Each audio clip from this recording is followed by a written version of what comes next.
Come on, everybody, to Santa Claus's party. You may be sure both rich and poor are welcome at Santa's door. You don't need a ticket to Santa Claus's party. A lot of toys for girls and boys and plenty of fun in store. A Christmas tree so high, it pokes right through the sky. And Santa will be there to come. Christmas to you all. Hello, everyone. Welcome to Santa Claus's party, dude. So what are you waiting for? There's a baseball bat for Johnny, a talking dog for Jill, and a mountain ice cream pie where everyone eats his fill. There'll be rides on Santa's reindeer with the Christmas time patrol. If you're good, they'll stop at Santa's shop way up at the old North Pole. Come on, everybody, to Santa Claus's party. You may be sure both rich and poor are welcome at Santa's door. You don't need a ticket to Santa Claus's party. A lot of toys for girls and boys and plenty of fun in store. We are going to be watching more of the Christmas stuff. We're not going to watch today's stream. I'm not in the mood to watch Pokemon, you know.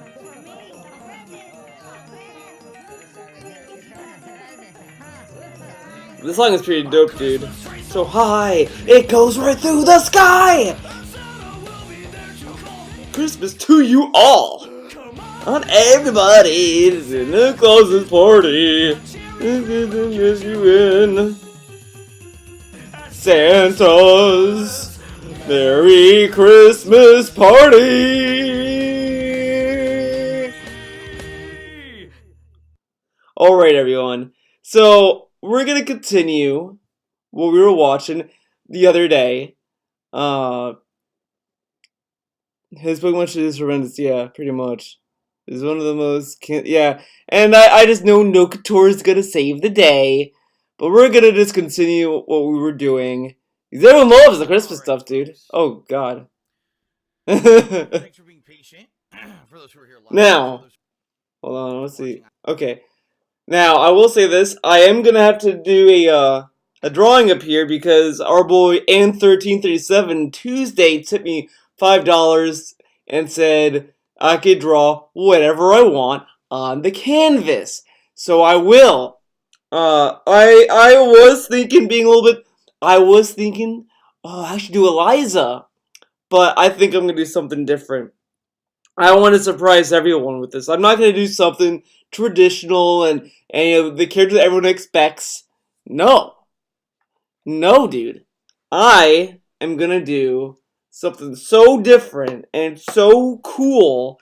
You guys are gonna be like, whoa, man, Theo's a cool guy, and you're gonna love it. You're gonna love it. You're gonna say it's interactive, and it's the best thing ever. It will be Maki from Final Fight. Pretty cool, huh?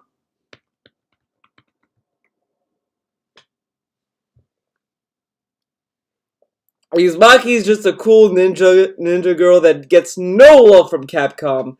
It's fucking bullshit. Capcom should do more stuff with Maki. I don't know what to use as a reference.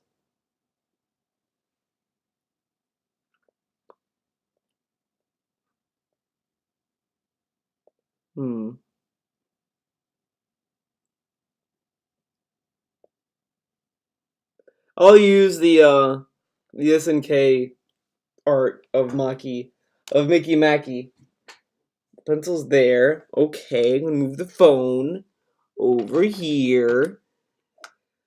Gotta set it all up. And don't worry, guys. We'll still listen to the Dark's Fidelio. We're still gonna listen to him. You have to. Theo, what are your thoughts on Phil trying to hide that he's going bald?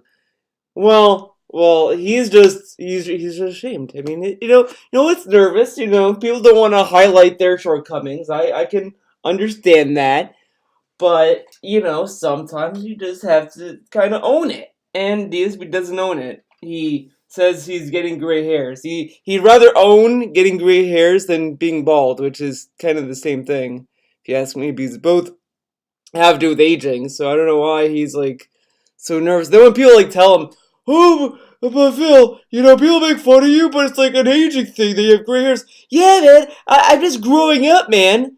I'm getting older. That's what happens. But then when people's like, hey man, you have bald spots. No, I don't!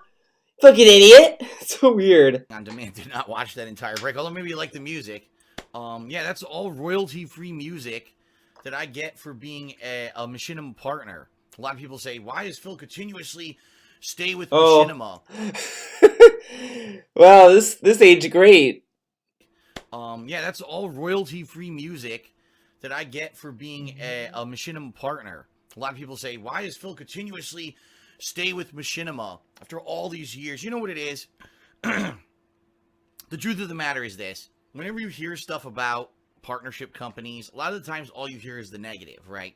You hear the horror story about the person who signed a partnership with one of these online partnership companies for YouTube, and they didn't know what they were getting into. They didn't know. I love how he's defending machinima. Well, you know why people think so negatively of partner companies? Is because like you hear all the horror stories and all that kind of shit. But then when you go to him now, oh, who cares about partner companies? Machinima sucks. Fuck this, fuck that. I don't need a partner company, dude. Understand what they were signing. They didn't understand the term of the contract. They didn't understand how to get out of the contract, right? And that's all you hear. The bottom line is that machinima, over the years, yeah, they've had a lot of ups and downs. And yeah, machinima has had a lot of situations where they could have done a hell of a lot better with their communication with me. For example, last year, they renegotiated my contract out of nowhere with no warning. Okay? But I get the feeling that, unfortunately, that's how a lot of these companies operate. That they don't necessarily have the hindsight, the foresight, the staff, the manpower to be able to say, attention partners, in 6 months, we'll be changing all of our partnership contracts and you need to know. So I certainly have my criticisms of machinima, but there's a lot of cool, positive things that they've done for me over the years. One of them is they give me access to this huge archive of music, sound effects, and stuff that I can use completely royalty-free in any of my videos because they've already paid to have the subscription to this service. Think about how cool this is.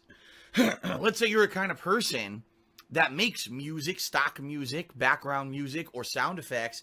You can sell your services. You can actually contract yourself to a third-party website and basically get paid for all of your work without having to worry about, I have to sell directly to a person, which could be a nightmare. Imagine that if you were someone who was into music and stuff, but you have to sell your stuff individually to like different companies. No, you can contract yourself to one of these big archive websites and get paid, a certain amount per work or whatever. And then for me, since I'm a partner with Machinima, Machinima pays a flat rate to subscribe to that site, and I get all the music to use in my videos. So it's it's a win-win. It is. It's a win-win. It's a cool thing. And, that's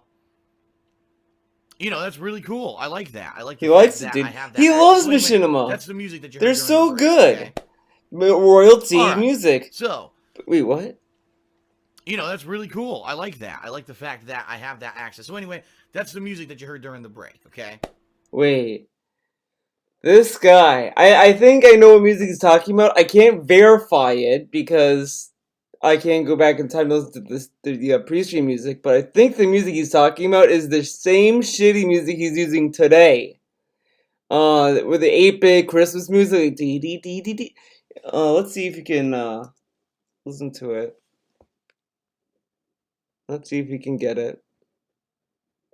Will he be blessed?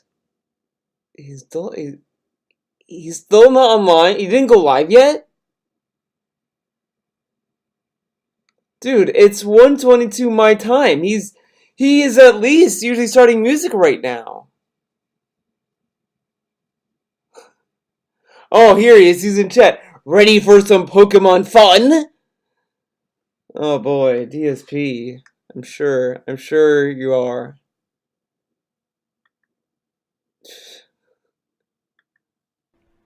All right. So, back to the Christmas and Chill stream. I hope that you've enjoyed it so far. Unfortunately, as you hear, my voice is hoarse right now. I got a cough drop in my mouth. The thing is that the website at least is real. Like the foreclosure website, like that trial case, whatever, that Connecticut thing, that website. I think it's true because I visited that site a few times for other things. So I've been to that site. I think the site is so I think the thing exists. I just think one or two things are gonna happen. He's paying an attorney to handle it, which is why he has two tax attorneys. I think these two attorneys he's paying are gonna be people that are gonna be handling the case. I think that's what's going on. So you might get something out of it through that. The other thing I'm thinking it might be is is that he could just get like another extension or something. I don't think it's gonna be like I don't know. I don't know. We'll have to see. My only thing is the document itself is 3 weeks old. Uh yeah, but at the same time, it depends on who's looking up this information about the foreclosure. Like, like no one really thought about the foreclosure 3 weeks ago or before that. Because we just assumed he was paying the mortgage, and then now he's suddenly like saying, "Oh, now we find this foreclosure thing." I mean, it could be legit. I mean, I would just wait. I would just wait. I mean, either way, he's gonna be fine anyway. He's gonna be in that house till the day he dies. I sometimes wonder if his tax thing is real or not. I think the tax thing is nonsense. I really do think the tax thing is just him finding a successful mechanic, pretty much. Like he found a way to get people to tip more often, and the tax thing is that thing. Because no one's gonna say, "Oh, he's not paying taxes, guys. Come on," because everyone pays taxes. Uh, it's a more like acceptable thing, Like taxes are a real thing that people pay. Said is not said he is not his fans' friends. I've seen a lot of people talk about that and saying like, well, he has a point. The thing is that uh, you can have online friends. I mean, I don't think it's like you're not going to necessarily trust everyone online with personal information. Naturally, I mean, you wouldn't do that even in real life. Like there are people who I talk to online a lot that I kind of am like, good friends with. Sure, I mean, I get it. I talk to people online, but that's pretty much it. I mean, everyone's a person. I mean, you don't have to be friends with everyone. You don't have to see them as clients. You don't have to see them as viewers. You're gonna see them. I mean, the way I see like people who come to my streams, I just see them as people who just are on YouTube and watch a stream, and we talk and that's it. We go from there. I mean, you don't really have to label people to be certain things. That is what it is. Still trying to get over this cold. It's funny because if I'm doing just regular commentary during gameplay, I'm not constantly talking, so it doesn't necessarily make me super hoarse. But today I'm going to be talking all day, so there you go. My voice is going to be kind of strained and messed up. What can you do? I like it. What I'd like to do now is talk about a little Here bit is about a Christmas big traditions space of with real myself estate. and my family, the stuff that we would traditionally do, I'm gonna erase it. building up to Christmas Where's time, my eraser? and then how we would actually celebrate Christmas on days like Christmas Eve and then the actual Christmas Day. All right, and I'm going to start off with the early days. I was a young kid. And I'm going to start off with kind of phase 2, because really it was 2 phases of my life, and I'll explain why during the segment, honestly, okay? just do what you like feel, man. Like, you don't have to trust once everyone. Like, you don't have to tell trust everyone me, about for that, I'd like to example. get But, some input from people in the stream chat do about, whatever how is, do you celebrate Christmas typically. And I may actually whatever stop feels right. during certain segments of this to get some feedback. Okay, so, first of all, as I said, for me now, traditionally I put up my Christmas tree around Thanksgiving. That's not what we used to do in my house, if I remember correctly. Wait, what? First of all, as I said, for me now, traditionally I put up my Christmas tree around Thanksgiving. That's not what we used to do in my house, if I remember correctly. We used to put up our Christmas tree early December-ish, okay? Now, for those who Yeah. don't know, in the That's United States, honestly, that's how, in my opinion at least, that's kind of like around the time you should be getting a tree. I don't think you should be getting a tree in November. That's just me. the actual tradition, meaning the actual Christmas tradition of putting up a Christmas tree, is typically done only 1 or 2 days, if not the night before Christmas. It's supposed to be you put up the tree, the family comes together and visits, you trim the tree together, okay? Christmas night, Christmas Eve night, so that kind of tires you out. Then you all go to sleep because you're tired from trimming the tree, and then the next day everyone opens up their presents. But we never did that for many different reasons.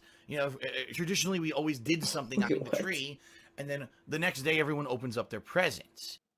1 or 2 days, if not the night before Christmas. It's tradition, meaning the actual Christmas tradition of putting up a Christmas tree, is typically done only 1 or 2 days, if not the night before Christmas. It's supposed to be you put up the tree, the Oh, family comes together and visits, you trim the tree together, okay? Christmas night, Christmas Eve night, so that kind of tires you out.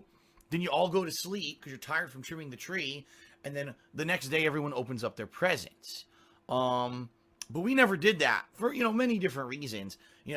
Traditionally we always did something on Christmas Eve to celebrate Christmas, so we didn't have time to put up the tree then, so we'd always do it a little bit early. Now, over the years, we've done different things. Some years I had an artificial Christmas tree, which is, the wires and metal branches with the fake, kind of fir tree kind of a look to it. It's made of plastic and metal, so it doesn't lose needles and it doesn't make a mess. But there were a few years when we actually had a real tree as well. And, there's positives and negatives. The positives are the tree smells great, right? Usually, typically, a natural real tree, it looks better, honestly, because it really is. It fills out better, especially if you pick a good one. And it's just a nice thing to do, a nice tradition to go out and pick a tree. The negatives to that are you have to constantly be watering the thing, and the cleanup, because all the needles fall off of it, makes a big friggin' mess, and then you gotta get rid of the tree afterward. So, most years, we actually did an artificial tree. And I remember when I was first growing up, the first tree we ever had was all different colors. Red lights, green lights, blue lights, pink lights. I think it had orange and white. The tree had like wow. all the multiple colors, okay? Whoa. Now, this was way before this modern era of trees. Back then, whatever you had, okay? So I remember it was just a tree, and it was the multicolored I lights. don't know why that eye looks fucked up. This was before also trees came with the lights on them. They didn't back then. Back in the 1980s, you couldn't get a tree that had the lights already installed on it or anything like that, okay? So we had to get different sets of lights. We had the multicolored lights, and we did those for a long time. I actually remember it was probably till I was about maybe 7, 8 years old. We always had the multicolored lights, and we had more traditional Christmas ornaments, at least for the time. A lot of the ornaments we had were, a Santa Claus, a snowman, a candy cane, all those traditional kind of Christmas things. Who's calling? But I remember at the time, the big thing in the 1980s, Who's calling? I don't know why, it would be a plastic ornament covered in, like, felt. So it actually felt, like, fuzzy. And it was I don't know the weird number. to I don't me. know who Like, this I person don't know. Like, is. my mom loved them, and everyone, like, thought that they were, like, the common thing. And you see them everywhere. I probably should stores, up but for me, it's like, DSP's why are audio. the ornaments fuzzy? And I don't know if my mom That's got fine. those because, maybe because she thought that maybe it was safer for kids, if fuzz, if it falls or the kid picks it up. I don't know who's calling. Sharp edges. I have no idea. But just It was a important candy to call cane back. that, like, has felt, it's fuzzy felt candy cane. Just bizarre. So, that was one of the things. And my mom always had a nativity that she put under the tree. Keep in mind, I was raised Roman Catholic, okay? I was raised Roman Catholic, so a lot of religious kind of stuff was always around the house, and or, we had crosses hanging in our bedrooms, crucifixes, and we had a nativity under the tree. And I remember it was a nativity that was made of actual hay and like it had like moss and stuff, artificial, but it was all there. And you had the little figurines, the three wise men, and Mary and Joseph, and the baby Jesus, and The baby shepherd Jesus. with his sheep, and you have the donkey and stuff like that Donkey. that you would put under the tree. But also, for at least a few years, we had a Christmas train because my uncle, his name was Uncle Richie's, my mom's older brother. He was into trains. He was a train collector. And in his basement, he had all this giant display of big, model trains going around. And he had big mountains and artificial towns and stuff in his basement. It was his Yeah, hobby. this is wild. I kind of don't believe that he had crosses and crucifixes and all that in his fucking room. That seems a little silly to me, but whatever. Collector. So he actually built this plastic train. Well, didn't really necessarily build the train, but he bought one that would go under our tree. Okay, and the thing actually ran on batteries, but I think if you gave it like water, it was steam powered, so it would go around and actually create steam coming out of the smokestack as it went around. But this thing, seriously, this thing was not reliable at all. I don't think the thing could go around the track for more than like 4 times without completely derailing and going right into the wall. And it was every time we tried to do it, turn it on, wow, here comes the train. Oh, there it goes. Right to your foot, right into the kitchen. Oh my God, I remember a few times. And right into the kitchen, My mom was in dude. the kitchen baking or something. She's like, what the fuck? The train's flying through the floor. Like, what the hell is this? So, it was kind of funny. It was a cool thing. Now, if I remember correctly, we had that tree, meaning the multicolored artificial tree. We had that one, like I said, till we were about 7, 8. When I was around 7, 8 years old.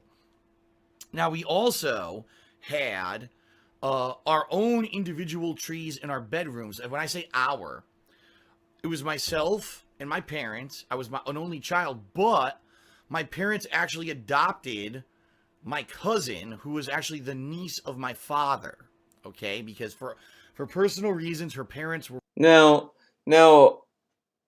was it adopted or was it like, hey, take care of my daughter, or whatever? Like, I don't know. I don't know if it was necessarily adopted because it's not like that they went to an orphanage to adopt someone.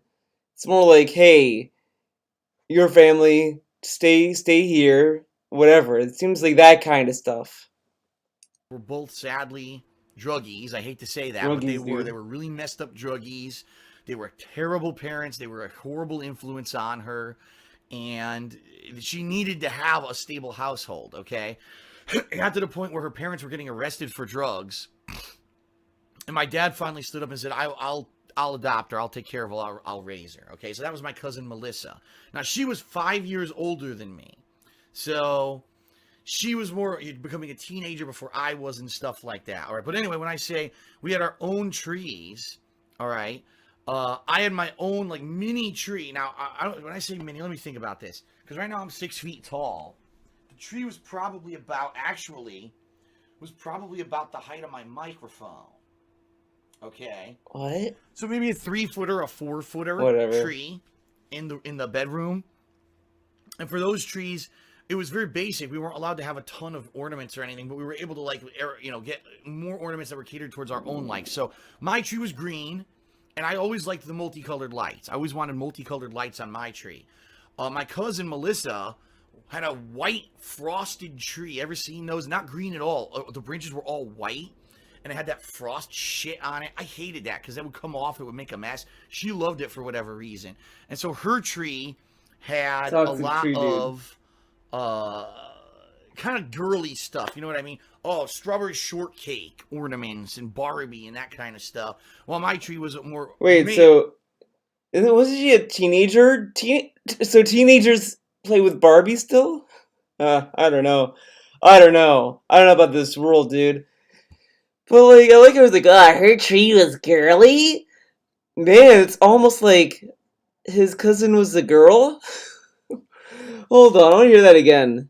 Of kind of girly stuff, you know what I mean? Oh, strawberry shortcake ornaments and Barbie and that kind of stuff. While my tree was more male-oriented stuff. I can't really Football, remember baseball, too much like for men. specifically about what was on that tree. I do remember near the end of when I was doing it was when The Lion King came out. I was in still elementary school, grammar school, grade school, whatever you want to call it.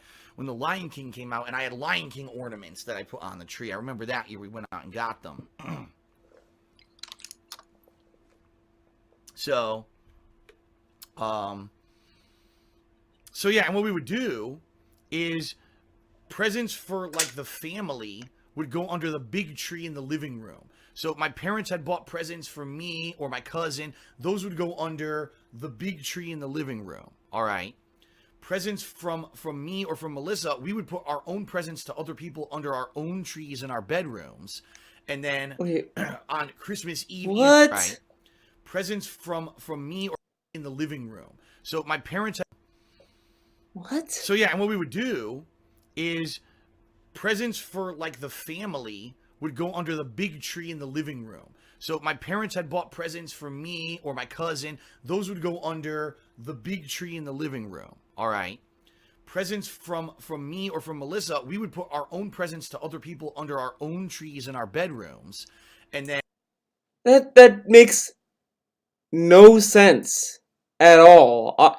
The way he starts this off, I thought you like, oh, trees for the family would go under the big tree in the living room, while trees for me and my cousin would go in the living room, but gifts from me or my cousin would go under our tree or whatever. Like that makes no sense. And also, he tells us he grew up in the ghetto. His parents aren't rich. His parents aren't, they're not loaded with cash and all that stuff. But they were able to buy like 4 fucking trees. And to do this roundabout way of doing gift giving, this is ridiculous. This is Clownland. This house makes no sense. I kind of want to hear it again. I'm sorry. the big presents for like... So yeah, and what we would do is presents for like the family would go under the big tree in the living room. So my parents had bought presents for me or my cousin. Those would go under the big tree in the living room. All right. Presents from me or from Melissa, we would put our own presents to other people under our own trees in our bedrooms. And then on Christmas Eve and or Christmas Day, whenever we went out to celebrate with our families, we would take those presents with us and hand them out, obviously, to the appropriate family members. Sometimes the family members visited us. Wait, and then they go out. This is like... this is fucking nonsense. Oh, and hey, mundane Dave thing. I'm doing pretty good, but this makes no sense. So they put all these presents under the trees, then they have more presents to give. They go out. This is just... this whole family sounds like Clownland. Oh my god, this is like Clownland. And then we would obviously get the presents and bring them downstairs. I kind of don't believe this happened. Our bedrooms were upstairs. Honestly, our parents were downstairs. Nice snort. Some traditions around the house and some things that we just did for Christmas during the Christmas month. So it was like December, okay? First of all, my family was very food oriented. All right, my mom is basically half Polish and half Italian. So she's got some Polish traditions in her that she kind of carries over, but she's also got these Italian traditions. All right, I would say in her cooking it was kind of 50-50 because like she's the one who taught me how to make my family recipe of Italian sauce, but at the same time she would make pierogies, these Italian pasta, not Italian, excuse me, Polish pasta with potatoes and cheese inside. You fry onions with it and stuff like that. So she would kind of make 50-50 the mix.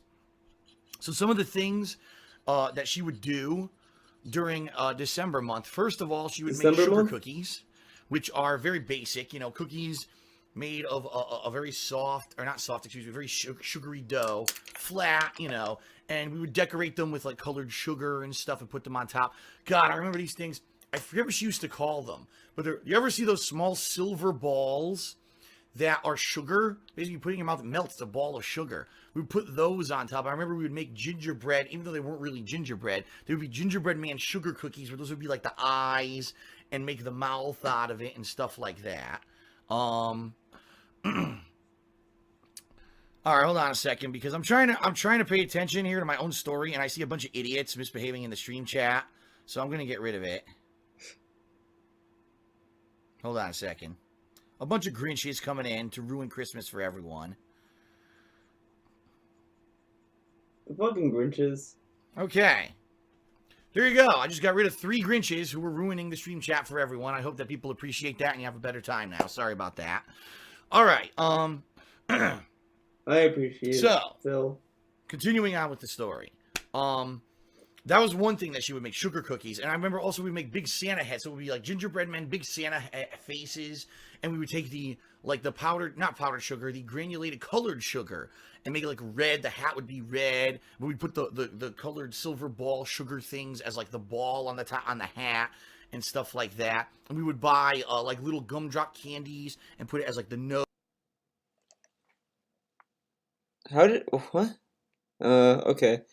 The mic still works. I guess. And stuff I guess like it got that, confused. Okay? It paused Now, automatically for some reason. I don't know why. She would make it. She still makes these today. Okay, she doesn't even know the proper name for them, but I believe that at one point I did a Hate Live podcast in the past, and people actually looked it up live.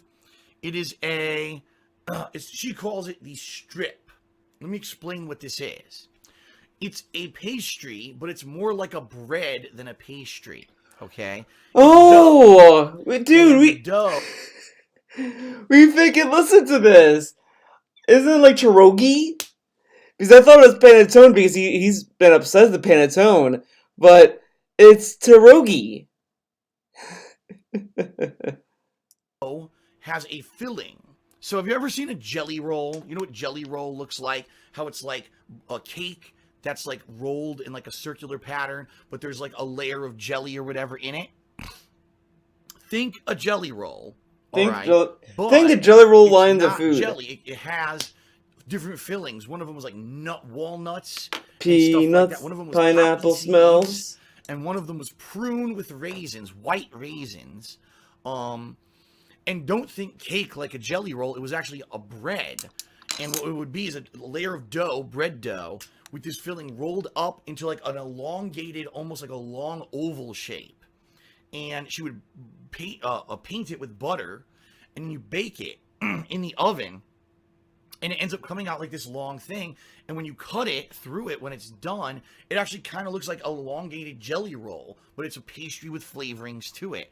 And I cannot remember what the hell the name of it is, but I just know that it's a family tradition. Still to this day, this year, I just talked to her this morning, and she said she made 5 of them. She used to make like 12 or more because she would give like 2 to this part of the family, 2 to this part of the family. Now, the other thing that's kind of funny is that he says, "Oh, my mom knows the name of it. It's gonna kill you when I go to her house this weekend, and it's gonna be like, oh, it's this, blah blah blah." But here he's like, she calls it the stack. But he told us that she called it pierogies in the other Hate Live. Oh my god, he can't even keep this straight. What? At Christmas, I like to try and get at least one $500 gift card. I would then put it under the tree for the whole call center and let the office fight for it. I am told it makes Christmas more positive and interactive. Thumbs up, snort. Thanks for the dollar tip, DSP in the call center. That's pretty good. Hopefully the best employee gets it. You know what I mean? She'd make 3 for us to keep. One of each kind for us to keep. One would always go to my great aunt and uncle. One would go to, or a couple would go to my godparents and their 3 daughters. One would go to my mom's other aunt, Aggie. And one would go sometimes to her brother, Richie. So she would basically bake these for the whole family. It was the family recipe, and hand them out to the whole family around Christmas time. But yeah, I just cannot remember what the hell the name of it is. Okay, I just can't remember what the hell the name of it is. But those are good, and I would help with those. She would actually give me walnuts, and we would shell the walnuts. She would actually shell, or no, my dad would, I think. And you take the walnuts, and there was a chopper, and I would chop the walnuts to get them into little minced pieces to put inside that. So it was kind of a family affair. She would be doing the dough and the fillings. I'd be chopping walnuts, and I'd be helping with the ingredients. And it was a cool thing. The whole kitchen would be full. She'd take out this big table, and she'd have these things all baking and laid out. It would take all day. So typically, when she did the strips, we would find something else. So maybe we would be doing the Christmas tree in the living room Okay. while she was working on the strips, is what she There called we them. go. And that was cool. This And is then some other good. Christmas traditions. We would always try to get Italian cookies, and a lot of people don't realize this, but Italian cookies are very different from regular cookies. They're made differently. They have a different consistency to them. And they have different kinds of filling. Some of them have fruit filling. Some of them just have like cherries on top and stuff like that. And they're pretty good. Hold on a second. Again, because I've had enough. Oh no, the About trolls. 10 people in the chat who came here just to be dicks. The For everyone. trolls! They're trying to enjoy the story, and then you got dicks coming in and trolling. So I'm gonna get rid of this. They see me trolling. I'm not gonna hold my mods accountable today because my mods are they're here, but they're celebrating with their families. They're moderating the stream chat every 2 seconds. Okay? Wow. The mods are here, but I'm not gonna but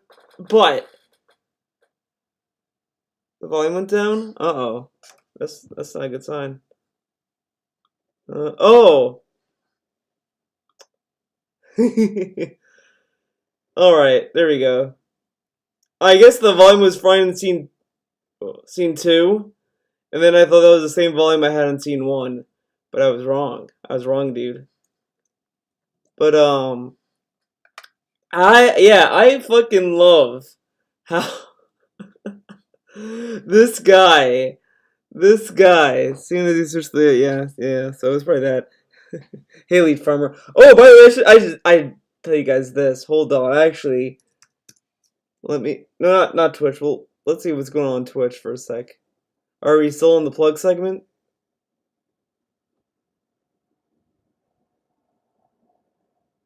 And TMs, which are the things that give you abilities for your Pokemon. And you can catch. Okay, I don't care about this, but this is important. This is. I just gotta get this caught up here. Okay. Oh my god, why is it playing when it wants to now? This is fucking bullshit. But look at this. This is important information. It didn't post it, dude. For some reason, the Twitter mobile app, if you post a video and you close out of the video, it just gives up. Makes no fucking sense. Piece of shit. Apple. Not Apple, whoops. Twitter. Twitter's a piece of shit, dude. But what happened, guys? Oh my god, everything. Everything's happening at once. Some of them would have. I don't know who you are. I just want to see something. Like. Oh, I know. I think I know what causes it. It's the connection with the headphones, I bet.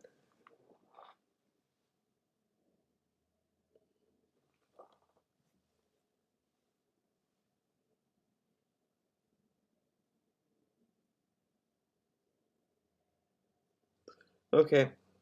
Anyways, what happened? Okay, stay on the floor. So I went to give Cleo water and a carrot, and she had food, so she's good on food. And as she's drinking water, I was able to pet Cleo. I was able to pet her. That never happens. That never happens. Like, look, I'll show you on my phone. It's not gonna be the best quality ever, but it's gonna be worth it. Look at this. Hold up.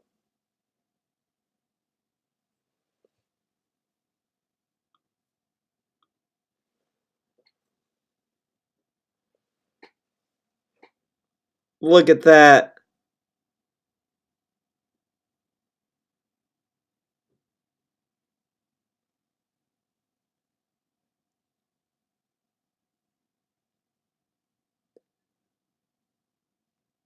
It was normal water. She let me pet her for like a minute.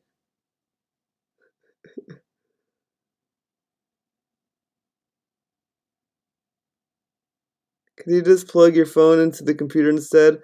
Oh, I could do that actually. Okay. It's gonna be a little pain in the ass to do it, I think. Okay, so I'm gonna plug this in.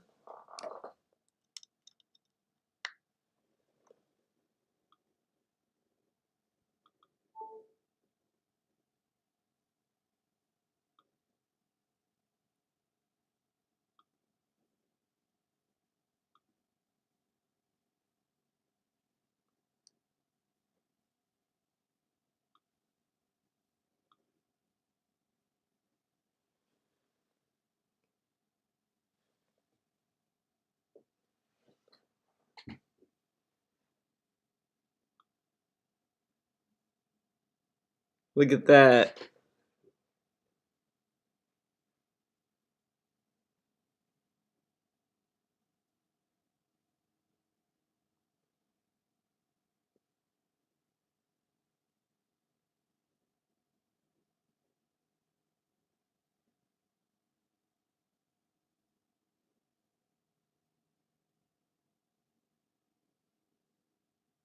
That never happened. She never let me pet her before.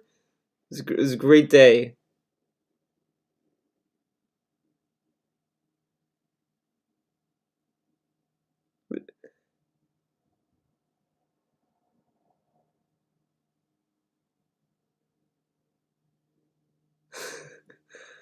And then she walked away. She's like, no, enough of that, human.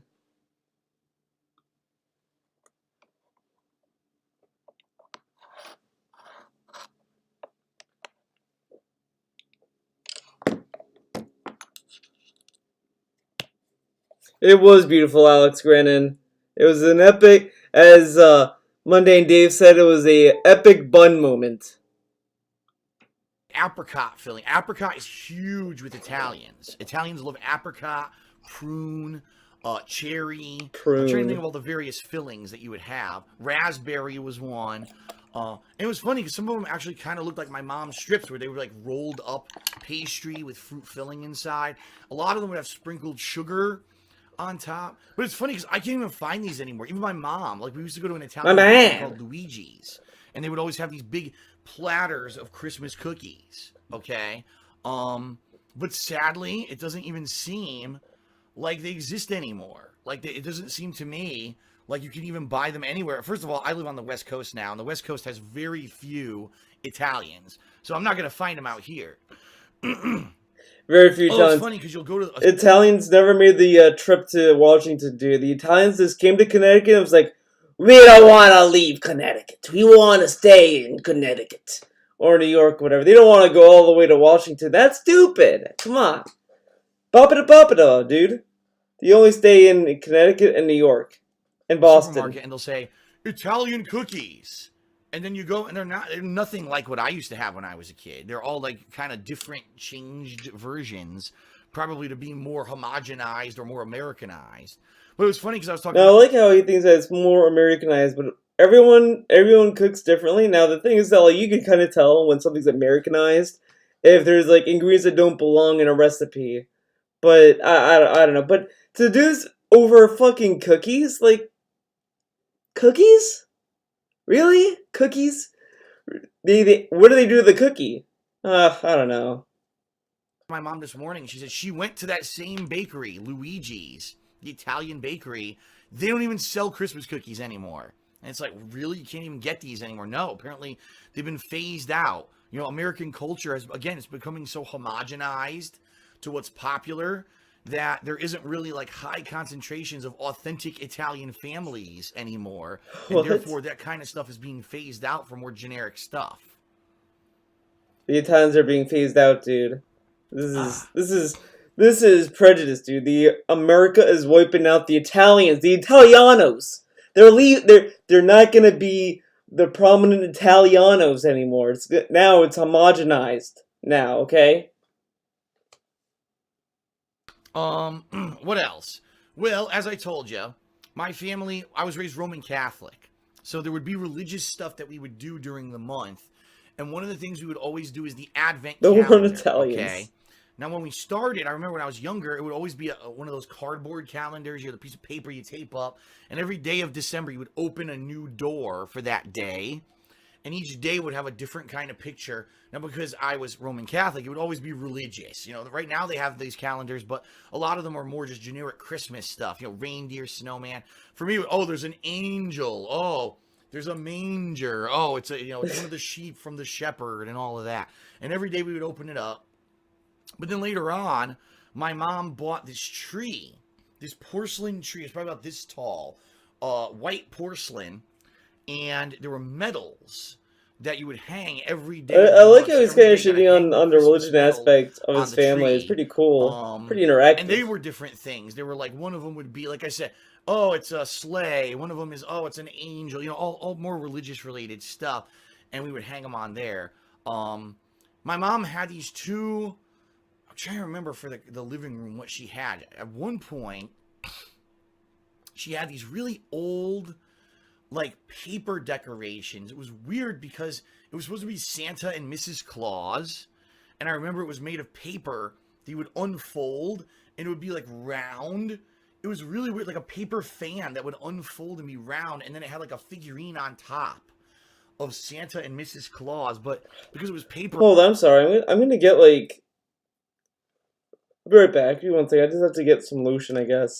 My hand is, like, so fucking dry. Ugh.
Sorry, it was gonna bother me the whole stream, and I just didn't want to have a stream on me just like focusing on my hand. So I'm sorry, but sorry.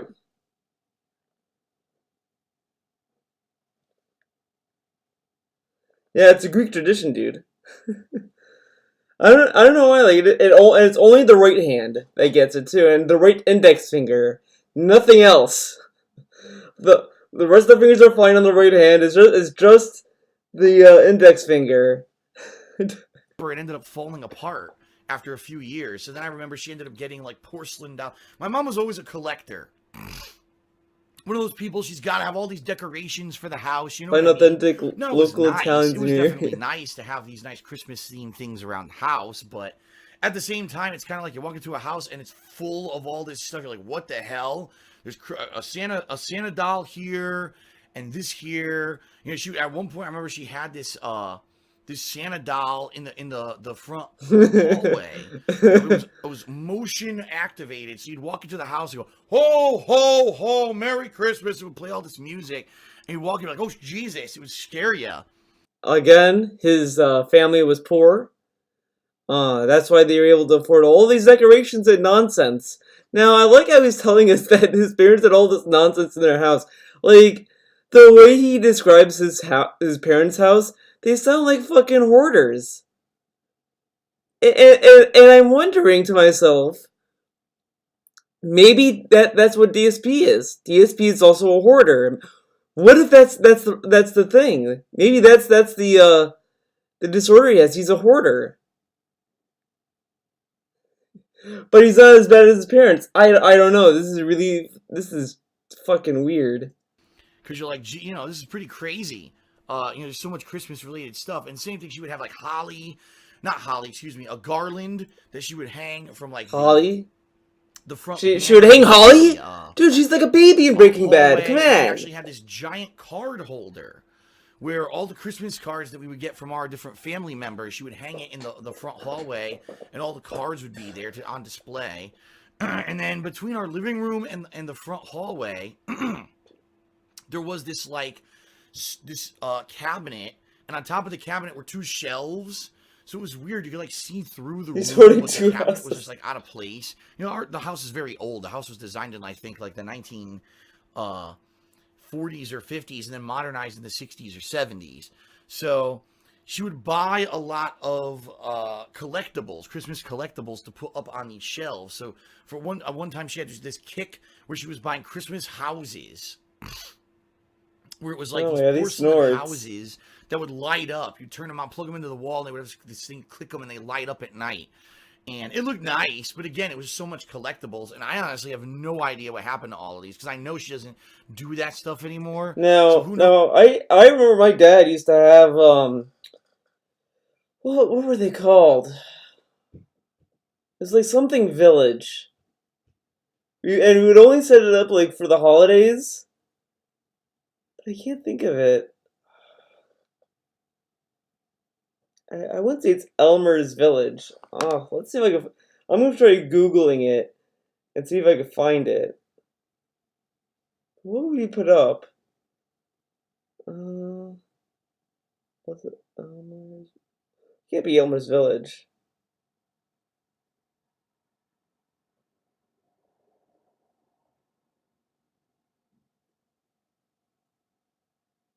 No. Yeah, Tiny Tim, like it did have Christmas Carol. It was like Christmas Carol themed.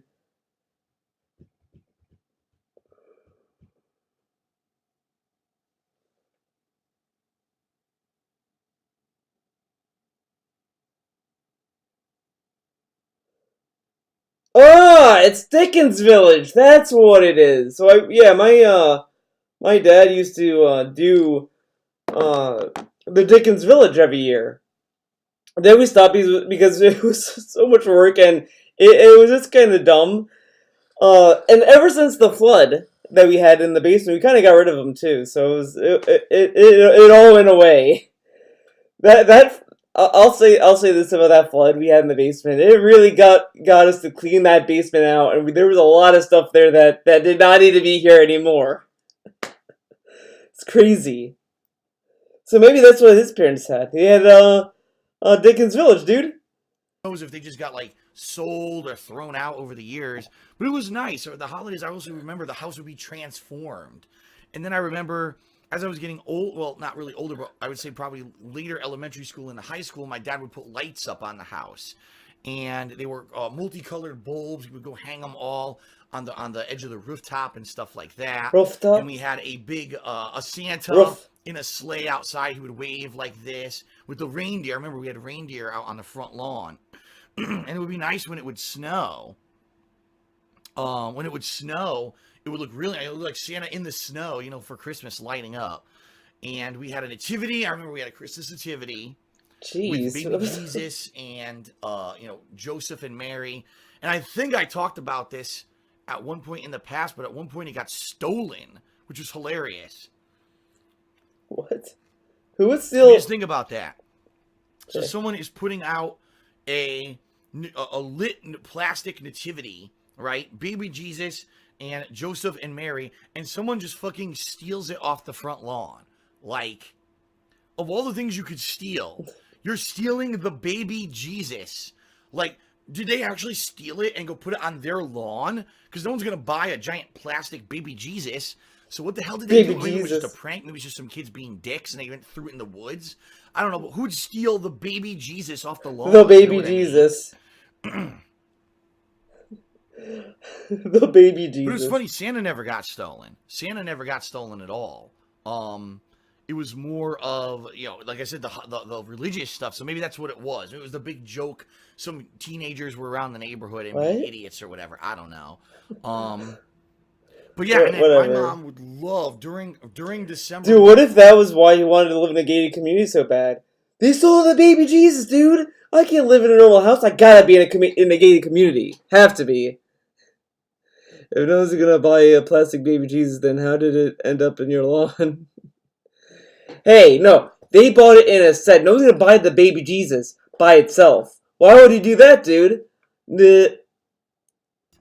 My mom would absolutely love to put out food. Now, I was a kid, so obviously me, wow. But my dad, I remember he would eat a lot, and then afterward, he was like, oh, I'm eating too much candy and stuff during December. So she would put out these platters, and it would be like, those little mini Reese's cups that get wrapped in the colors, so the green metallic and the red metallic and gold metallic wrappers. You put those out and stack them. So you'd just be sitting there in the living room and you'd be like, start eating candy at night and stuff, which of course is bad for you. But hey, I was a kid, I didn't know any better. And she had this glass tree that was hollow, and it was actually supposed to be a cookie jar. But she would actually fill it with Hershey Kisses. So it would be filled from the bottom up with Hershey Kisses. Jeez. You'd open it up and take the kisses out. It was funny because it didn't open from the top like you would think. It opened from halfway. Dude, this doesn't sound like an Italiano thing. This just sounds like what fat people do. I don't want to be mean. I don't want to be mean about it, but like, who does all this food shit? Like, I can understand like doing a big like meal for Christmas dinner and stuff. Like, I can understand that. Like, okay, you're doing a Christmas ham, Christmas roast, Christmas turkey, whatever, and you want to do good sides. You want to do that, But who does all this like preparation for candy and shit? Like, this is just fucking nonsense. Cookie jar. So whenever you try to open it, the kisses would all fall all over the place, and we'd eat kisses. All the kind of stuff that you would think of. Oh man, what was that other thing? Oh, what's it called? We forgot to get it this year. Shit. Oh man, I just realized we forgot to get it. It's an where Italian, I live, people still have the tradition of having 12 dishes on Christmas Eve. Yeah, but at least that's like 12 dishes of like food, of like meals. It's meals, but like his family makes tons of food. Then has cookies, desserts, candy. Like, this is just stuff that like you don't need. Like, you don't need. This is insane. And we bought it 2 years ago because my parents were visiting here for Christmas. And now, for the life of me, I can't remember what the name of it is. Like, if you put in a stocking or whatever, but like she has like a jar she would set up.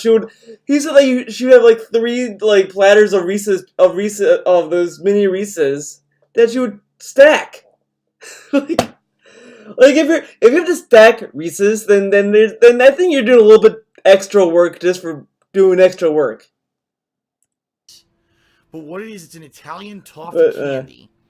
It's like a white toffee with nuts in it, almond pieces, okay? Toffee? And it's between 2 wafers, very thin wafers, and they would have different flavors to them. Not Toblerone. I don't think it was called Baki either. God, what was the name of it? I'm trying to think in my head. That is assuming Phil's telling the truth. It's gonna come to me because I bought it 2 years ago. I believe I made a video about it too. So, God, what was it called? I don't remember, but it had different flavors. One would be like vanilla flavored, one would be orange flavored, and one would be lemon flavored. And they're pretty good. They're Italian delicacy. And my mom would always buy those. Teroni. That's Leanna, big ups. Heard me. Teroni. That's what it's called. Teroni. And those two would be put out on like a plate. But typically those we wouldn't go too crazy. But maybe buy one box and put it out. Once those were gone, those were gone. And yes, it was nougat. It was made of nougat. It's like a nougat kind. So I guess I thought the stack was the Teroni, but this was it. So I guess the stack is something else then. Whoops. See to it. What can you do? Nothing I can do, dude. And that's pretty good. That's a pretty good Italian tradition too. I'm trying to think if we have any more. Yeah, dude. Open up the stream chat. Talk to people in the stream. They made up, like, him and Leanna, like, they got back together, dude. She left her. Well, is she still with her new boyfriend? I don't know. It is what it is. Chat about their like food and stuff during the month of December. I can't remember if there was anything else that was specific. Dude, how crazy would it be, like, next year, he's, like, doing a big reveal, and he's like, guys, now time for the big reveal. Hold on. He leaves, comes back, alright, I wanna welcome you guys to, like, someone, like, long time, you know what I mean? Alright, come on in, honey. And then it's Leanna. She just sits down, and she's back. And he's like, we made up! Yeah, me and my ex-wife. Like, I found out that, like, she was only using me for the house. Yeah, pretty fucked up, dude. Like, she married me and was, like, still seeing other men, dude. It's so weird. There's other things that are specific to other holidays, but I think that was it for Christmas. Okay. All right, so what I'll do now, let's see. I'm curious to hear from those who are watching on stream. What were some of your family traditions? When would you put up the Christmas tree? What kind of Christmas tree would you have? What kind of decorations would you have? Oh boy, around your now house? it's Was there time for any the stream food chat or interaction. thing that's specific to you around the month of December that you celebrate? I'd be Baby very interested Dave to hear. stuffing his So let's face open it with up. I'll pasta and give cookies. my voice a little bit of a rest now. Oh my god, that nice throat combo into a snort. Putting nutcrackers on the tree. I've never done anything like that before. Okay. Oh yeah, one tradition I've never done that some people do is a gingerbread house. I remember when I was very young, I did one, and it came out horrible, and it was a mess. And after that, I never wanted to do it again. But I know a lot of kids do gingerbread houses around the holidays. They make their own, He did one bad experience, doesn't want to try again. Of course. We've always had the same fake tree. It's still up right now. Well, hey, if the tree lasts, go for it, right? Yeah, these uses the same tree every year. We would watch every NBA Christmas game. We were never a sports-oriented family. So for us, it wasn't like, we got to see the NBA game or we got to see, anything like that. It was always not really sports-oriented for us. No, we don't do anything but give each other money.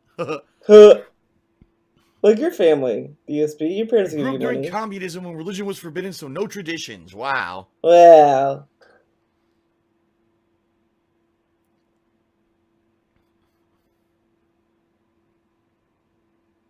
Oh, do you do the thing where you break off a wishbone and make a wish? Yes. If we had a Christmas turkey or even a Thanksgiving turkey, yes.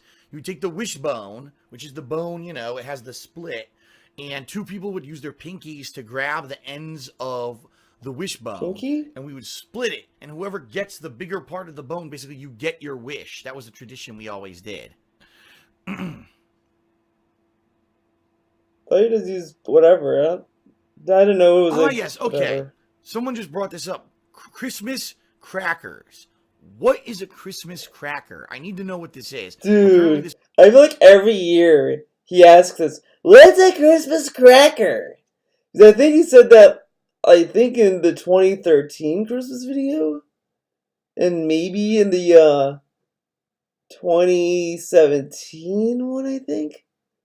A few of them he was like, what's a Christmas cracker? This might be a British or a European thing. Someone showed me a picture. I guess it looks like it's silver or something or metallic, and it's wrapped, and it looks like you pull it from both ends, but I don't understand how that works. What is a Christmas cracker? If someone could explain that. It looks like it's silver or something or metallic, and it's wrapped, and it looks like you pull it from both ends, but I don't understand how that works. He describes what it is, and this is, how does it work? Well, DSP, you see, the two strands, you pull it on the inside, it makes a, and it opens. And then you get a little prize inside, because you opened the package at that point. It's really nothing, fancy. It's the most fucking basic thing that you could think of. What is a Christmas cracker? If someone could explain that. Why am I doing that? The stream chat's right here. People are just saying different things. Some people are saying we put up the Christmas tree a month before Christmas, while others are saying maybe a week or two before. A month before Christmas? Oh, okay. That's goofy to me.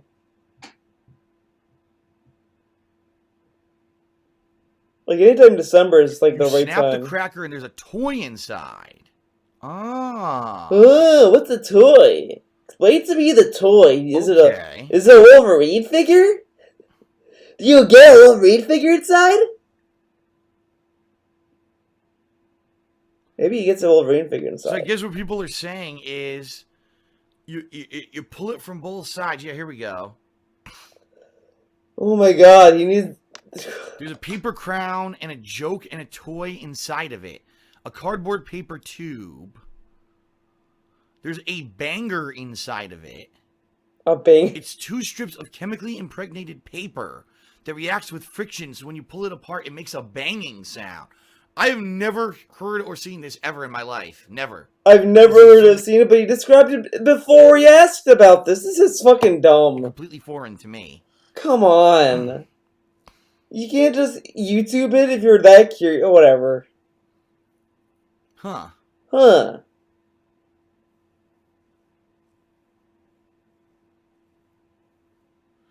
As I said earlier, we almost always had a fake tree. There was 1 or 2 years we had a real tree, but it made such a mess after. It's such a mess to clean up. There's so many needles everywhere, and having to deal with the water and constantly giving the damn thing water. Yeah. I mean, if only there was like a machine you can use that sucks things up. You know what I mean? Like some kind of device. I don't know. Like you could kind of take it into a room, plug it in, and then you just kind of move it. It makes like a humming noise. A vacuum. If only you had a vacuum cleaner. And yeah, watering a tree, that's so hard. That's hard work, dude.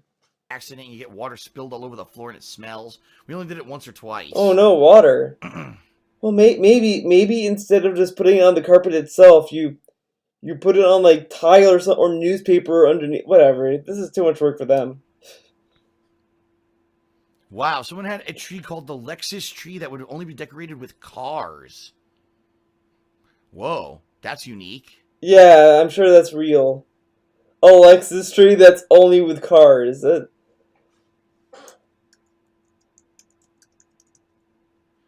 just to remind the stream chat, we're talking about Christmas traditions. What kind of trees and decorations did you put up around your house? And also what kind of maybe like food and stuff like that would you do during the month of December? I'm going to talk about actually celebrating Christmas Eve and Christmas Day next. But let's talk a little bit about maybe the Christmas traditions first. I'm sure that happened.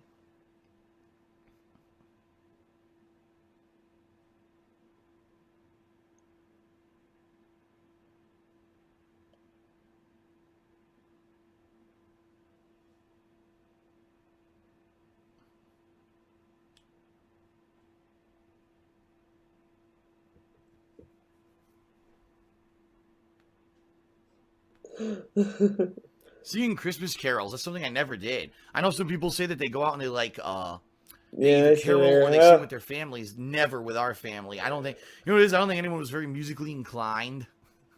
So they never really, or maybe they were just embarrassed. I don't know. Or they just didn't care. I actually like to sing. I do. But my family was never like a musical family, so we never did anything like that. You know what I think? Oh yeah, this is a big one. KFC. KFC apparently is huge in Japan. I guess it's a new tradition that they've started, at least in the past like several decades, where they all go out around Christmas time and or on Christmas Eve or Christmas to get KFC, Kentucky Fried Chicken. I don't know. I don't know why. Maybe because it's an American thing. I don't know. Oh, I remember Christmas. What would if there is bread on the table and there's extra, before we throw it away, we kiss it to show us.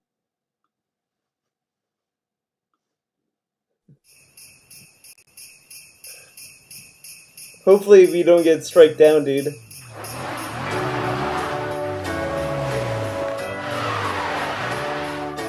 the Lord were alive today, what would you give him this Christmas? What do you give someone who has everything and more? He can heal the sick, so don't Give give him him an an aspirin. He can You walk walk on water. Don't give Give him him all a support. support. Don't give him. Every time you hear a bell, an angel burns in hell. No! Don't tell me.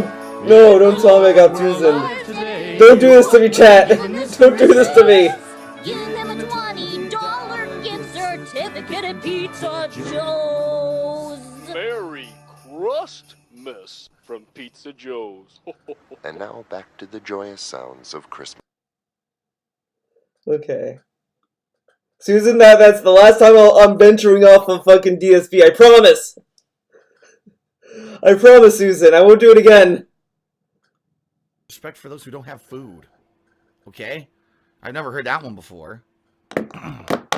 So it says Christmas carols seem to only be in movies. No one actually sings on Christmas. I don't know. Maybe some people do. Does anyone actually sing on Christmas, or do you do caroling? Because I've never seen this in my Report for life. festivity. Susan loves the DSP content. Yeah, I know.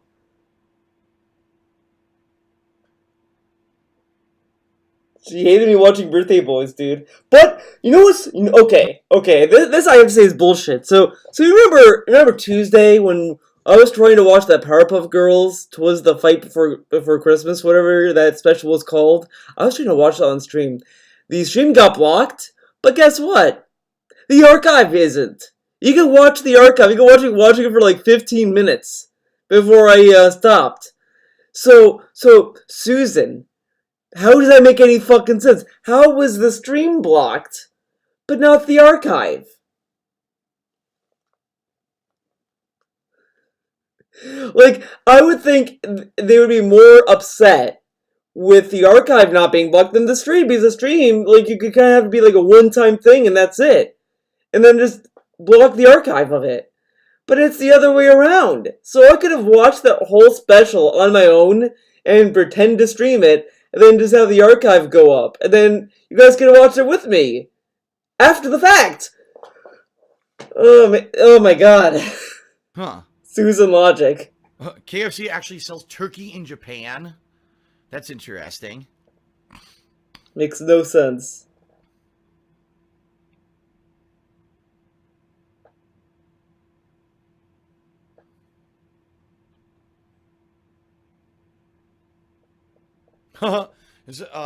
G4S Pharaoh says, since I'm Asian, we actually don't celebrate Christmas anymore. We just go to an Asian restaurant in our town to celebrate. Huh. No, didn't he say he was going to say something about... Okay. Flutter Knight is suggesting that no, caroling may be more no. Religious. That maybe if you have, like, you go to a certain church. Or... Now, he told us in the same video, I remember, I think some point, he's like, I'm going to explain to you guys why you go to a Chinese restaurant every Christmas. And I don't think he ever explained it. And now I'm positive, if you ask him, why do you go to Chinese restaurants, he's going to say, like, it's a family tradition or whatever, and not give us any fancy reasoning. Or a religious group.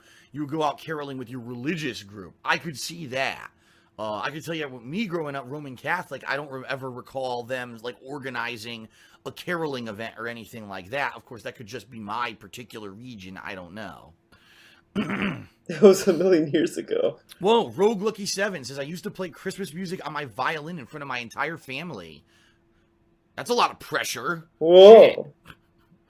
It's Christmas. Get out there and perform for your goddamn family right now. You better do good. Oh my god, these snorts. And he did some sniffing today. I mean, these are some OG sniffs. The dreidel. Well, Dude, I guess that's a Jewish tradition, no. the dreidel. Well, I don't know about... All I know is... like, his nose. I don't know. To me, it seems like his nose got huge lately. Like, it's still kind of big when it's like you're looking at it dead on, but when it's like looking down or whatever, like, it looks smaller. And you would spin it, and I don't know how to actually play the dreidel. I don't know. I guess there's symbols on the Dreidel, sides dreidel, I that made represent you out of something. clay. That is something Dreidel, dreidel, completely dreidel. foreign I to don't me. know this I've never song. even seen a real dreidel in real life. I've never seen a real dreidel, dude. In the UK, we get Christmas carolers. in supermarkets. That's from iTyrant says that. So Huh. when you go shopping, there's actually people singing and playing music there. I guess that could be nice. Hey, hell of a lot better than the really generic pop music that we get here in the United States, that's for sure.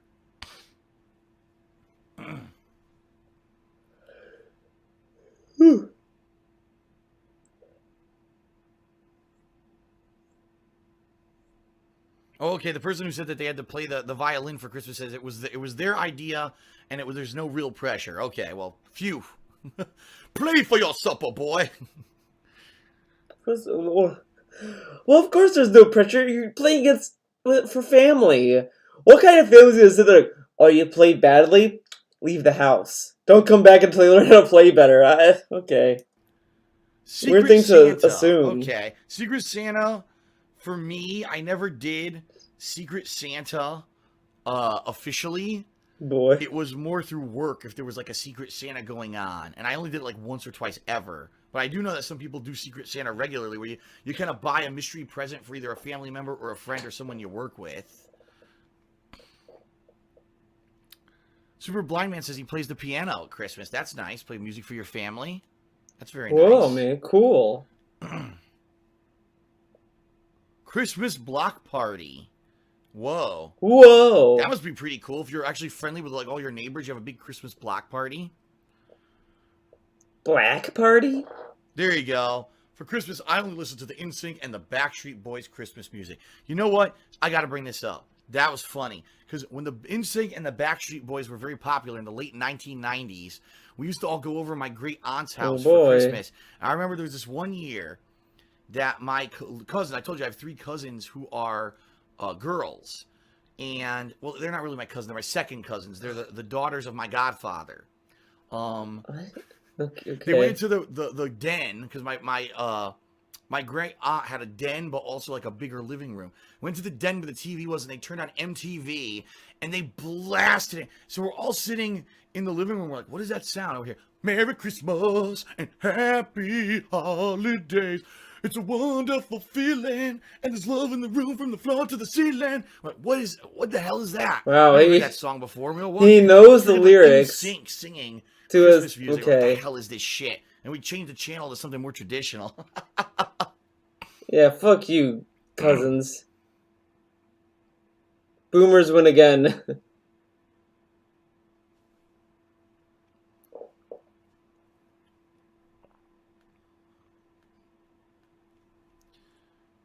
So, anyone else have any traditions for the month of December? Eradicated. Decorations or food or anything you want to talk about? Because then I'm going to move on to actual Christmas Eve and Christmas Day. Because I have 2 different stories to tell. Like my younger years and then kind of the older years when I became a teenager and older than that. So, let's just see if anyone else has anything else to say. Now we'll know about the Chinese restaurant he goes Christmas to. in Asia is more of a holiday for couples. I've heard about this. In Asia, Christmas is like almost like Valentine's Day, right? Whoa. So if you like have a romantic relationship, you go out and have a nice dinner and have like a romantic day out. It's not really like a holiday for families. I've heard about that. Jasper, that's interesting. Every Christmas, I watch the movie Edward Scissorhands by Tim Burton. Yes, I do know that movie, but it's not... Is it a Christmas movie? I know there's snow. I think Christmas happens during the movie, but it's not necessarily considered a Christmas movie. I don't think it is. I think it's just a movie. About a guy with scissor hands. Baking a cake with a fava bean inside. Whoever gets the slice with the bean has to pay for the cake. What? Well, then I'm not eating any. I'll pass. That's it, mister. Yeah, get out of here, Buster. Don't eat those wires, man. Oh, that's it. Eating in Amsterdam at the Klaus, best spare ribs in Holland. Huh. Were you stoned while eating ribs? I remember I went to Amsterdam once, I got really high, and then I ate a steak, and it was like the best thing ever. It was amazing. I felt like we rented bikes. Chatters are calming down. Like, when I went to Amsterdam with my brother, I thought I was, like, flying when I was riding my bike. It felt so, like, light riding my bike. And then we went to this restaurant, and I had this nice fucking steak, and it was so good. Oh man, and it's sad I'll never be able to get to go back there. I'm talking about Christmas traditions. That's how I So, should legalize it, dude. what I think I'll Come do, on, excuse me. legalize the weed. Christmas is more like Valentine's Day in Asia, but for Americanized Asians, we kind of picked up the idea of celebrating with our family, but didn't know what to do with it. What? Do you know what to do with What's Christmas? a fava Okay. bean? It's a kind of bean. Depends on the state. Yeah, but legalize it everywhere. Okay. Bullshit. It's bullshit. I would much rather be smoking than drinking beer, dude.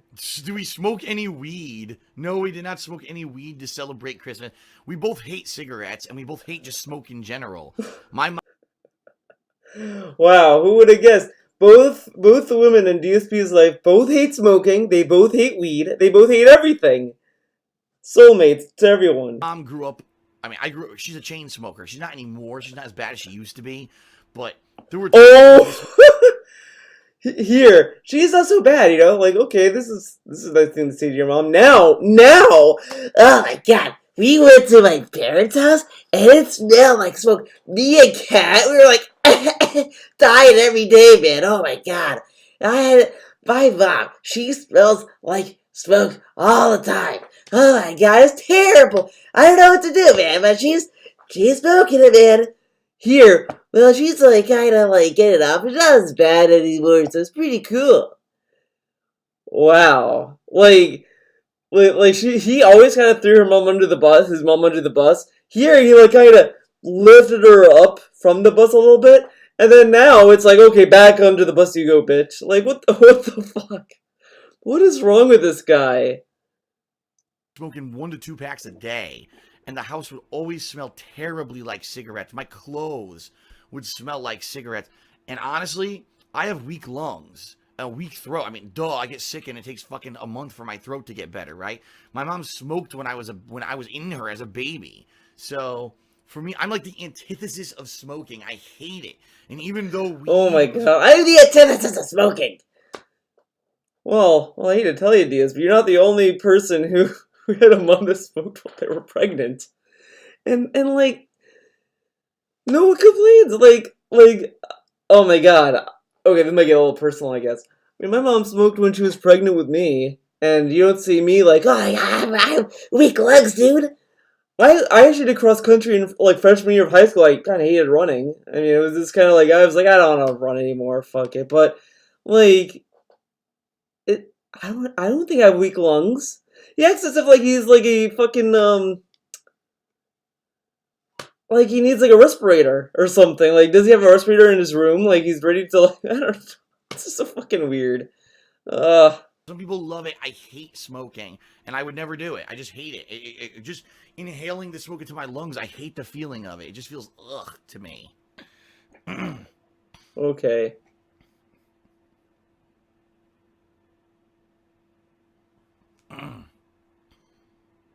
I don't know if he sounds like a smoker, but all right. I don't know. Well, he is really wants to be we'll like. Let's take a break. My voice again. Let's take a break. What I'll do some thank you shout outs to those who've been cheering and subbing. I think there were a few more. And I'll take another break. I'll be back in like 5-10 minutes. And then the final segment of the Christmas and Chill stream, what I want to talk about is how I would celebrate Christmas on Christmas Eve and Christmas Day. It's so insane he never uploaded this on YouTube. Older, like that really blows my mind. Because you think like now DSP of current year DSP would do Twitch stream exclusive streams like this. Like you'd think that. And back then in 2016, you'd think that, okay, everything's going to go up to YouTube because he was still uploading to YouTube at the time. And this was back when he was with Machinima. And he didn't upload this at all to any of his channels. It blows my mind. Like, I had to go to, Samoid to watch this fucking content. It's insane. It's insane. Fun. This is some interesting stuff to talk about here. Because this was more family-oriented stuff. Me spending time with my family. You'll learn a little bit about my relatives and stuff, okay? All right, so before we go on break, some thank yous. Let's take a look here. So we'll go back about an hour. Here we go. Whoa, Flutter Knight with a 500-bit cheer. Thank you very much, Flutter Knight. Whoa! Man, 500 bits got a whoa. 500 bits got a whoa from him. Wow. I appreciate that. Ty Plays ZZ subscribe. Thank you, Ty Plays. Super Blind Man subscribe. Thank you. Super Blind Man! Oh! But good to see you on stream, by the way, today. I don't think I've seen you. Good to see you, Super Blind Man. Good to see you. I haven't seen you in a while, man. Well, since I've been back on Twitch. The jokes. Suck on Lemon has subscribed. Thank you to Suck on Lemon. And someone just gave a 500-bit cheer, but it didn't show up. Hold on. Who was that? Whoa. Oh, shit. I screwed up. How does he know if 500-bit cheer came up? Sakagake 741. Yeah, dude. This is weird. I just said Sakagake. Sakagake. Sakagake, for whatever reason, when you cheer, you don't show up on Streamlabs. I have no idea why not. I have absolutely no idea. Dude, and I also forgot to use Streamlabs. Because he used Muxy for so long before switching to Streamlabs. I forgot he had a Streamlabs. Now, well, no, I don't think he put the tips link back then. He put the tips link like when he had Muxy. But that is insane. Someone to show up and not show up. But for some reason he doesn't show up, so luckily this time I caught him before it got him. It scrolled off the stream or the stream chat here, okay? All right, so quick break, 5 or 10 minute break. When we come back, it'll be the final segment. I'll talk about actually celebrating Christmas Eve and Christmas, and that'll be it. As you can hear, my voice is getting hoarse, so I'll be happy to relax it for a little bit, okay? Thanks, everyone. I'll be back in a few. See you then. Okay. Okay, everybody, hold on. Coming back here. It's coming back, guys. I don't have the Christmas hat on. I took it off for the break, but I actually forgot that I had filmed something special just for the stream. I completely forgotten about it. Oh, boy. A week ago, I filmed a house walkthrough. People have been asking me to do one, but I didn't do an official one for this year. Oh, nice. So, what I'm going to play right now for you. A house walkthrough. Last week. It's a house walkthrough tour. It's about 15 minutes long. Okay, it's going through all the the things in my house, showing off stuff. So we're gonna do that right now. Did these? That's good because it'll give my voice a little bit more time to rest. And then when that's done, it'll be the final segment where I'll talk about Christmas Eve and Christmas Day traditions, and then I'll get your feedback, and that'll be it for the stream. Okay, everybody. All right. So without further ado, it is the holiday version of the 2016 home walkthrough. Here we go. Gotta mute his mic. Uh-oh. No audio. Oh my god, look at this fucking camera work. That did not work because there was no audio. Hold on. I goofed. There was no audio. I could fix that, though. Sorry about that. Hold on. Hold on. I screwed it up. I have to go mute the music. Mute the music.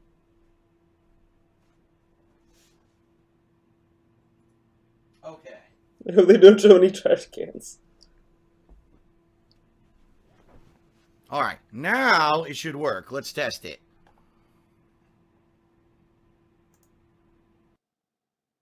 If it works, I'm just going to let it go. All right, here we go.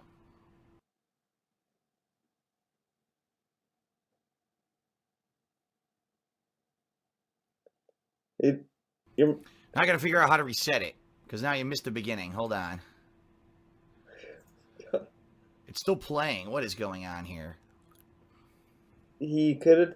He's a professional, guys. Don't worry. Maybe if I reselect it. Hold on. Let me try something. Sorry, everybody.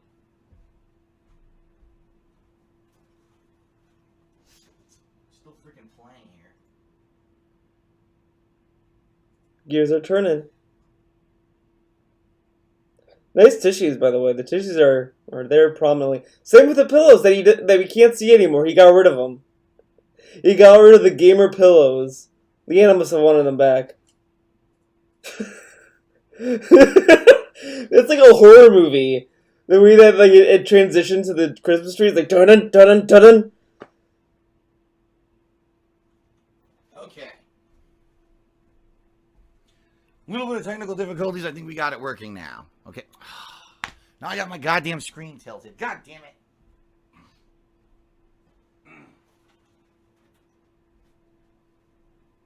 It's all right. It's Christmas. It's all right. It's Okay, Christmas. It's all right, dude. It's Christmas. Oh god, the hamsters. And it still didn't start from the beginning either. And there was still no audio. Okay. Still no audio. For some reason, it's not playing the audio, even though it did before. All right, you know what I'm going to do? It didn't before, I'm gonna completely though. re-add it fresh, then it's going to work. This is going to work. I swear it. What if, like, the channel was muted? Like, the audio channel that it is playing through was muted. I have a feeling it's that.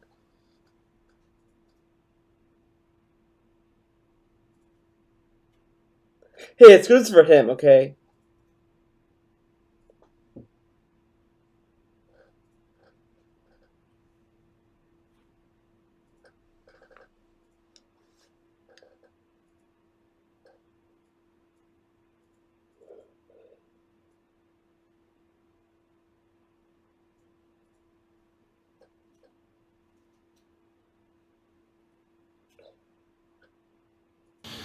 What is up, everyone? Here we go. DSP here, and happy holidays 2016. As a special treat for the holiday, I wanted to do a house walkthrough. I have not done one of these in a while. I did a quick Whoa, one look at all the back personal earlier, information, halfway through dude. the year because I Oh, did some home fuck. improvements when my parents were visiting. Fuck, god damn it, DSP. It was working, and he does this. We're doing it guerrilla style. I'm going to play it in a window on the other screen and capture it manually. It's not playing the audio. We get it, Stupid DSP. OBS. We're watching it. He has to explain this to us, so in case we're not, because we might be scared. It was playing. We don't need to know. Oh my god, now he's doing... It was working. It was working, and he does this. Oh my god, this is like punishment.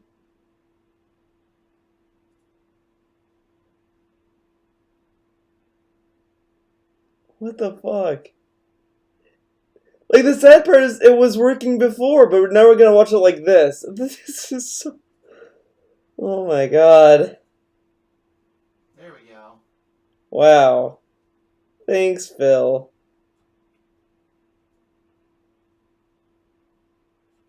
He can't stretch it anymore?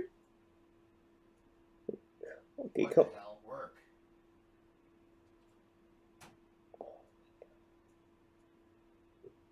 It was working before. And he does this.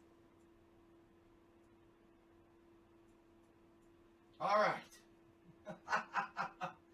Oh my god, that took too long. All right, here we go. ESP here, and happy holidays 2016. As a special treat for the holiday, I wanted to do a house walkthrough. I have not done one of these in a while. I did a quick one back. Look at all the personal information, dude. Because I did some home improvements when my parents were visiting. But outside of that, I have not done an official walkthrough video of my house in quite some time. So I wanted to do one in honor of the holiday. So we'll start with the downstairs, and before we even get started, I just want to show you my hamster is awake. Oh shit, the hamsters. I caught you in the act doing something. What are you... Look at that hamster, dude.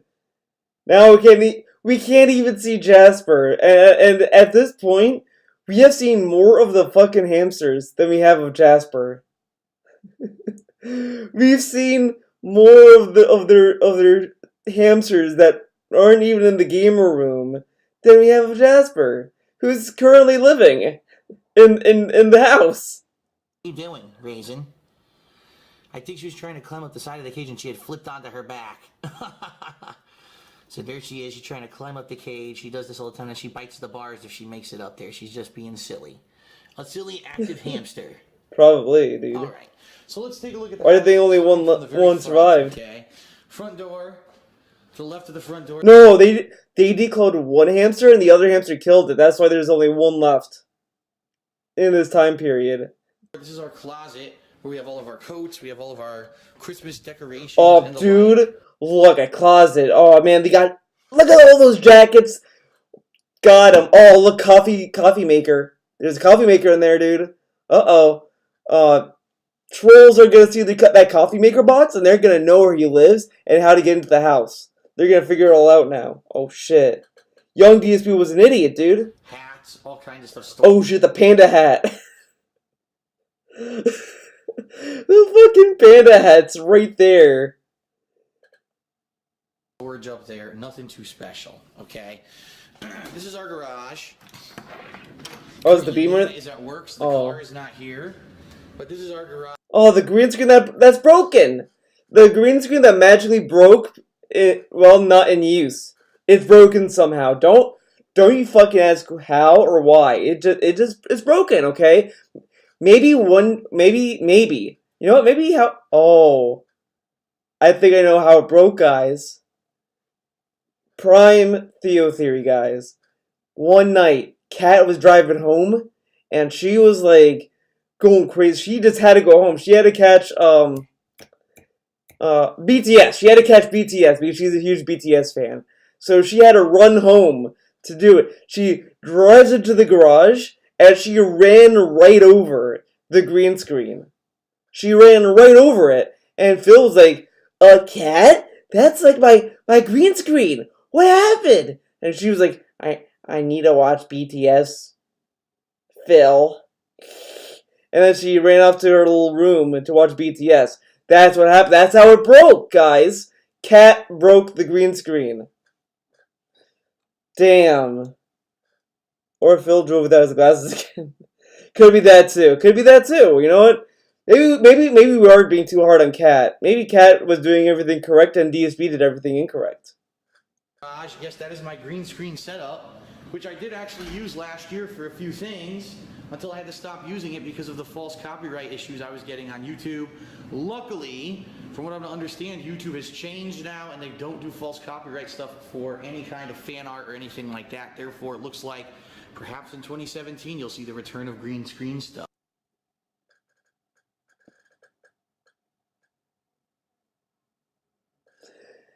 And then he teases that he might do green screen stuff again in 2017. Well, guess who's wrong, bitch? Okay, over here's our trash. Very Wrong! False! Incorrect! No! Fuck you, Phil! exciting. I'm sure you have recycling, compost. You dirty, rotten liar. Separated because they make you do that on the west coast of the United States. Here we now have all kinds of stuff in storage. No more We've storage. got so much room now because my parents actually helped me earlier this year to clean stuff out. We go to Sam's Club and we buy in bulk all kinds of things like paper towels. Oh, Sam's Club, big ups. Plates and stuff like that. So we need to go Wait, he has Sam's Club and Costco. That's pretty cool. shopping for that kind of stuff all the time. We also got some home decor stuff around here. So this is very much used a lot now. This is actually for Leanna's business, her soap making business. Well, not this bug spray. We keep that in here in case any bugs get in here. But outside of that, she actually puts down her soap here, okay? Hey, and uses they eat off of paper plates because it saves on water and he doesn't have to clean dishes. It's easier, dude. sealant to seal the soaps airtight with this professional system she bought. Cost a little bit of money, but it's been really worth it. This year she's improved the quality of her soaps because of it. So, and of course that's our heater and all of that, you know, over there in the corner. Very exciting, I'm sure, for you. Okay, moving further. Did she enjoy making the nice soap? Artwork here in the front hallway. This is our guest bathroom. I wonder who's painting that one one too. Kind of relaxing a little bit. Most of the time we use the upstairs bathrooms, but there it is, the guest bath with the amazing blown glass sink. That's really freaking weird, but it's local to Washington State. It's local to Washington State. Ah, yes, the blown glass sink. It is a local little inhabitant, and it's local, whatever. Huge. Weird thing to brag about, but okay. The washroom. It's a bit of Oh mess. shit, we're We've gonna been see doing a lot of Panda Lee laundry lately, underwear? So kind of laundry strewn about here. But washer dryer, very nice, right here on the bottom floor. Very nice. Modern washer dryer from LG. They're really nice. We've never had really a problem with them. And all kinds of home decor stuff, sheets and throw pillows and comforters and shit that we just kind of store in here because it's really the only place in the house we have room. Christmas stuff from the Christmas decorations you're about to see shortly. All right, heading into the main hallway. Here you are, ladies and gentlemen, our beautiful Christmas tree in all of its regalia. Oh. Underneath the Christmas tree are all of our... He can't have that because Jasper Kitty is... Oh. Panda. Let's go. He can't put this tree up anymore because Jasper Kitty's gonna destroy it and kill himself by chewing on the wires. He's gonna jump in there and be like, nom nom nom, and he's gonna go fry fry fry, so he can't have that, okay? Okay, dude? Christmas presents. Now, these red boxes are just for show. They're not real presents, but next to them we've got real presents wrapped up, some for me and some for Leanna, which is nice. Our beautiful Christmas tree. And then as you'll see as we head upstairs, we've got garland, or I don't know what we actually even really call that. Get out of here, Buster. Staircase that's lit. Behind us here, He's in like rambunctious. beautiful pictures of all the different places that Leanna. Oh, look at these nice pictures. Look how great they are. Dude. There's always a picture of DSP just standing there like this, looking dead at a camera while someone is kissing him. It is insane. It's insane. Now the other thing is that like there's always only one picture ever where DSP like leans his head on his girlfriend. Other than that, it's perfectly upright, like just standing there. Like that's insane. He really loves the girls he's with, right? Like he's in front of a green screen. Yeah, pretty much. Now I like how it's only Leanna kissing him. He cannot kiss Leanna. It's like there's never a picture of him kissing the girl he's with. It's only the girl kissing him. Because that's what couples do, right? The man never kisses the girl. The girl is the one that does the kissing. The man just takes it. This is so fucking weird. This guy is so weird with everything. Have I have been very nice. It's kind of a record of the trips we've been on. We're hoping. Oh my god. And then when he wraps his arm around the girl he's with, it's like a bear claw. Like he's just like kind of locking her in. It's either okay, you're next to me, bitch, or you're really next to me. It's so fucking weird. How can he stare into a camera like a? That is exactly it, Jack. He does look like a serial killer. Oh my god. And I like how even then he looks like he has fucking tits. Oh my god, this is insane. Sure. To hopefully go on one because we haven't been on one now in a good 3 to 4 years, and honestly we're kind of getting stir crazy. We really need to get out of here for about a week and do something interesting. The trips we've been on, we're hoping next year to hopefully go on one because we haven't been on one now in a good 3 to 4 years. Did you guys get that? I wanna show you something a little cool for a bit. It's gonna be worth it, guys. Don't worry. You're gonna love it. The game vlogs.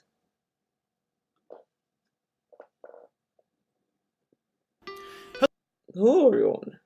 Let's see. Staycation.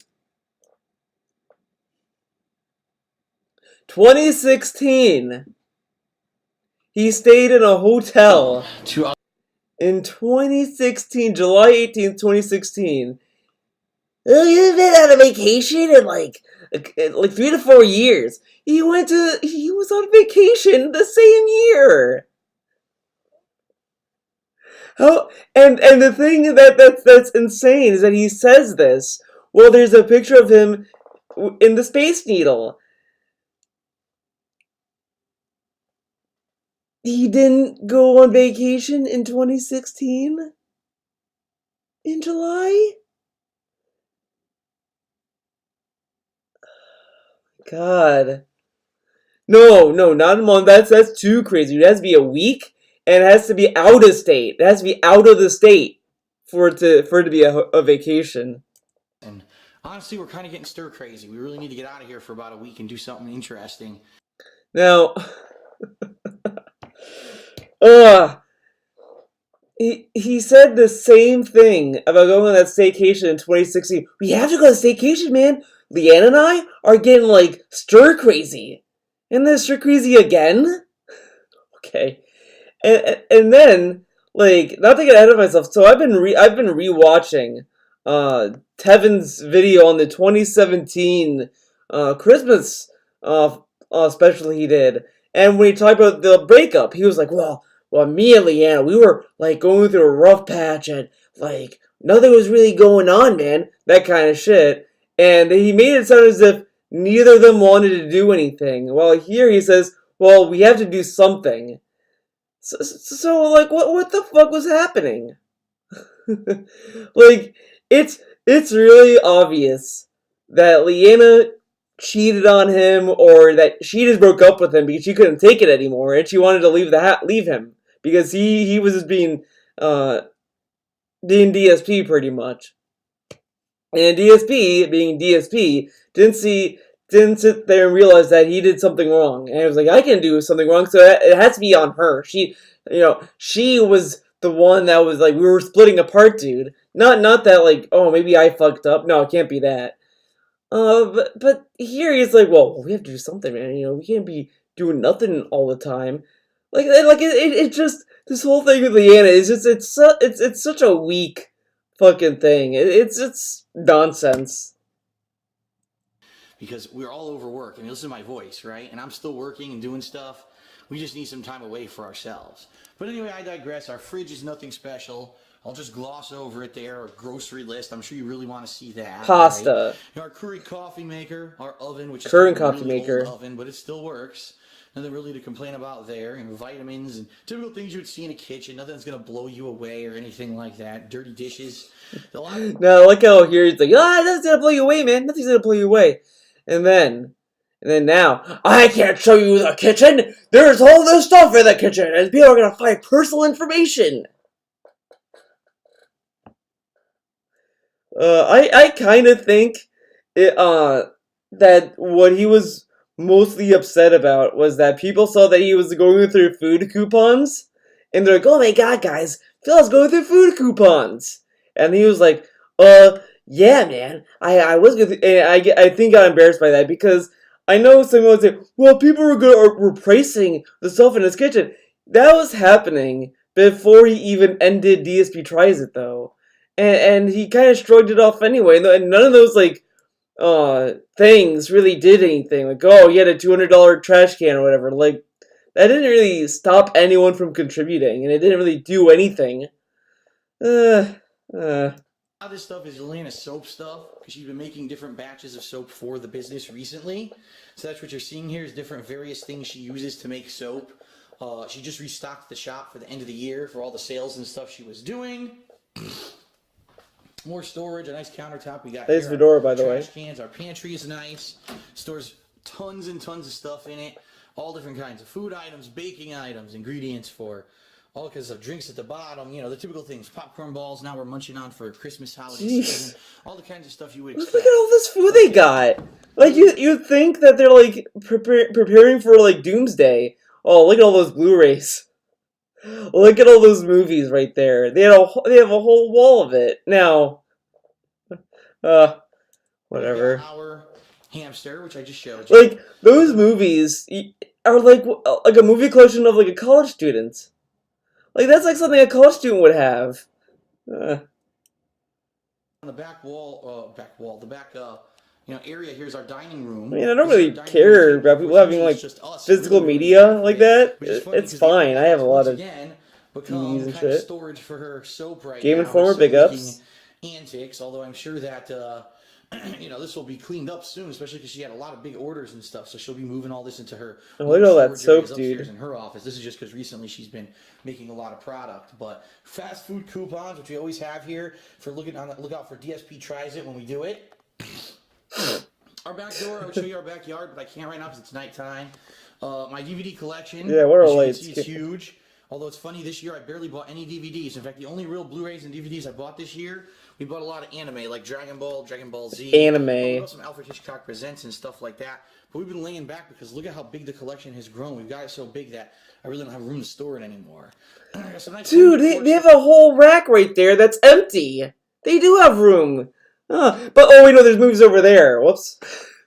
But remember, guys, they don't have any free time to watch movies. They didn't have any free time. They didn't have any free time. Do you think there's any Atlanta stuff? No, I don't think there is. I think you threw it all away.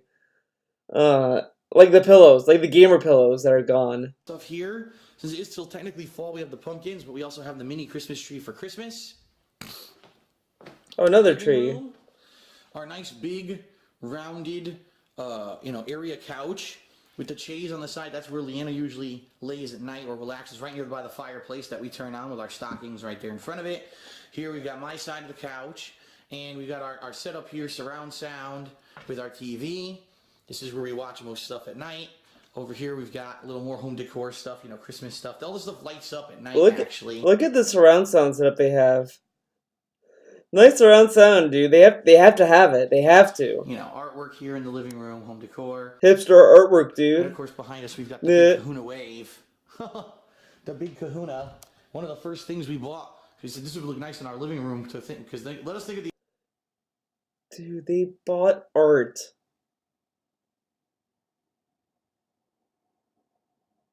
Now, I don't know, like, if this is, like, something you get, like, for cheap, but have you seen some of the prices you could get for some paintings and shit?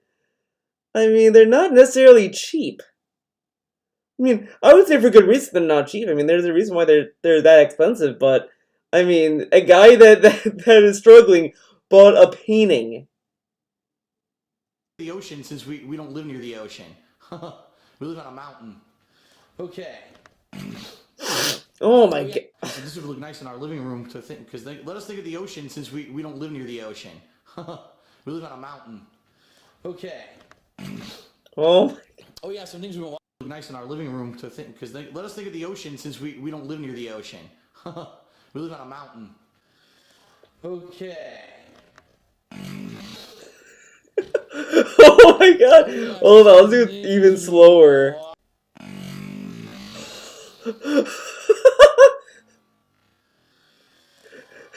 Okay.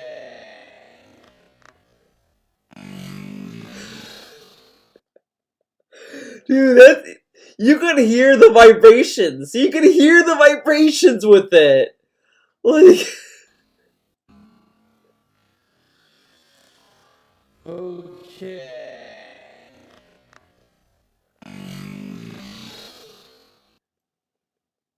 You could hear the vibrations. Oh my god, this dude.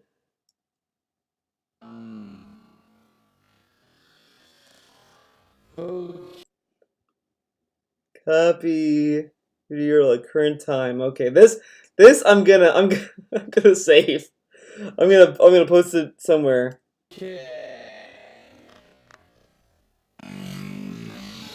Oh my god. Oh yeah, some things we've been watching recently. All different holiday themed movies. That's insane. As we watch them, I stack them here, and I'm going to put them back in another week or so when the Christmas time is over. But look, we've been watching all these holiday themed things. I've been posting pictures up of them on Instagram recently. Stored vibrations. So now, really the only thing downstairs left to show you is this closet, which isn't very exciting. Again, some just more storage, cleaning supplies, Oh, I thought... food items, utensils, waters, that kind of stuff. Nothing too special, nothing too interesting. Time to go to the gamer rooms, Let's dude. head upstairs. Hell yeah, let's go. There's my axe, just in case anyone tries to break in. I can easily grab it and stab people with it. Okay, a few things. I like that he puts the axe right near the door. Like, wouldn't you want to hide the axe somewhere so that you know where it is, but the burglar doesn't? Leaving it out in the open by the door would lead to the burglar be like, hey, there's an axe, baby. Grabs the axe. There you go. Oh my god. Okay. And I'm sure that's gonna end very well. I like how he says he stabs people with an axe. You fucking axe people with the axe. Easily stab people with it. It's got the safety cover on. No, he takes the safety cover off when the brothers are. The safety cover is on, so in case Leanna comes to him, he doesn't have to worry about Leanna hurting herself. Okay. Obviously. Self-defense. In addition, I have another one upstairs near the bed. So there you have it. Oh, sweet. So then if the brother comes in and they grab the downstairs axe, they have an axe fight. It'd be like, shh, shh, shh, shh, shh. It'd be like this. It'd be like fucking badass, dude. It'd be like an action movie.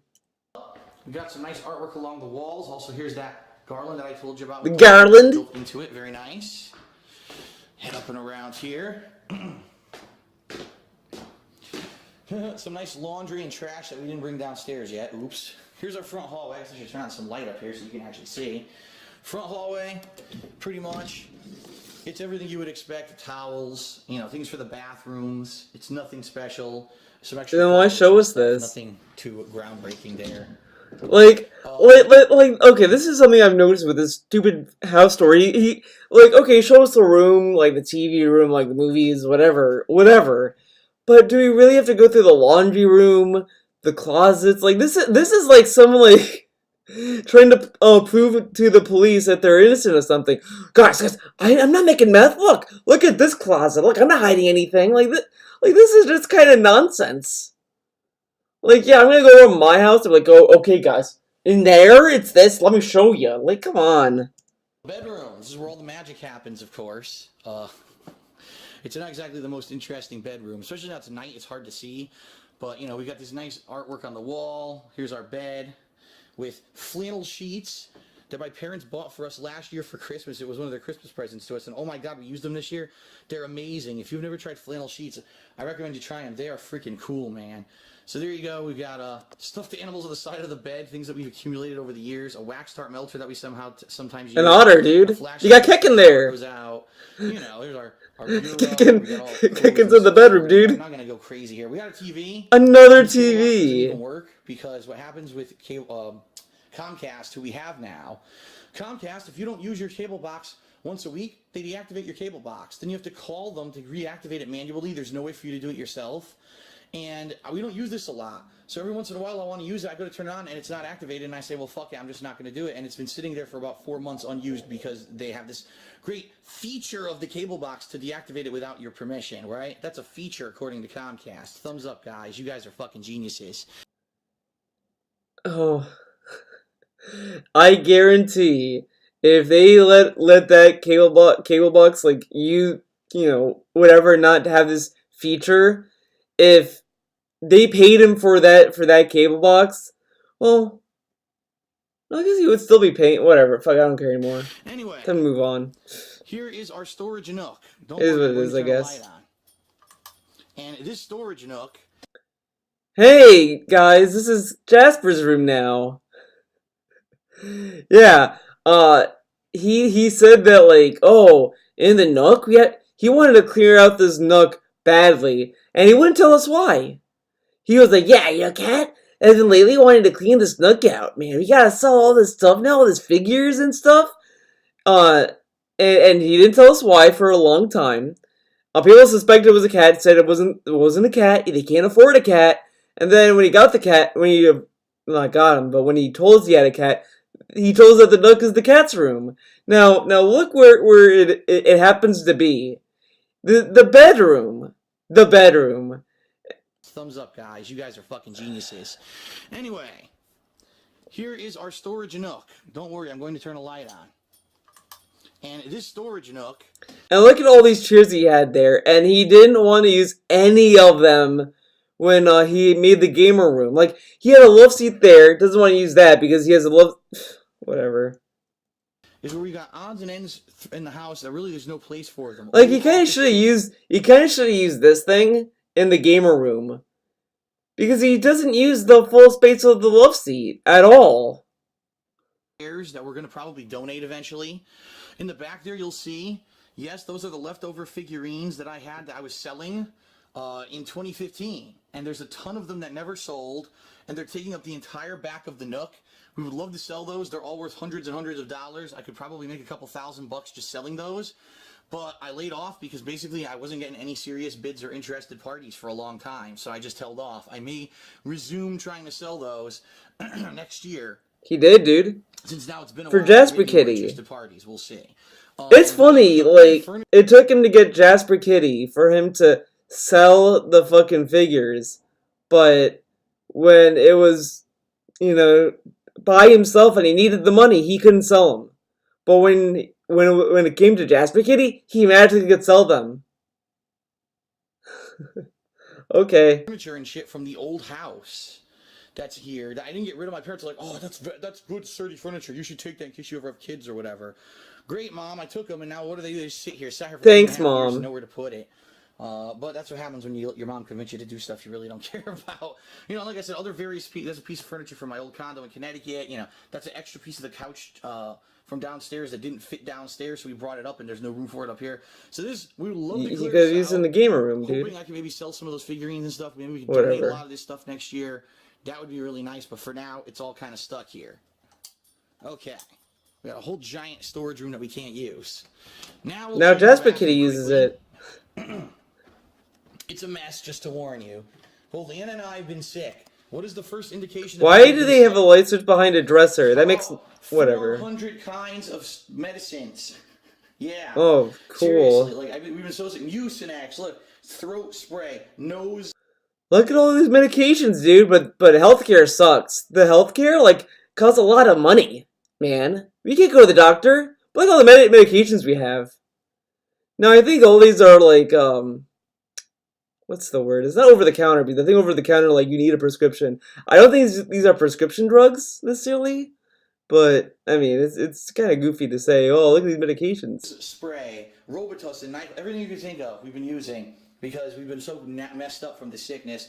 You can still hear it. Sickness! Wah! My throat spray, nose spray, Robitussin, everything you can think of, we've been using. Because we've been so messed up from the sickness. The sickness! Come on, get down with the sickness, you mother, get up. Come on, get down with the sickness, you fucker, get up. Go get down with the sickness. Open up your ear and let it flow into me. Man, I don't know what it is with DSP, but every time he says these phrases, I just think of songs. Like, when you talk about toxicity, it's like, toxicity in the city. No, now you know the world! And now it's the sickness, down with the sickness. God damn it, Phil, why do you do this to me? Why does he do this to me, god damn it? You can still hear it in me. And by the way, how do you like my hairdo today? It's nice, isn't it? This is my holiday hairdo when I make up my hair for the holidays. Very simple. You got a little single toilet here that's separate from the rest of the bathroom, so someone could use the bathroom while someone else is, say, taking a shower, which is nice. There's our shower. There's our bathtub with various bath accessories and things around the tub. Leanna takes a bath, and I usually shower. That's kind of how we do it here. Do you ever go together? Nice stool, by the way. Big bathroom. I love the giant triple mirrors that we have in here. Okay. Nice stool, by the way. Moving on, here's the guest bath. Quite honestly, this is the bathroom I use most of the time if I'm going to do a number 2. Because if I'm going to do a number 2, I don't want to hog up the bathroom. So here it is our laundry, you know, little sink. Jeez, they have 3 bathrooms. Nothing too special. We have never even used the shower. We assume it works. We did turn it on and it worked when we moved in, but we've never used it. Okay. Now here's Leanna's office. For privacy reasons, I'm not going to go in there. I don't know if she has anything out that she doesn't want anyone to see. I'm not going to go in there. He's pretty much showing us the whole room right here. Pretty much. Wow. This is like, pure clown logic right here. I'm not going to go in to show you stuff, but you can see the other desk now. In the same video that I was watching, like the old Tevin video, DSP was saying like, oh, Leanna left in a huff. all of the stuff that she left you have like desks and shelves and all this stuff. Like you kind of shot her for leaving like furniture in this room, but if she got rid of the furniture, let's say, like Leanna came back, took the desks, took the shelves, took everything out, 100%, and then he flies in Cat. What's Cat gonna do? The room would be empty. Okay, I got this PC. Phil, where am I gonna put the PC? You can put it on the floor for now. I do know she's been wrapping Christmas presents recently, and I see Christmas wrapping stuff there against the wall. This is a lot of storage and stuff for her business. As you can see, a lot of her wax tarts and other stuff there. Again, just zooming in. Game collection. It's a mess. The game collection. Don't want to get too close to that. Recently, you know, her computer and everything is right there. Look at this. I'm not gonna go in for privacy reasons, but look at this. Look at that. Look at this, dude. Like it's like me saying, guys, I can't do a video detractor. I can't show you this room I'm in right now because this is my brother's room, and I want to respect my brother's privacy, so I'm not gonna show you the whole room. I mean, well, I guess I'm not showing you the whole room, but I mean, you know what I mean. Like it's like me saying I'm not gonna film in this. I'm not going to film in this room because it's my brother's room as I film in this room, dude. It's different. There. So that's her office, and then here's my office, which I'm sure you're all. Oh my god. I'm sure you're all dying to see this office. Yeah. I haven't showed it to you in a little bit. Here it is. I'll close the door. I'll do a full spin. Hold on. Let's spin. Oh shit, Jasper can't get in. So here's what the office looks like from the inside. The YouTube plaque he doesn't care about. Fuck YouTube. They're a bunch of hacks. Fuck them. I don't care about YouTube. I'm a Twitch streamer. But look at my nice little plaque I have from YouTube, dude. That you can't see and only I can see. Now, I also want to see something.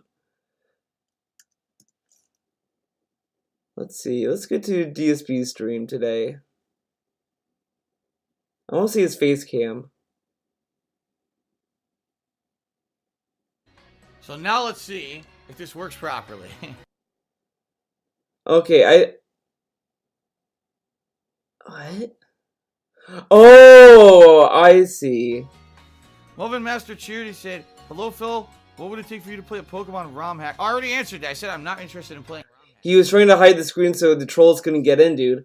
Now, the reason why I went to the stream is that I was wondering if the because I thought this was like way too much soundproofing foam, and I almost thought he removed some of it, but it looks like it's the same amount. I mean, you can't really. I don't know. Here we go. Two of these things. The Crawdaddy, right? It is what it is. That is my YouTube 100,000 subscribers reward plaque that I received. I'm serious. It probably was like 2010 or 2011. That's how long ago I got 10,000 subscribers, or excuse me, 100,000 subscribers on DSP Gaming, which it says right there. Even though subscribers mean absolutely nothing, but YouTube isn't smart enough to figure that out. Even now in 2016, they're still buffoons. Subscribers on DSP Gaming, which it says right there. Even though subscribers mean absolutely nothing. Subscribers mean absolutely nothing. Wow, what a way to talk to your fan base, DSP. You might sub to my channel, but I don't care about that. Fuck you. They commemorate you getting that many subscribers because that just, I mean, oh my god. Like it's really not that it's really not that big deal to think about. I mean, you guys know why YouTube treats subscribers as a big deal. They give you a fucking award for an award for it. Like, you know why? Like, whoa, man, you got 100,000 people that watch you. Whoa, man. I mean, it may not be exactly those amount of people watching every videos, but it's still kind of commendable, I guess, to get like people to subscribe to your channel. Like, this is just lame. And then to do a video and say, no one cares about subscribers. Like, subscribers don't matter. Like, that's a nice thing to say to the people who subscribe to your channel, DSP. Very nice. But YouTube isn't smart enough to figure that out. Even now in 2016, they're still buffoons. And But they the soundproofing foam on my walls, that's what allows me to sound so clear in my videos, and you don't hear a lot of atmospheric sound or anything like you used to in my old... Then how come I'm hearing a fan, dude? It sounds like I'm hearing a fan in the background. You know, videos or my old condo, and that sounds a lot better now.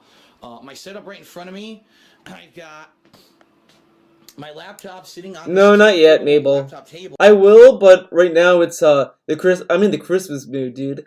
Oh look, it's the wolf amiibo that he threw in the trash. He said amiibos suck, they're terrible, who cares about them, etc. But he keeps the amiibo right there to look at as he streams. Now I think he probably removed that for whatever reason. I kind of don't know why, because it's like I still have my amiibo. I have my amiibos like set up in the basement. Now of course you don't see them here. I mean I have Pen up here though, but I have like Lucina because Lucina's best girl. You have uh a Link from Smash. I got I got a few others. I don't know. I'm like blanking on them. He's not more than two. Oh man, I forgot who I forgot already. Oh man, Amiibos. What a soy boy, dude. Yeah. This is my sound mixer, which my microphone, which is not in position right now, it's over here because I was actually going to do some voiceover work before I started filming this video. Yeah, that sits right there. Hold on a second. What the hell is going on? My phone is screwed up. Oh my Sorry. god, distracted. No, okay.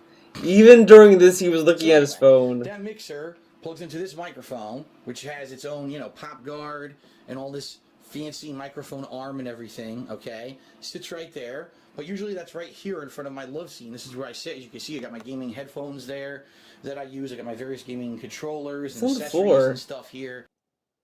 My mouse right there, but usually What's that on the floor? It looks like fucking like Cheetos or something. that's right here in front of my love scene. This is where I sit. As you can see, Whatever. I got my gaming headphones there. Pop guard. Oh, oops, I didn't mean to go back. But look at the trash can. I want to look at the trash can again. Okay, sits right there. But usually that's right here in front of my love scene. This is where I sit. As you can see, I got my gaming headphones. Look at that. Wait, you can't see it? No, you can't. I'm blocking it, dude. Look at that trash can. Oh my god, dude, man. Imagine what he does. Imagine what all this is about. Dude, it's all because Leanna didn't touch the penne, dude. There that I use. I got my various gaming controllers and accessories and stuff here. My mouse to start and stop recording and stuff when I'm recording. My Nintendo 3DS is sitting right next to me on the love seat there. Webcam in place for when I want to do picture-in-picture or a vlog, okay? And of course, because I've been sick recently, tissues, the trash full of overflowing with tissues, and cough lozenges. Oh, lozenges. For me to have easy my access god. because I've been so sick. Now here's the mess. Oh my god. Here it is, my television with all of my gaming consoles. Look how that TV fits on that stand perfectly. The new TV is like, it could be knocked over in a matter of seconds. Like, it would just take one little, like, earthquake. Not even an earthquake to get it off that stand. But look at all this dust. Look at the cables. This, Just kind of sitting around, a million fucking wires. Yes, all those wires are connected, and yes, they're all necessary. There's that's the PSVR. Now he did move the PSVR a little bit. Hold up, here it is, actually, my hold television. up. I think these are the twist ties Tevin has been talking about. And in case you guys don't know, it's either these or maybe I don't know. Maybe you put them back. But I do remember. I know what Tevin was talking about. But there was a bag of twist ties he had on that stand for like years. He never moved it ever. Like it was insane. And then he moved it like for the Quarterman interview, and it was like a big deal. Oh man, actually, I want to see something. Hold on.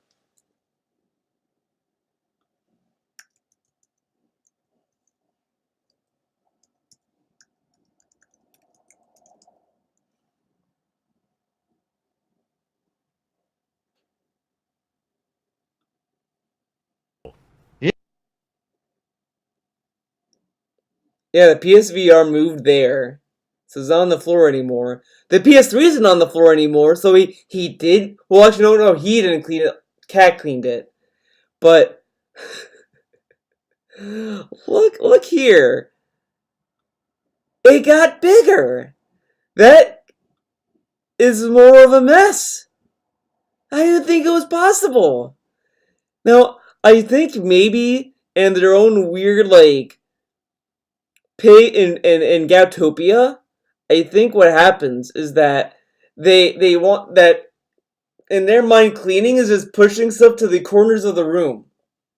And then maybe vacuuming in between, but like they just push everything to the corners and just do this. Because like this is not With all of my like look how I mean hold on. easy access because I've been so sick. Look at this.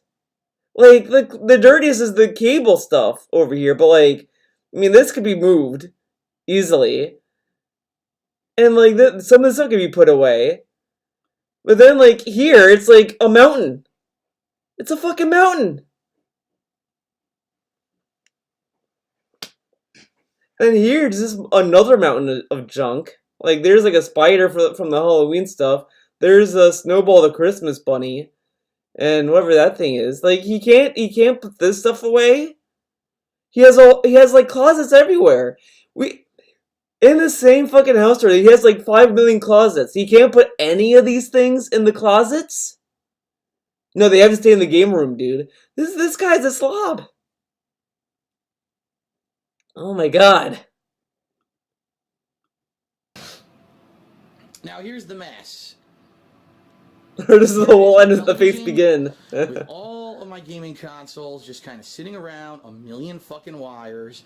Yes, all those wires are connected, and yes, they're all necessary. There's the PSVR, now just sitting firmly on the freaking floor. Here's a bunch of old games from this year that I never traded in. Like, look at this. Does he need this box? No, he doesn't need this box.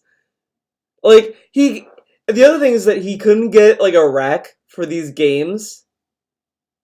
Then he has like the Super Mario Maker box for the Wii U. I kind of threw mine away. I mean, I had the case still for the game, but I mean, the cardboard box I got rid of because you don't really need it. Like, come on. Like he couldn't like invest in like a rack to stack these things. Ugh. Because around May, I just started getting them all digitally, so I never went back to GameStop to trade them in. They're all just sitting there. There's Rock Band stuff. Oh my god, dude. Look how empty that space is. Dude, this is insane. I'm losing my mind. I'm losing my mind because, oh my god, we have to go back. We have to go back. This is insane.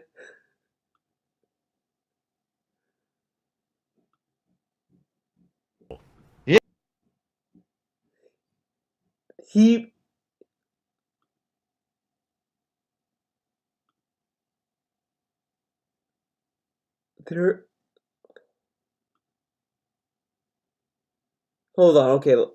Let's play. Okay, never mind. I was about to say I thought that was new, and I was about to lose a little bit of my mind, but that was always there. Okay, never mind.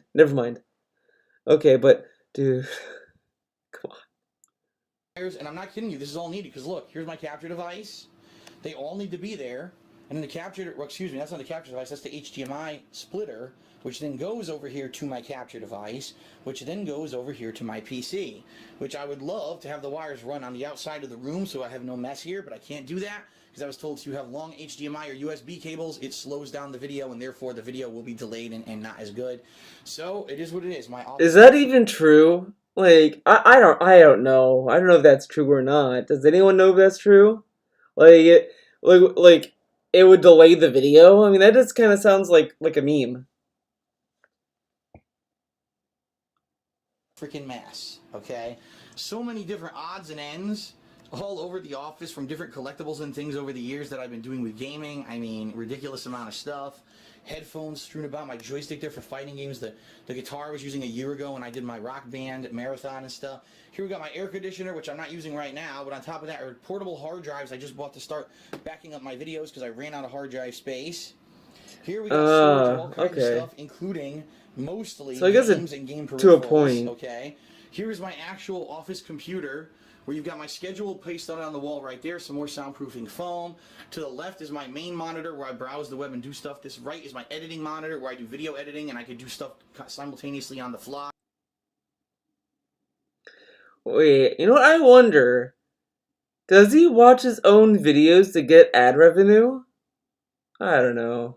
When I'm playing a PC game and capturing it, I capture it in the left monitor and I play the game on the right. Alright, and all kinds of, cool stuff. There's the Club Nintendo, the final piece of swag ever from Club Nintendo, their yearly calendar until they went out of business. My bobblehead from Fallout, pretty cool, right? All kinds of stuff, around here. Calendar, hard drives, notes, everything you think of, alright?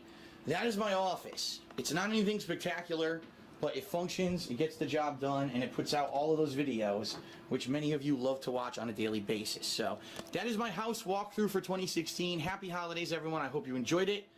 I hope you have a nice Christmas. See you later. Now, What is up? holy shit, guys. We watched the house tour and we analyzed it, and now we're gonna... it's toxified. The house tour is toxified now. Because it totally matters now that I analyzed the room and made fun of the house, guys. Now it's a big deal. Hello everyone, DSP here, and happy holidays 2016. Mute that, I started replaying. Hold on, let me see if I can actually turn it off. Boy. There, I turned it off, good. Alright, so I hope you enjoyed that. Boy, was that a pain in the butt to set up. But eventually I got it working. Thanks for being patient there, everyone. I had it set up and then it didn't work when I went to play. It was muted. So, hopefully you liked it. Home walkthrough for the year. Honestly, not a lot changes. You know what I mean? Now that we're settled in here, not too much changes over the course of the year, besides maybe home decor items and stuff. It was nice to have the Christmas tree down there to show you, and the Christmas decorations and stuff like that. But, not too much changing, so the home walkthrough, unless something significant happens, probably won't happen too often, okay? Or at all. You got toxified, dude. Alright, well. Never gonna happen again. Time for the final segment, ladies and gentlemen, okay? I'm gonna say right now, there's already people spamming the stream chat with nonsense. Time to end that, because it is time to do the final segment of the stream. In this segment, I want to talk about two things. I want to talk about how I celebrated Christmas Eve and Christmas Day when I was younger, and then as I started to get older, teenager, into my 20s, how that changed. The teenage years. Okay? So when I was younger, my family got along. And what I mean by that is, it was never like, I didn't have a grandmother or grandfather on either side of the family who either lived nearby or was alive. They passed away when I was very young, or, in the case of my dad's parents, they moved away and I haven't ever even met them, okay? So I never really had grandparents. What I had was a great aunt and uncle, so the aunt and uncle of my mother, who kind of were surrogate grandparents for me, since I didn't have grandparents anywhere near me that I could. Wow. So he has an aunt and you're not gonna be aunt or uncle. Fuck that. You're grandparents now. What? Oh my god. Oh my god. This is fucking... celebrate the holidays with. Now, also, there was my mom's cousins, who ended up becoming my godparents, and their 3 daughters, my second cousins, who kind of ended up being like cousins or friends to me when I was younger. Oh my god, this is so weird. This whole family is like Clownland. During the holidays, we would all get together at various different times. So, for example, for Christmas Eve, what we would do is we would all go over and meet at my godmother and father's house, all right? I could do that Monday day. We could be surrogate brothers. My parents lived in Connecticut, so incidentally, it would be like a 10-minute drive, and we'd be there. We would go there Christmas Eve night, and it would be myself and my cousin Melissa, my parents, obviously my godmother and godfather, and then it would be my I- my great uncle, my great aunt, who I called grandma and grandpa because I thought that they were basically my grandparents. Oh my And god. then my 3 little cousins. This little shit.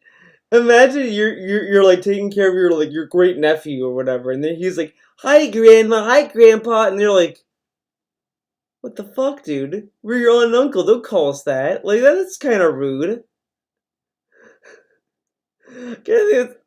I mean, like, do they want to be called that, or did he just call him that because he wanted to call him that? That's kind of fucked up. Do you think Phil dated his cousins? No, I don't think so. Now, some other years, other people would come, and sometimes they wouldn't. Sometimes my godparents' parents would show up, and they would kind of be like other grandparents, even though they really weren't.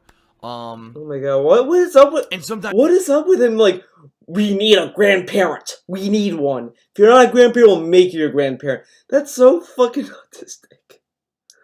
Like, dude, it's like I did not know. I did not know my grandfather on my mom's side because he died when I was born. The only thing I know of him is that he chose my name.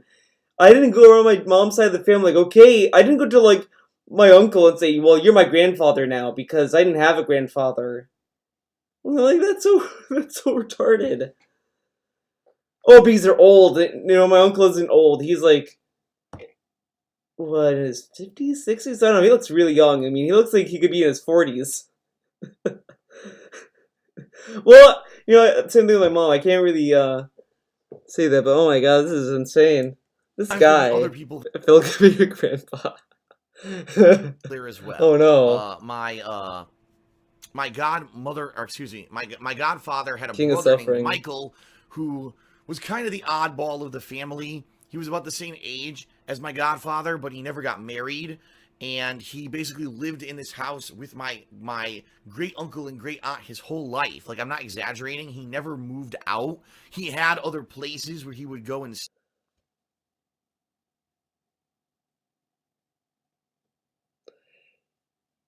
He kinda sounds like a loser.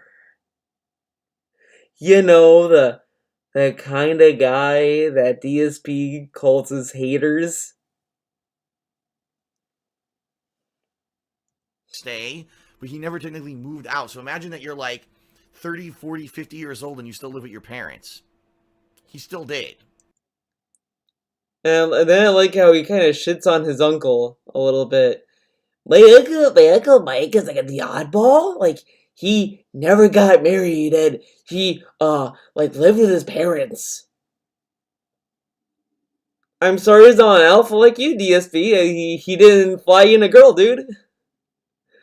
Like, and this is what's so lame about this. Like, he cares so much about traditional values that, like, he has this odd, like, you need to have a relationship, you need to have a girlfriend, you need to have a significant other in your life for your life to matter, or some shit. Like, he says, like, such weird shit. Like, he countlessly has shat on detractors for being single and not having any significant others. Oh, they don't know what it's like to be married because they're losers, and that's why they hate me.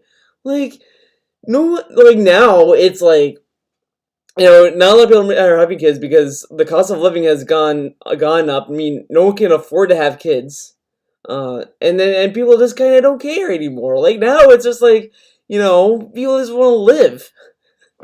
I mean, we're really gonna sit here and just be like, oh well, you don't have a family? Something must be wrong with you, dude. Like fuck off. Like, this attitude is so shitty to have to people.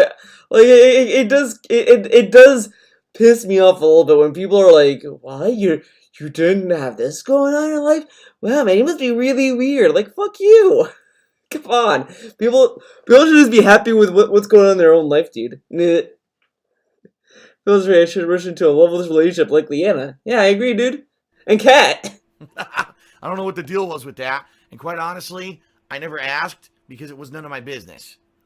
Then why bring it up? Why laugh about it? But anyway. Very nice. Great family member, we would Phil. head over there, and we would celebrate the Christmas Eve together. Now, what kind of stuff would we do? Well, we would have dinner. And it would be a big family dinner. We'd have the giant table where all the adults would sit. And then there was the kids' table where it was myself and my cousin Melissa, and my 3 second cousins all sitting at that table. Honestly, and I'll be honest here, I really don't remember too much about what we ate Imagine there. that, I don't really Ludwig. think it was like the highlight of the night, because I seriously cannot remember one single meal that we ever ate there. I know what would happen is we would all bring food, so someone would bring pasta. Oh, here's salad, Jasper. Here's Jasper Kitty. like That's his traditional kid. pasta with marinara sauce. Someone would have a meat. Someone would have this or that. We would all share the food, but I don't remember particularly. Nothing that didn't stand out. What I do remember stood out is my grandmother would always make fried dough. Now, this apparently is a Polish tradition, if I'm supposed to understand it properly. It would be dough, balls of dough, not really balls, but like sheets of dough. And you would throw it into a fryer, fry it up. Yeah, it's 2016. Take it out, and you would actually dip it in powdered sugar and eat it fresh. And it would actually taste pretty good. Now, of course, it's terrible for you, but it was a family tradition. Waffle cookies, if I remember correctly, were a tradition. Yeah, it's insane. You never talks about these Polish traditions anymore. Waffle consistency, but they were I feel like he only brought this up because I think around this time people like found out he was part Polish and never talked about it, so people were like giving him a hard time for never talking about his Polish traditions. So like here he's like, oh yeah, I don't talk about my Polish side? Well, guess what, bitch? I'm gonna talk about my Polish side. Debunked, dude. We would eat those every year. And if I remember correctly... Yeah, it's pretty much a donut. Oh, God, what was He ate a donut. Whoa, as man. I said, we grew up in a Roman Catholic family. Oh, the whole family was Roman Catholic. So we would have these wafers that were supposed to be, and I don't know if it was real or not, they were supposed to be the Eucharist. Okay? Eucharist? So we would have dinner, but we'd also have the dinner Eucharist. Oh So my it's kind of god, I'm sorry. I get triggered by that because when I was a kid, when I was a wee lad, dude, I used to wake up on Saturday morning to watch Kids WB. I was like, oh man, they have a new episode of Pokemon. Oh boy! I got so excited. We sit through like all these other cartoons, whatever, and then right before the new episode of Pokemon would start, the child of Eucharist would play or whatever the fuck, and it would go on for like 10 hours. It was awful. It was horrendous. And like, me and my brother would get so upset about it. We're like, oh my god, this stupid Christ of the Eucharist would play. And we would always be upset. And I don't remember how we would even watch new episodes of Pokemon. I think we would have to catch a rerun of it. It was so fucking weird. And I just remember, like, we would constantly complain to our parents, like, Dad, why does this always come on Saturday morning? We're watching Kids WB and this comes on. I don't know what happened, and then like at some point I think it stopped doing it, but it would drive me and my brother crazy every day. What if there was a Eucharist type of Pokemon? I would never want to catch it. It bothered me because we'd be like, hell yeah, coming up next, the new episode of Pokemon, Ash does this, and this is gonna happen. Oh, sweet. Then we'd go to black and white, like, da da da da, the Christ of Jesus. Oh, it's awful. Communion at dinner. It was kind of weird, honestly, because it's not like we had a priest there or anything. But it did. I don't know why. I don't know why it was. It was so fucking insane. I never got why it would get interrupted. It was like like a church fucking hijacked the TV signal. Like it should have been a crime, dude. It was bullshit. Like it hijacked Warner Brothers, dude. I know there's some families that still do this to this day, but I don't really understand because I was always under the impression. Hey, that's Digimon. That they would do that pun, Jack. I don't know why we did it at home like that, but Crucifimon. That's Digimon, dude. So another show we watched when I was a kid. Candy around the house or whatever. Before it got weird. I'm sorry. This is like a fucking massive derail.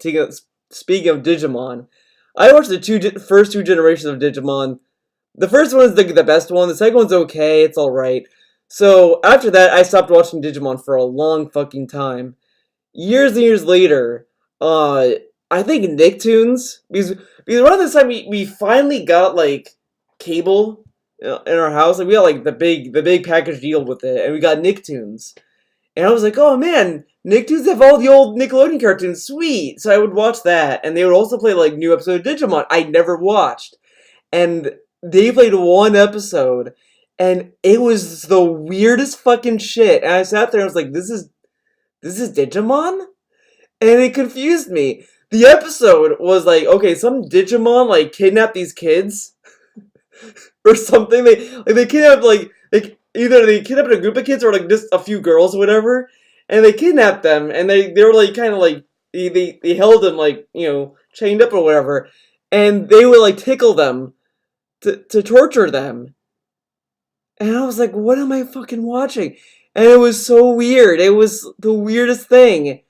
And I was like, okay, I don't want to watch this anymore. I got really uncomfortable by it, and I just changed the channel. I was like, I don't like where this is going. It was really weird, and like the Digimon were weird. Everything was weird. It was so fucking. I never went back. I never went back to it. It was like, okay, I'm done here. I'm leaving. I don't want to know what happened with Digimon after that.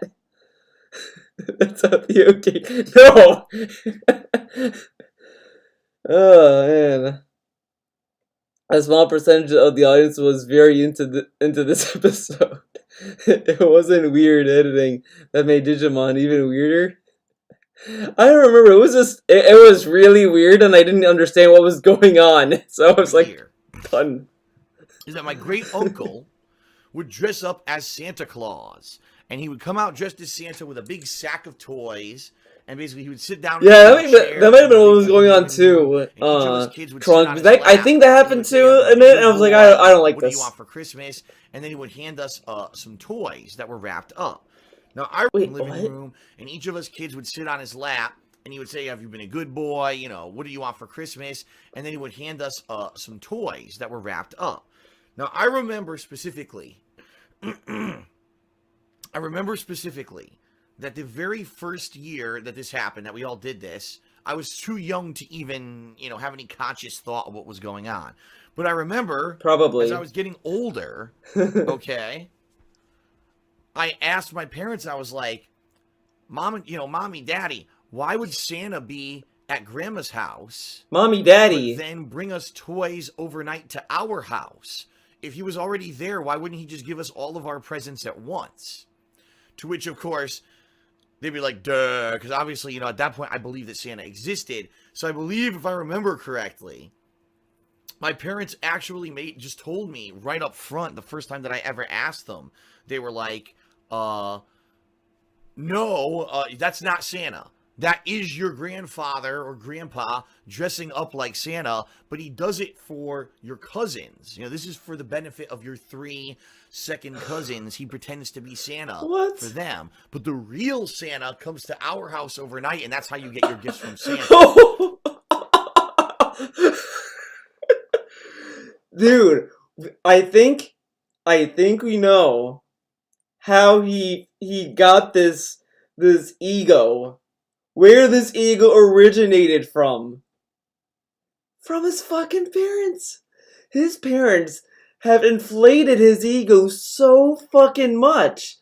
That they told him Santa doesn't go to everyone's house. They don't go to their house. Because that neighborhood's too dangerous. Santa doesn't want to get shot, dude. So they don't go there. So the grandfather has to pretend to be Santa so the cousins can feel that they get love from Santa. Santa doesn't go to that part of the neighborhood, dude.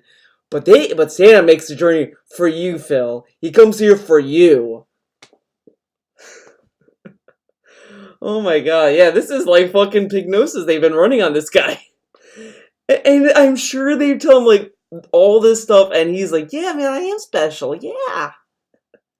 Oh my god. So it was kind of a confusing thing, but they explained to me really early on that he wasn't really Santa. But it was funny because then later on, my 2 older cousins, because I had 3 second cousins, my 2 older ones knew that he wasn't Santa, but the youngest cousin, Kristen, did not know. So we kind of had to hide it from her that this isn't really Santa on Christmas Eve who's giving out the presents. Now, quite honestly, quite honestly, Quite the honestly. presents that we got there were mostly like little knickknacks and trinkets. The things that we got at my grandmother's, or it's really my great aunt, but I say my grandmother's house, Oh my were god. really like things that the grandparents Whatever. bought for the kids. So these aren't the main presents. This isn't the main. It wasn't like we were Wow. given the presents we actually wanted for. Wow. This guy this is kind of shitting on his grandparents. This guy is shitting on them. Yeah, they didn't give us the real toys. These were just like little like this is trash. Okay, they gave us a little trash to appease us, but the real treats, the real presents are like at my house. Okay, this is like the fucking trash. Well, man, this guy doesn't sound spoiled at all. Christmas. It was like little toys, candy. I remember I'd also get a stocking, and you get the gold coins that were actually made of chocolate, stuff like that. You know, little knickknacks and candies and things like that. Now, I remember this one year, okay? This one year. Oh, this is the cold story. That there was a joke. Yep, the joke cold time. was that we're going to give the kids coal in the stockings. Just Oh, to no. make them, you know, just to fool with them. You know, the parents think it's hilarious. We'll give the kids coal. It's funny. Ha, ha, ha, ha. But to a kid, to get coal in your stocking, especially if you believe in Santa, to get coal in your stocking means that you were bad, right? You were a bad kid. Oh my god. So for me, I remember the one year I got coal in my stocking, and everyone got coal. Okay, everyone got coal. Everyone stocking, did. but I got a big piece. They gave me the big chunk of coal. What? And The King of Suffering. They give everyone coal, but I got the biggest piece. I got the biggest piece of coal. Everyone's got. This is like fucking Trump tier shit. They get. This is a witch hunt. They gave me the biggest coal, the biggest lump, dude. Oh my god. all the girls got like little pieces. Oh, it's a joke. I got a giant lump of coal, and I remember pulling it out. And to me, I'm looking at this and I'm like, I felt bad. I was like, man, I must have done something really bad or like really misbehaved this year because I got this coal. I actually remember, I guess what my parents told me is that I started crying. Now, he started crying. He started crying over getting coal. And, oh, I'm sure it's because he thought he was bad. Not that I didn't get the toys I wanted. I'm sure that's why he was crying. Not for the toys, but because he must have done something bad. Now, what would be like the cherry on top of this is if this was the same year he wanted that Wolverine toy. Imagine if this was the same year where he was like, I told you to buy me the figurine. You should have listened to me. Imagine if that was the same year. The same year. That would be amazing.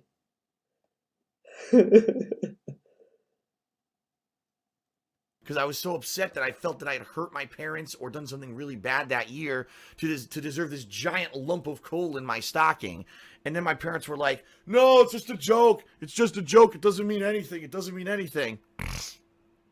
So I ended up actually keeping the coal and putting it on top of one of my dressers as like a decoration for my room for like the next 5 years. I kept the coal and put it in there. So it was kind of funny because you think, you know, coal in the kid's stocking, that's a joke. It's tongue-in-cheek joke. Whatever. But for me, you know, as being a kid, I actually felt really bad. I actually felt really, really bad. Okay. Let's see. What else? I'm trying to think if there's anything else notable. Honestly, those were nice. It's funny because I look back today. I really look back on those and I reminisce, and I'm like, I'm really happy that I had those holidays with my family, to have that family experience. Okay. Then what we would do, so that would be Christmas Eve. We'd all have dinner there at my grandparents' house. All right, or it's really my great aunt and great uncle. And then on Christmas Day, my great aunt and uncle would visit us. My mom's brother, Uncle Richie, would visit us. Oh, Uncle Mike, did he They come? would bring us more presents, okay? And then I remember after everyone visited us during the day, we would go visit my great aunt Aggie, who was the sister Aggie? of my grandmother. We would go visit her. Oh my But that was god. usually a quick visit because there was no kids there. It was really just the aunt and and her daughters. So it was older people. So for me, obviously, there was nothing No super kids and just... But there was a daughter there, but it was old people. interesting there. So we would do that, and then we would go out and to my godparents' house. Aki. My godparents and the 3 daughters, who I already mentioned. Yeah, that's a good name. We would go to their house, which was much further out in Connecticut. It was a long drive. It was like a 45-minute drive to get out there. Now, they had a very nice house. My godfather was an engineer, and being an engineer for Sikorsky, you can make a ton of money. So he was like, he had big money. He had a big ritzy house. The house was giant. Big Every money. girl had their own bedroom. They had this gigantic backyard where in the summer we would go and play baseball and stuff. But it was nice. It was a good place to have Christmas because it was such a large house. Remember, guys, he grew up in a poor family, dude. So we would go there and we would celebrate. We'd have a meal, and we would exchange presents. You know, I would give them the presents and they would give me, you know, we would exchange our presents there. And that's how we basically celebrated Christmas when I was younger. Now, as for me and my parents, we would not exchange presents until Christmas morning. So there was none of that, preview presents on Christmas Eve and stuff like that. No, it was basically go to my great aunt's house, have dinner, celebrate, come home, go to sleep, wake up, and Christmas Day we would all exchange our gifts, okay, whatever.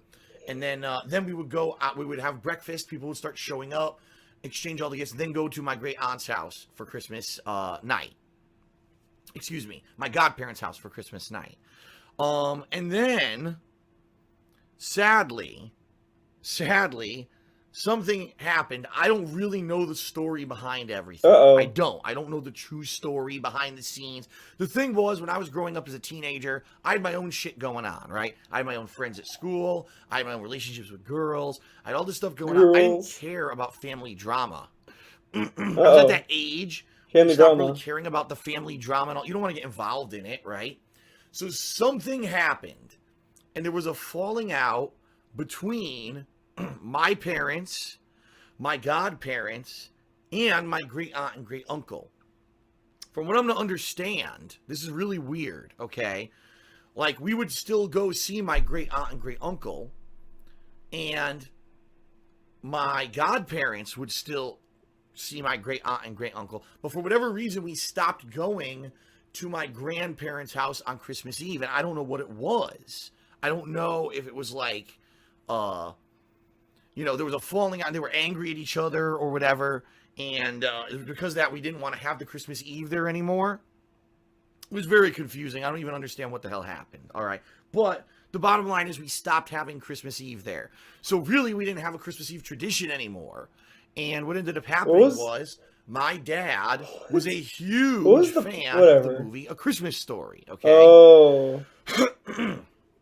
Now, for those of you who don't know, A Christmas Story is a movie about a family in, like, I think it's supposed to be like 1950s. So he stole a tradition from a movie. That's why he goes to Chinese restaurants. Wow, what a cool tradition. United States. And during the movie, they're having they're preparing the Christmas feast, this Christmas turkey that they're going to have on Christmas. But all of a sudden, these dogs burst in the house and eat the Christmas turkey, okay? And so they eat the turkey, and now the family has no meal for Christmas. Oh no. What's little Richie going to do? And instead of saying, oh my God, you know, we have no Christmas meal, what are we going to do? They go to a Chinese restaurant. At the Chinese restaurant, they're introduced to Chinese turkey, which is duck, okay? So my dad said, what the hell, if we're not going to be able to have our own, you know, family Christmas where we all go together Christmas Eve and we celebrate, now, why? You know what? I wonder. Maybe his family are a bunch of moochers, and that's why they don't go to. Oh, what if that's the thing? The uncle or whatever is like, hey, this guy, this the Brunells, the Brunellios, they're a bunch of moochers. They only come over here to get food and to get like gifts and stuff. And they never pay us. They never like invite us to their place. They never do whatever. What if it's like that kind of thing? And they're like, okay, well, we're just not going to invite them anymore because they're not going to treat us. Why treat them? That might be what it is. Oh, oh man. And the sad part is it would kind of tie into him living in a ghetto, maybe. But I don't know. Oh man. Why don't we just go out Christmas Eve to an Asian restaurant? So we started doing this. I remember that. Now, the only drama in my family, the major drama, I remember. So I don't know how old I was during this time. I must have been like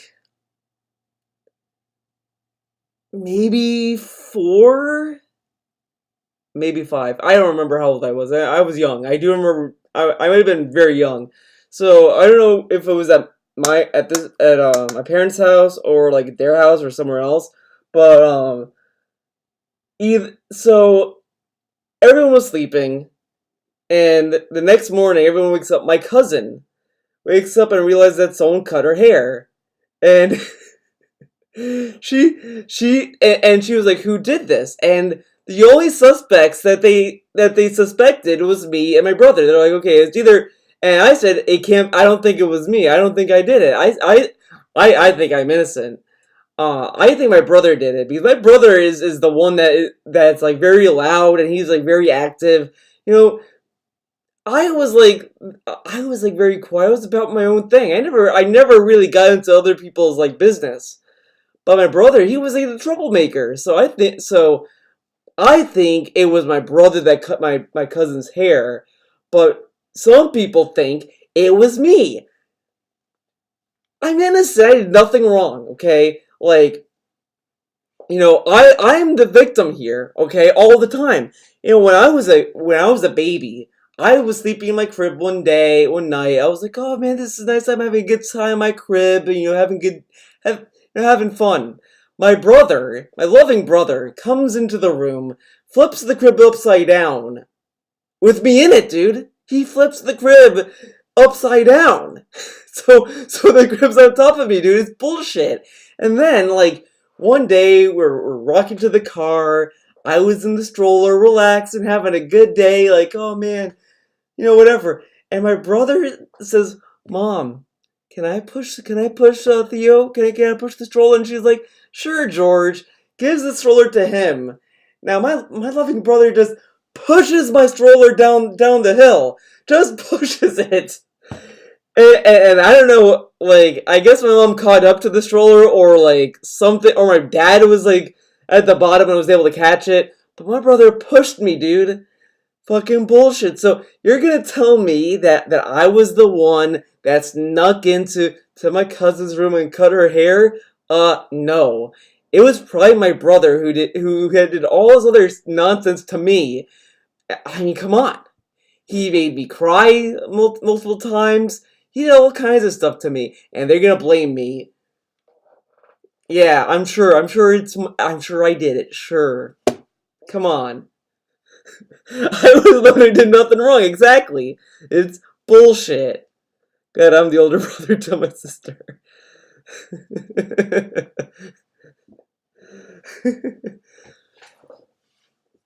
But my brother keeps saying, "Oh, it was me," and then my brother thinks I was the bully in the relationship. Bullshit. Now, the only time that my brother cites that I did anything wrong, okay, so we were watching old home movies, okay? Now, this was the only time where I did something bad. So my brother wanted to put on a little puppet show for us. He was like, "Oh, look at the little puppet, blah, blah, blah." And then he had me help him. And I was like, "Oh, Theo, you're gonna be the puppeteer, whatever." And then, like, I guess I wanted more control of the puppet show. So, like, I was like, I'm gonna be the full puppeteer, dude.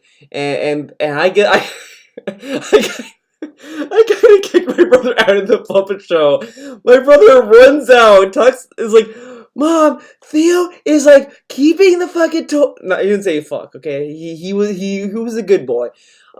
He's keeping the toys. He's being mean and all this stuff. And we had a little spat between us, you know. Oh man, it was okay. I'll be honest. That video, that home video was really cute of me and my brother doing the little puppet show. It was really good. George needs to confess to his crimes.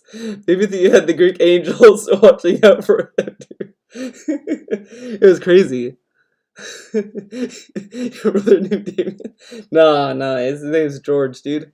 The original restaurant that we started going to was a more upscale Chinese restaurant, and we started getting duck. And every year it was plum duck. It was duck breast and nice thinly sliced duck, and it was a plum sauce, and you dip the duck in the plum sauce, and oh my god, if you've never had duck like that, you gotta try it. An Asian preparation of duck is mouth-wateringly delicious because duck is very fatty, foul, oh no, and it is just, it just melts in your mouth. It is so tender and juicy and melts in delicious. your mouth. You're gonna love duck if you've never tried it. You're gonna love it when you try duck. You'll love duck. So we were doing that for a while, going to this particular Asian restaurant for like 5, 6, 7 years. Then they closed. So then we started going to a different Asian restaurant that was further out. And this restaurant didn't have the duck platter, but oh my god, did they have these delicious specials. You know, they would have shrimp with beef, with chicken, and they would mix it all up over either rice or noodles or whatever. Thanks, Kasuni Nick. I'm glad like you like those little stories. Incidentally, it was Christmas Eve, all right, 2010, for those who don't know, when I was actually starting my YouTube career. Remember, I started in 2008, but in late 2010, I lost my job. I lost my office job. And we were at this Asian restaurant on Christmas Eve, and it was very uncertain what was going to happen. I didn't know if I was going to make money doing YouTube or whatever. And my fortune that night in the fortune cookie at the Chinese restaurant was, you know, something like, you will have good fortune with your finances, or it was like, you don't have to worry about your finances moving forward. You're going to have good luck.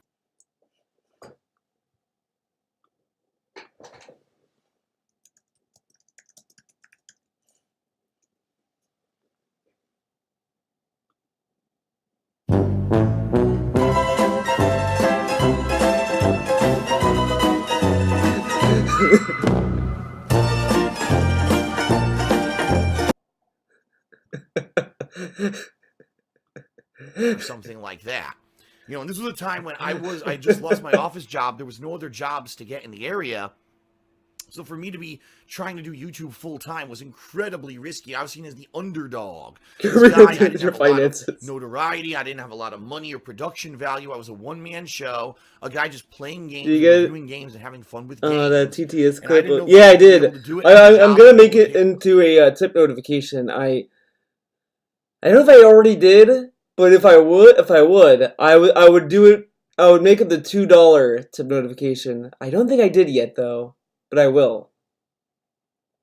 My bills, at that point, I was very nervous about losing my house that I had just bought the year before, and basically going into massive debt, maybe bankruptcy, because I wasn't going to be able to find a job or whatever.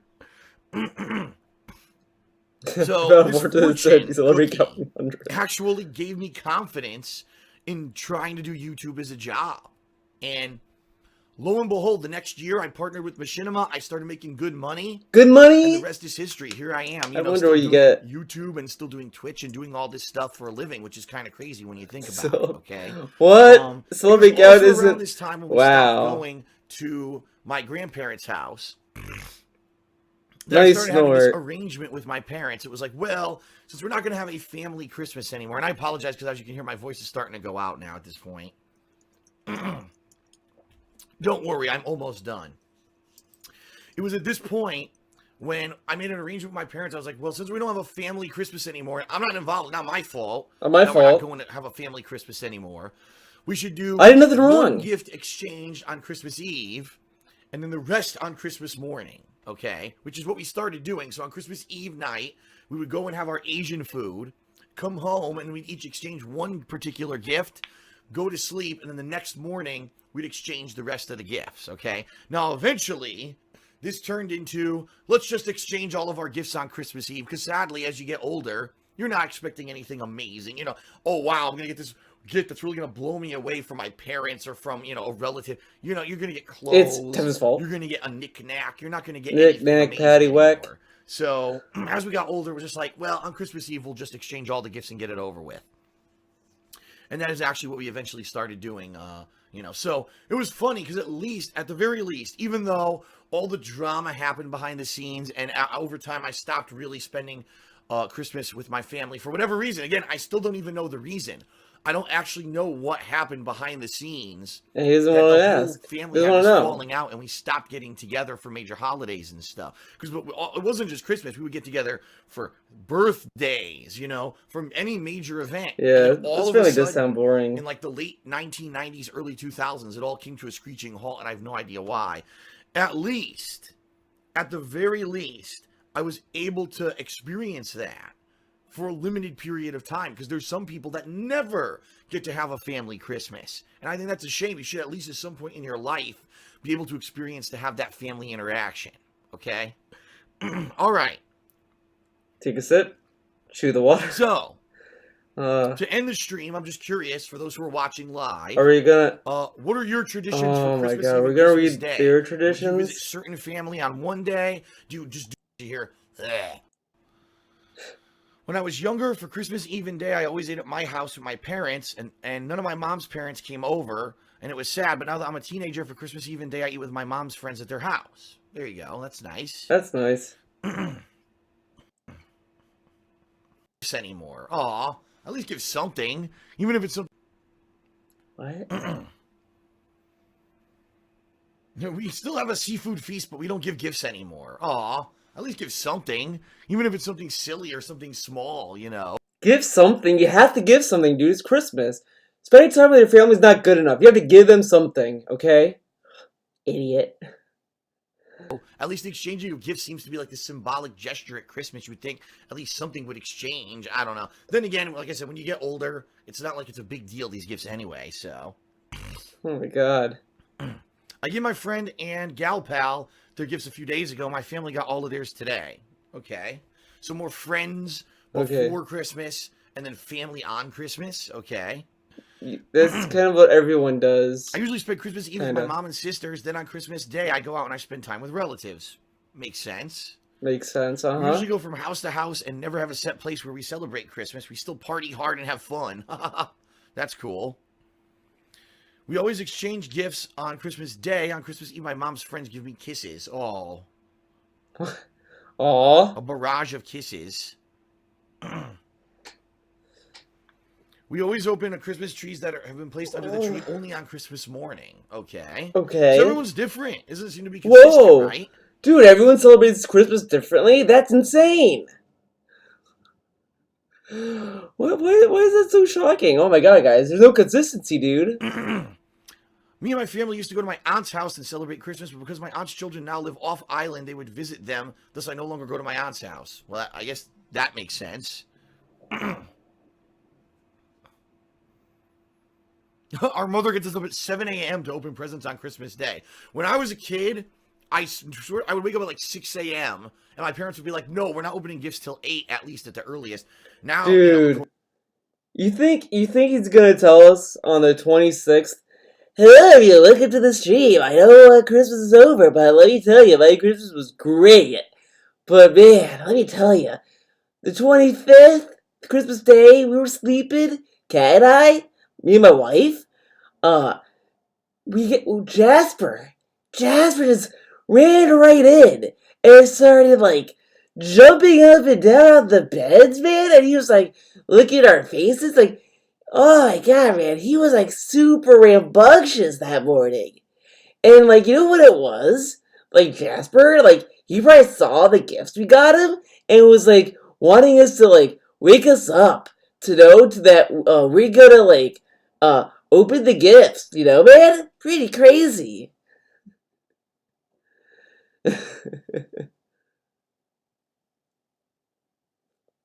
And I was good as always the last person to get up. Yeah, me too. Well, no, actually, my brother would be the last one. Uh, my parents would be the first. Then it would be me. Then it would be George. But what would happen is that my mom would leave to go walking. So we would have to wait for her to get back to open the gifts. So we always had to wait a little bit, which was fine. Fine for me. It gave me time to eat breakfast, dude. Of course, now fuck that. Sleep as long as I can, right?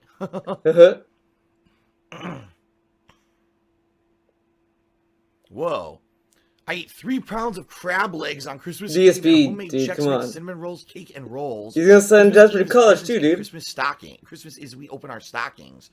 3 pounds of crab legs. Holy shit. That would be awesome. I would love to have 3 pounds of crab legs. Maybe that's something we'll be making in our pressure cooker soon. Our new pressure cooker. Yeah, you got the thumb, dude.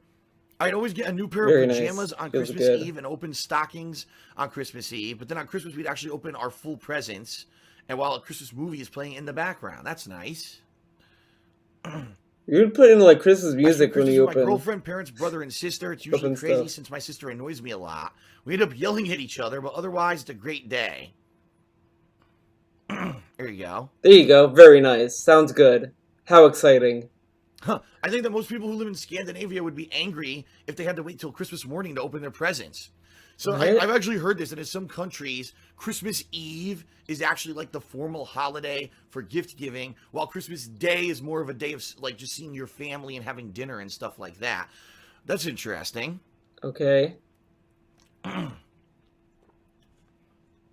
Christmas gifts and Christmas morning, then we eat breakfast. Then I watch a stream while I eliminate Christmas noobs online. These laughs. The classics. We used to open presents on Christmas Day, then go to my aunt and grandmother's houses, and then play with my cousins, but not anymore. Well, as you get older, you know, that stuff tends to change.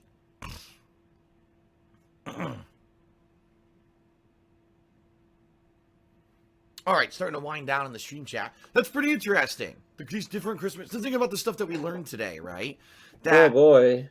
basically, everyone seems to set up their tree at different times. There's no set time, really, where it seems like everyone puts up their Christmas decorations. Yeah, or people are anything like different. that. Oh man, what a crazy There's different concept. traditions all around the world. I've never heard of that Christmas cracker thing before, but then again, I'm sure some of the stuff that I talked about today, many of you probably have never heard of.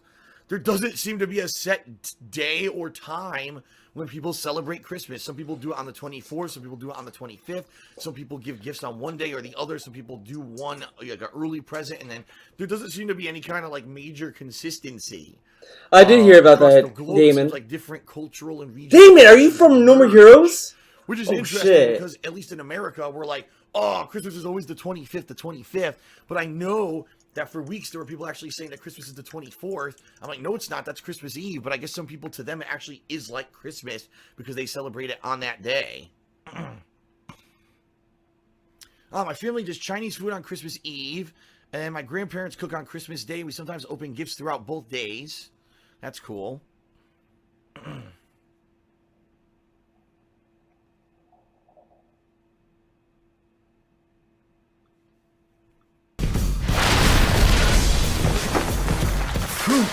Is that you? All right. Well, everyone, I think it's a good time now to wind down. I love you. And to basically... That thing I'm loves you, now Damon? streaming That thing 50 loves you, hours, dude. pretty How does that make much, you okay? feel? Let's say this, first of all. Merry Christmas and happy holidays to everyone out there. No matter what it is you celebrate, I hope that you had a good celebration. I hope that it was a safe one. And I certainly hope that you got everything that you wanted, right?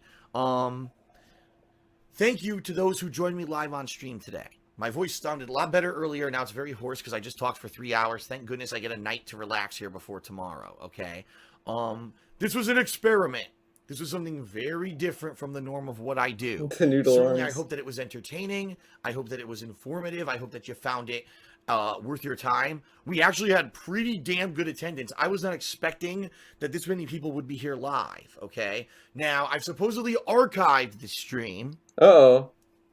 fingers crossed and everything that it actually works. I don't know how long it takes for the archive to show up. What I'm going to do is I'm going to make it a highlight here on my channel so that it'll stay here permanently. It won't go away.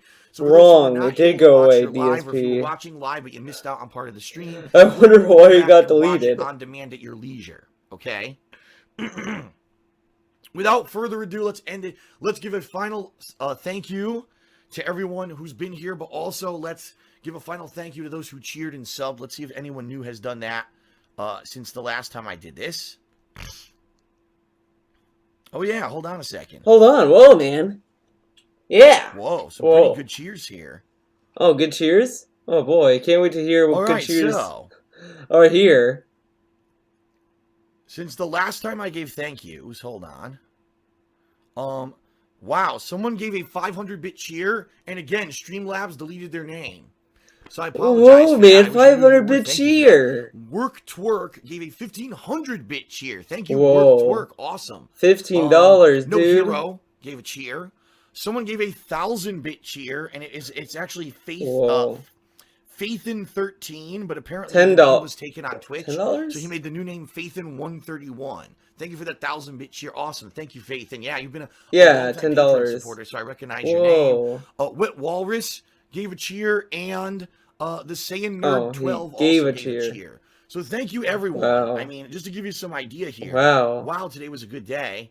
I want to see how many new subs I got today. Whoa, good day. He got like $25 and a few 500-bit cheers, so man, wow, man, he made like $30 maybe, or even 40. Now, if he got that much, today's are pretty slow. This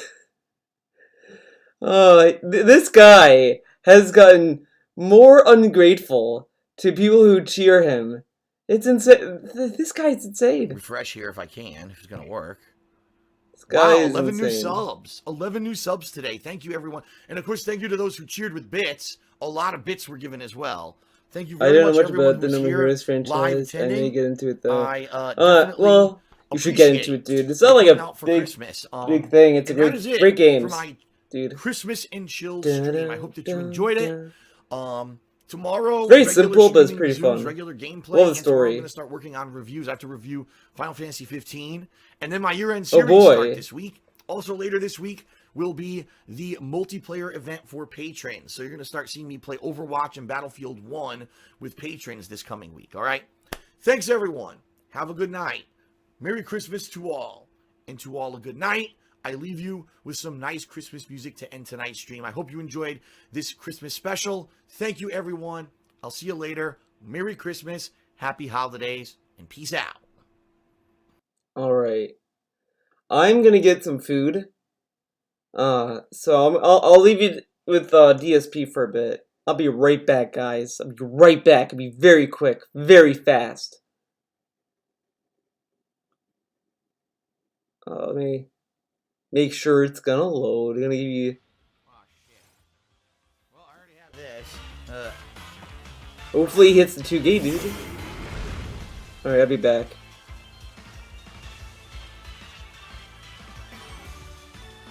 Alright, kill it. Kill that Toxel. Bye-bye. Boop. Done. La la la la. Watch any Christmas movies with Kat lately? No. Sadly, she's kind of turned off to Christmas right now, only because, you know, everything out there outside the house is Christmas now. So we watched a few, but now she's kind of hooked on it. I'll probably watch a few more closer to Christmas next week. Okay, up here. Where is that?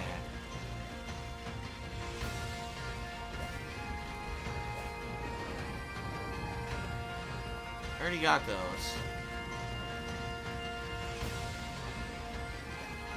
Whoa! Oh, I already have it. Alright, here we are. Whoa! It's a level 5 raid. Ice and flying. Oh, shit. Level 5 raid. Now, Dragon is weak to ice, right? So I should switch my Pokemon. What is this? I should switch. Who should I put against ice and flying? Pikachu?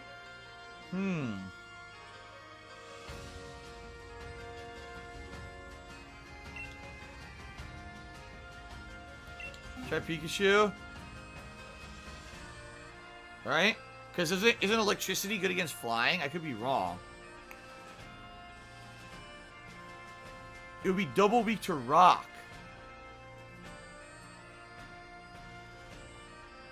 Yeah, I'm going to use Raichu. Okay. Now wait, how do I specifically invite people from my friends list to do this? I don't know how to do this.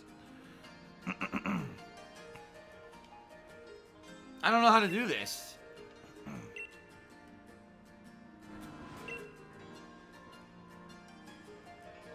I don't know how to do this, guys. Do you know how to do it? I didn't make a code. I don't know how to make a code.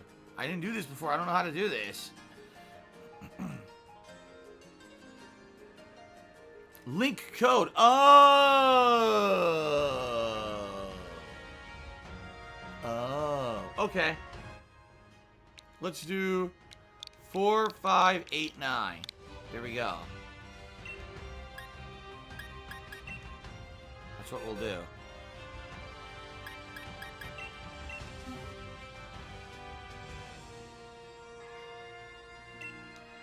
Alright, let's see if the people who are on my friends list could join me for this. There we go.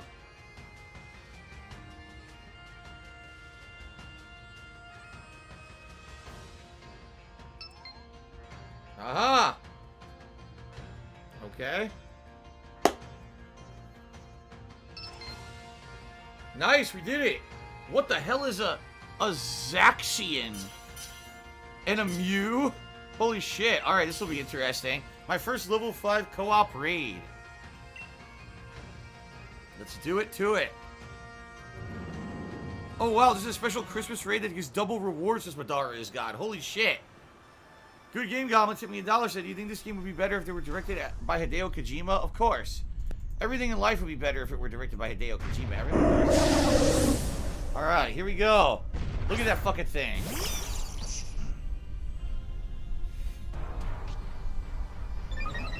Intrepid Sword. What the hell is a Zaxian? Or a Zacian? A serious berry appeared in front of Delibird already? Damn. Okay. Alright, everything's super effective.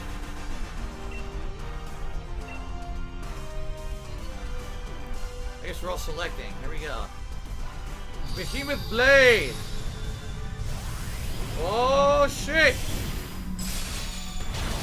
Nice! Very nice. Wild Charge. Got it. Thunderbolt! Yes! Thunderbolt! Yes! So much for that. Defense is partially falling.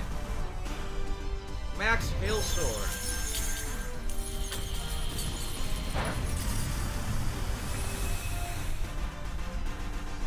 It's not very effective.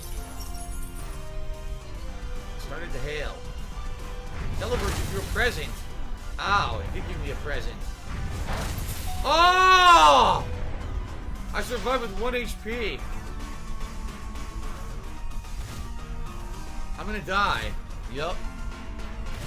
Wow.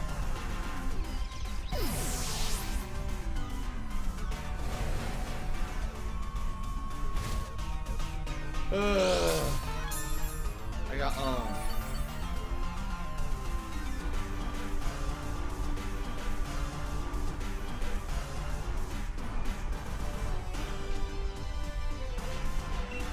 All I can do is cheer on while we wait. I guess I'm not going to be catching this Pokemon.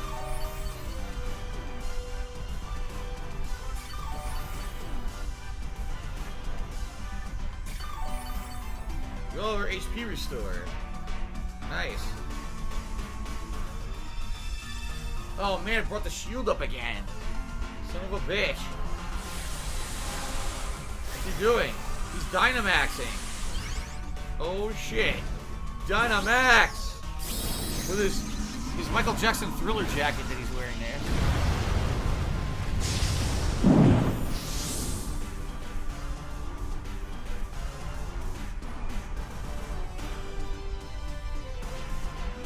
Keep it play!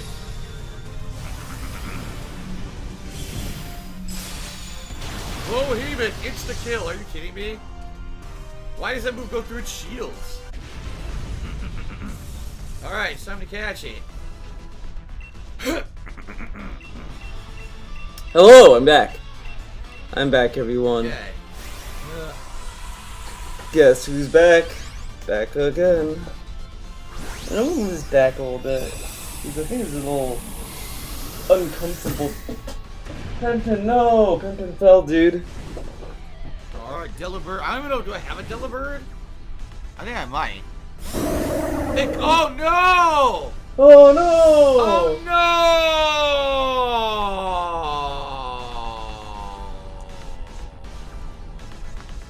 no! So he's gonna do nothing but raids.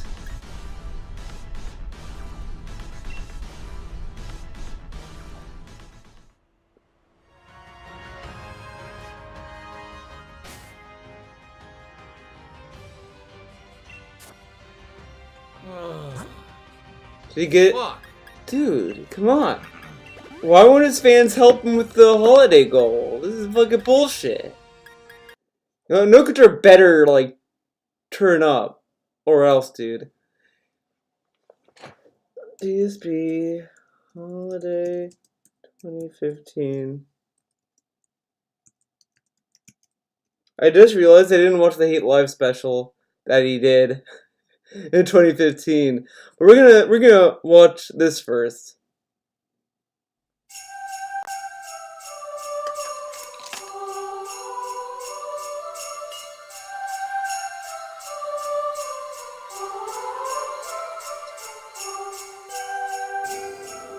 Oh, ho, ho, ho, ho. Hello, little girls and boys. Santa Claus here, fresh off of delivering toys all around the world, appearing in one of DSP's videos for the first time in a long time, to wish you all a very Merry Christmas and Happy Holidays. So without further ado, let's get started with the Christmas special for 2015, the 12 things that this year really were a bitch. Hit it. Remember, he does positive stuff. Great costume, by the way. It doesn't look cheap at all. The first thing that this year really was a bitch, the order was a bait and switch. The second thing that this year really was a bitch, false copyright claims, and the order was a bait and switch. The third thing that this year really was a bitch, boring fucking games, false copyright claims, and the order was a bait and switch. No fucking monsters. The fourth thing that this year really was a bitch, games, false copyright claims, and the order was a bait and switch. No fucking monsters. The fourth thing that this year really was a bitch. Really was a bitch. I hate how this song makes no grammatical sense. Yeah. Like he says, oh, like, this year really was a bitch? DDoS attacks, boring fucking games, false copyright claims, and the order was a bait and switch. Short as hell. The fifth thing that this year really was a bitch, huge rip-off. Why have a card that says, we're a bitch, when all you're gonna say is, was a bitch? Of games. Ho ho, hello everyone, it's Santa Claus.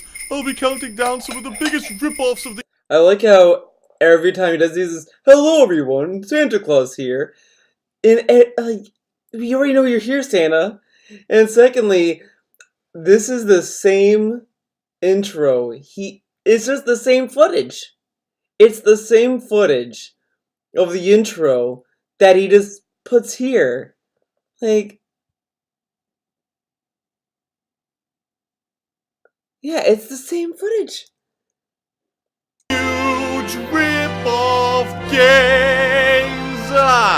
Oh, hello everyone, it's Santa Claus. I'll be counting down some of the Whatever. biggest rip-offs of the year right here. So don't go anywhere, I'll be right back. DDoS attacks! Put me right to sleep. Say goodbye to fan art. Goodbye, fan art. Where are the werewolves? The sixth thing that this year really was a bitch. Konami fucking sucks. Huge rip-off game.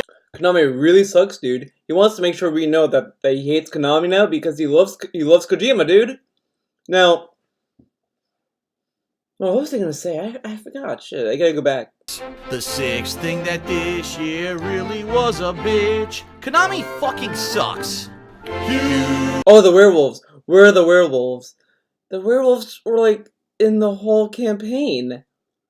How did he not play? Whatever. The OR-1886 sucks game. I'm not gonna defend that game.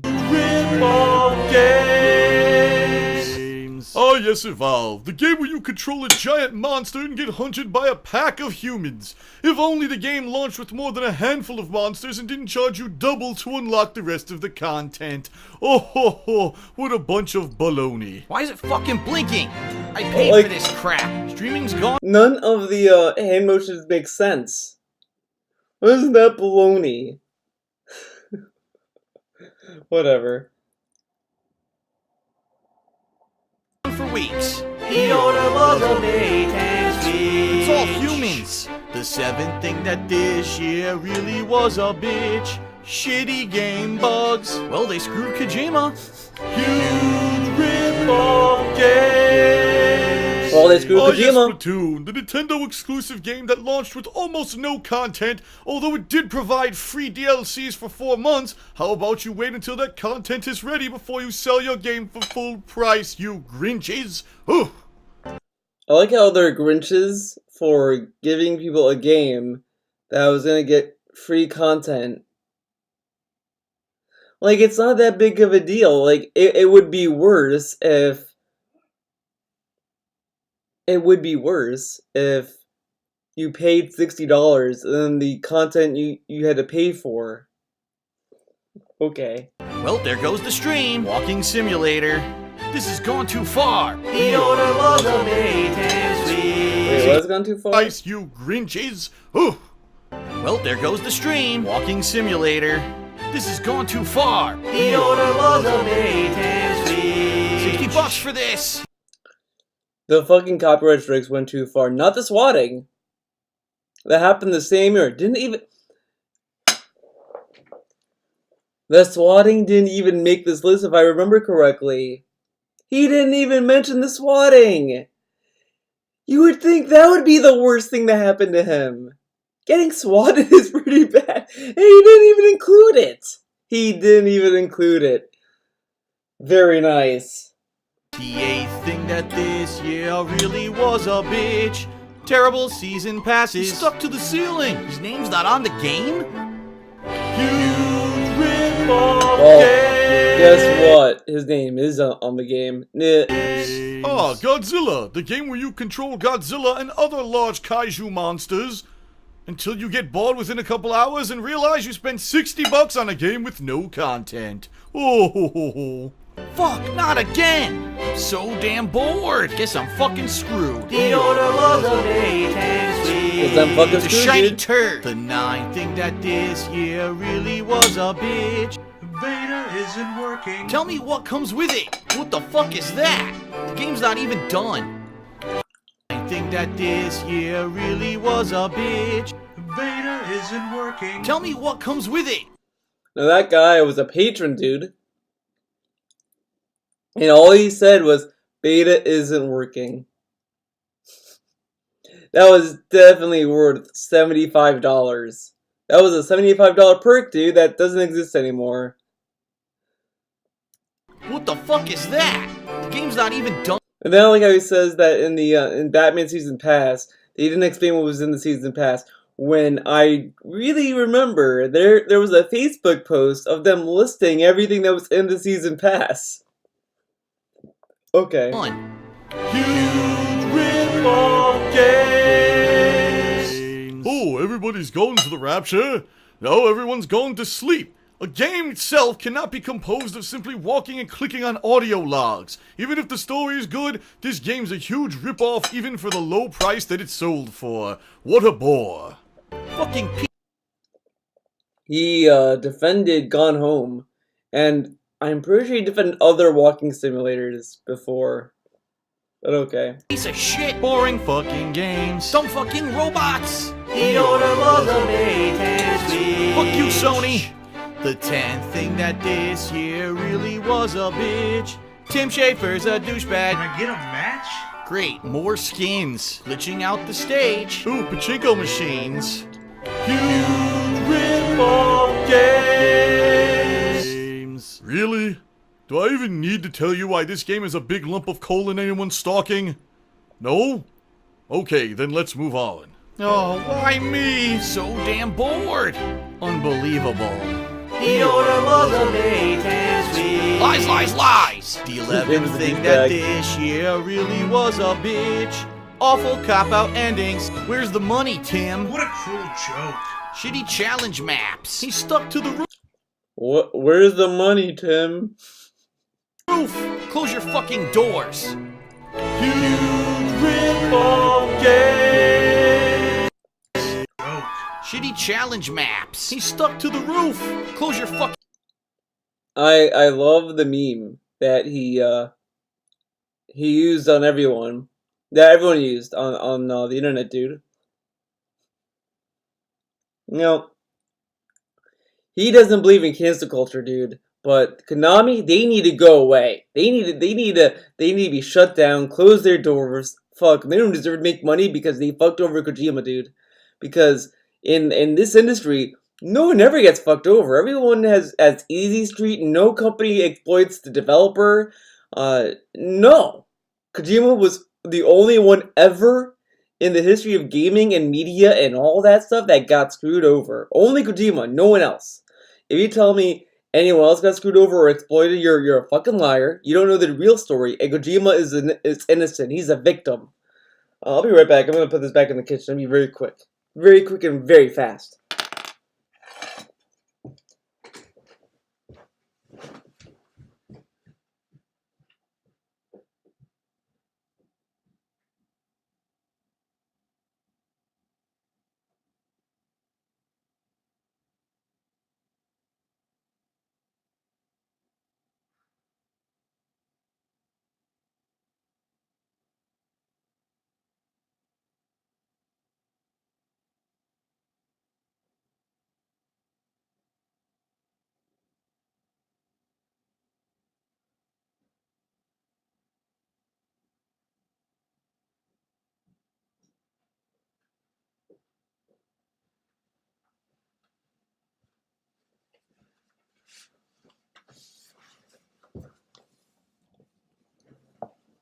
I'm back.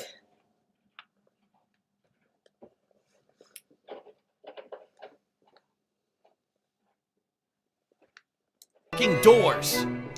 Huge rip-off games.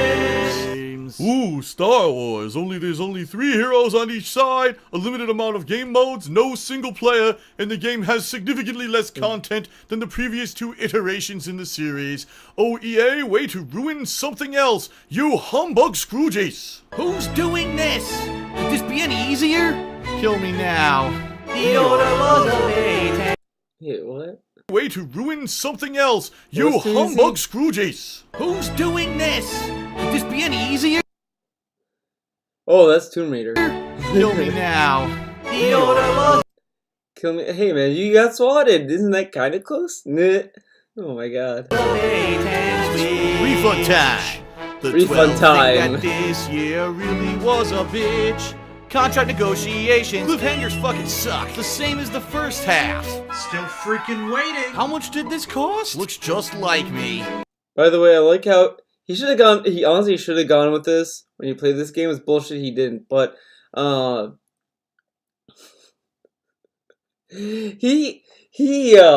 was like, "Oh man, these contract negotiations suck." And then people tell him, well, you should leave Machinima. No! Machinima still pays me well, man. Okay. He's banned from TGA? Huge rip-off game. But I thought TGA doesn't matter, though, DSP. Alright, so this is another number on the countdown too, but it's so bad I have to bring it up again. The Order 1886 is one of the worst examples of bait and switch in video games ever. They never sold this game as a monster hunting game, though. It was highly advertised as combat against monsters, only to find out 95% of the game was against generic humans. It was very basic third-person based shooter combat, and most of the stages were just actionless cutscenes. Oh, what a shame. These guys win award for biggest humbug. Dude. See what I mean? This is literally him just cutting the intro and just reusing it. Because this is him doing, hit it! And then dancing to the song. And this has nothing to do with what he's saying. The laziness of this. Ugh. Of the year. Fucking shitty dicks. Blow shit up, repeat. You can suck my shit. He honors a piece of shit. Shitty dicks. Blow shit up, repeat. You can suck my shit. He honors a piece of shit. The year. Fucking shitty dicks. Blow shit up, repeat. You can suck my shit. He honors a piece of shit. Oh my god, none of them no, my god, that was a terrible part. You was the oh my god, no one was in tune with that. That was just nonsense. Merry Christmas, everyone, and a Happy New Year! Happy New holidays, Year. everyone, from me to you. If you enjoyed this holiday special, please consider giving it a like here on YouTube, and Thanks, also leaving a Logan. comment about what you thought was your favorite part. If you like seeing this kind of content, I'd like you to join me on my new channel in 2016, where I'll be doing edited content like this all the time. New name to be disclosed soon. Also, if you'd like to New name to be disclosed soon. And sadly, everyone knew the name before he revealed it. Alright, let's watch this.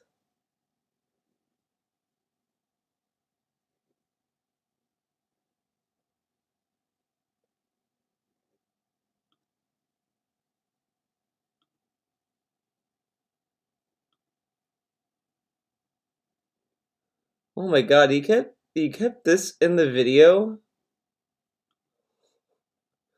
Wow.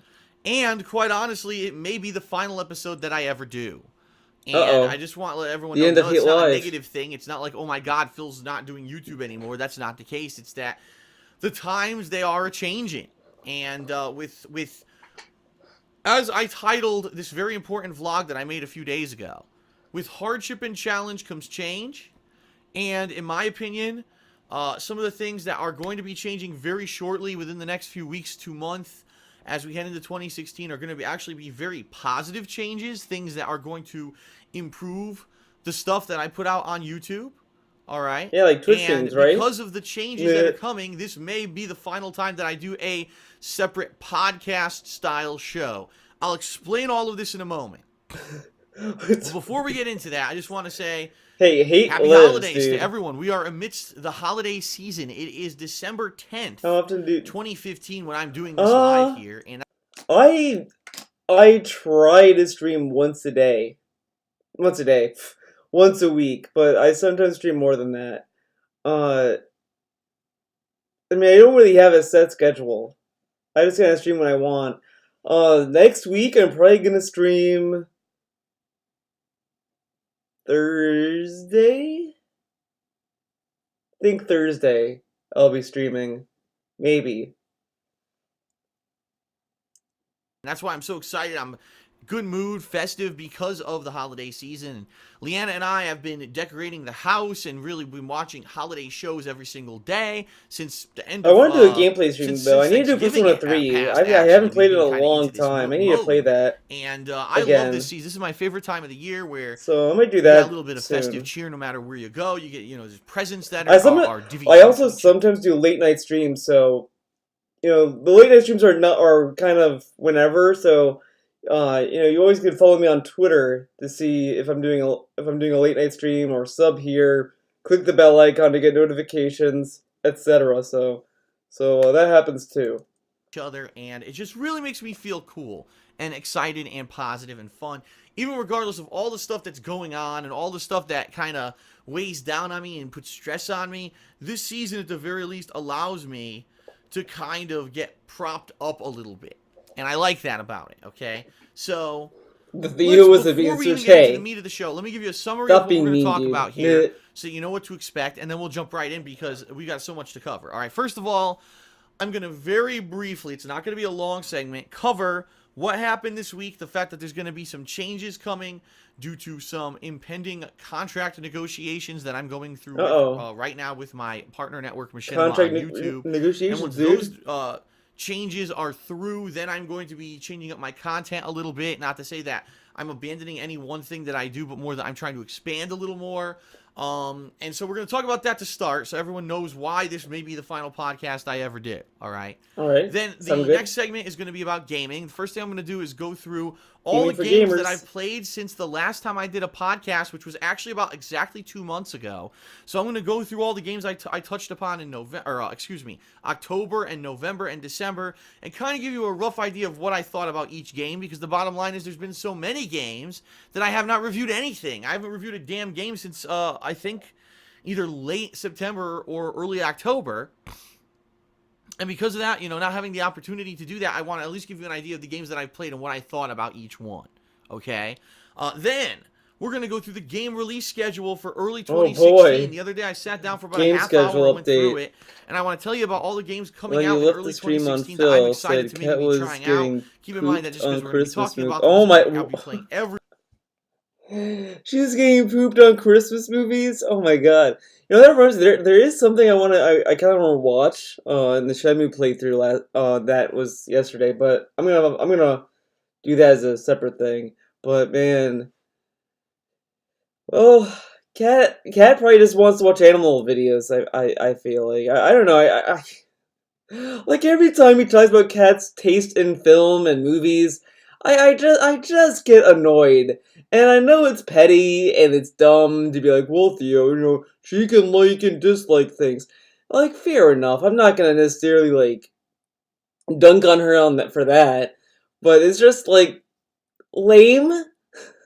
I don't know, I think it's the way that DSP says it, because I can understand like if she's like, well, she wants to watch this, but like then it's like, well, do you watch anything like any action movies? No, she doesn't want to watch movies about people who kill people. Like it's a fucking movie. I don't know. Like I just feel like Cat has just bad taste in things. I don't know. He really low key shits on Cat. Yeah, like it's one of those things that's like it's not intentional. I don't think, or I don't know. I just feel like it's some annoyance that he has with her, but he doesn't want to admit it because then the trolls would win because he's been bragging about how they're soulmates and they jive and all that. Oh my god. Every one of these, but I want to talk a little bit about that. Then We're going to be talking about dude. the Game Awards. Not too much into it because I really don't have too much to say about it. These mainstream award shows don't really blow me away, and I never really care about them too much. But what I want to talk about are two major points from the show: the Game of the Year pick, as well as the controversy surrounding the attendance of Hideo Kojima. Kojima, and then I'll talk alright. very briefly also about the PlayStation Experience Conference that happened this past Saturday, where there was lots of announcements and things. I think by far the biggest things that came out of that, it was the Final Fantasy VII kind of announcement / sneak preview, and people were like blown away or like freaked out by it. I don't know. Very weird. But the Final Fantasy VII kind of announcement / sneak preview, and people were like blown away or like freaked out by it. I don't know. People were freaked out by Final Fantasy VII, dude. I don't know, man. It's almost like people like Final Fantasy VII and they're excited to play more of it. Like, this guy would get so excited if Final Fantasy VI was, like, remastered. Now, I don't think this is the remake, specifically. I think this is talking about when they announced that they were gonna put Final Fantasy VII on PS4 and all that, and PC and shit. I think that was what the announcement was, not the remake. Very weird. But there were a couple other announcements in there that I was excited about, too, that I want to just very briefly touch upon, okay? Okay. And then we'll have a break, and then when we come back from and then what we're going to Christmas and the differences between blows me away, you know, how crazy different things are for between then and now. I mean, it was a hazard. It was like, seriously, like if you were going to put up a Christmas tree, you needed to have like fucking crazy put up a Christmas tree back. Celebrate Christmas, whether it's traditions and stuff that my family would have around the house, how we decorated for Christmas, and the differences between the way that you would maybe trim or put up a Christmas tree back then versus now, which, I mean, 30 years later, it's incredibly different. It's such a different experience. It blows me away, you know, how crazy different things are for between then and now. I mean, it was a hazard.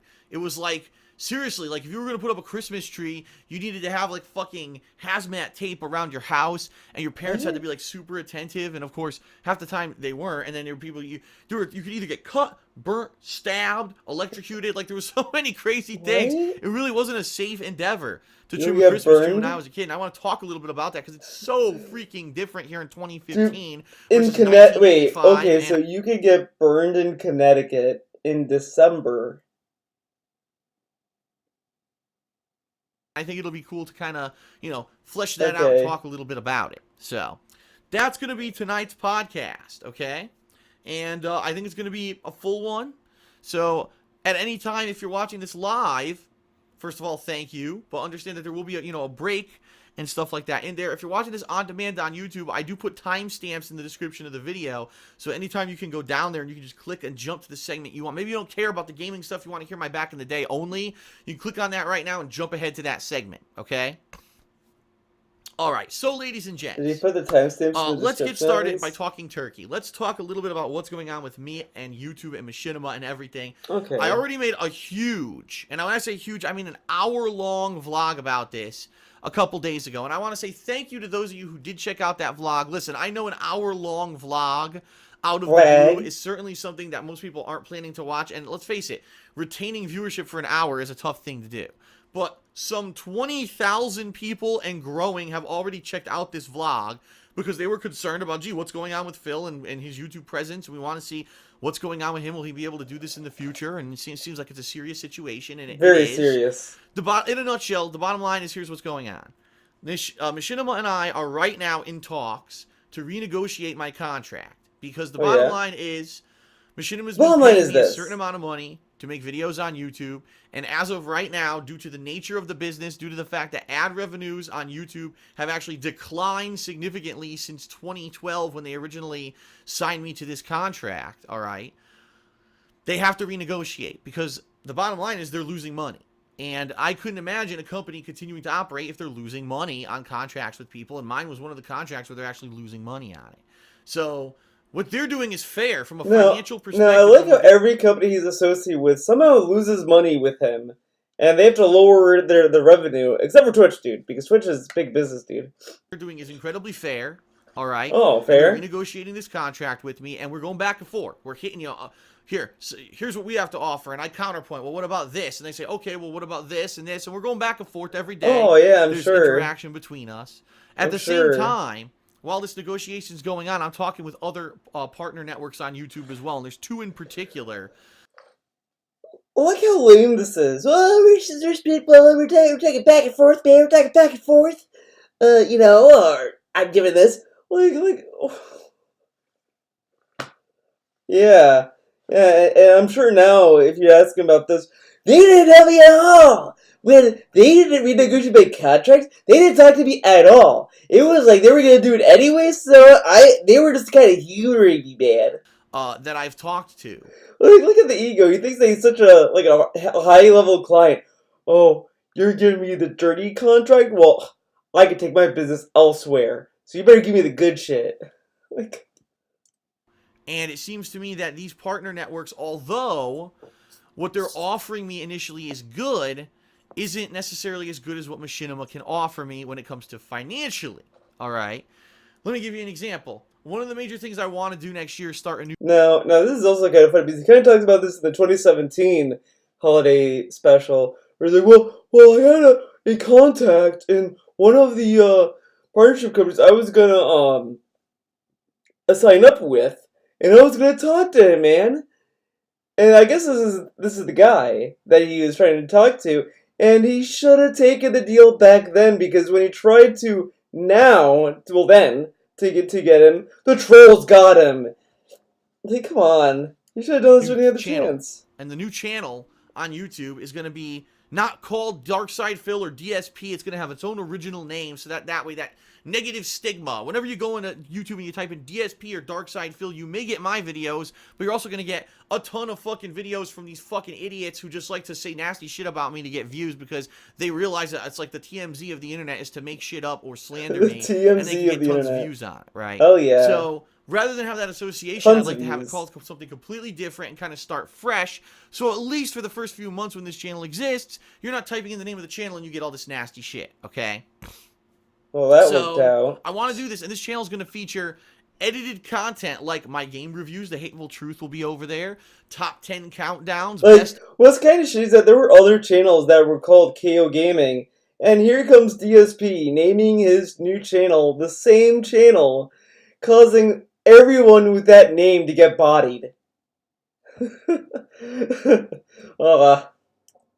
And worst of game series that I'm doing, and in fact I may even do like a weekly recap of what's the best and worst stuff to happen this week in the videos that I put out, and do it once a week as like a weekly thing.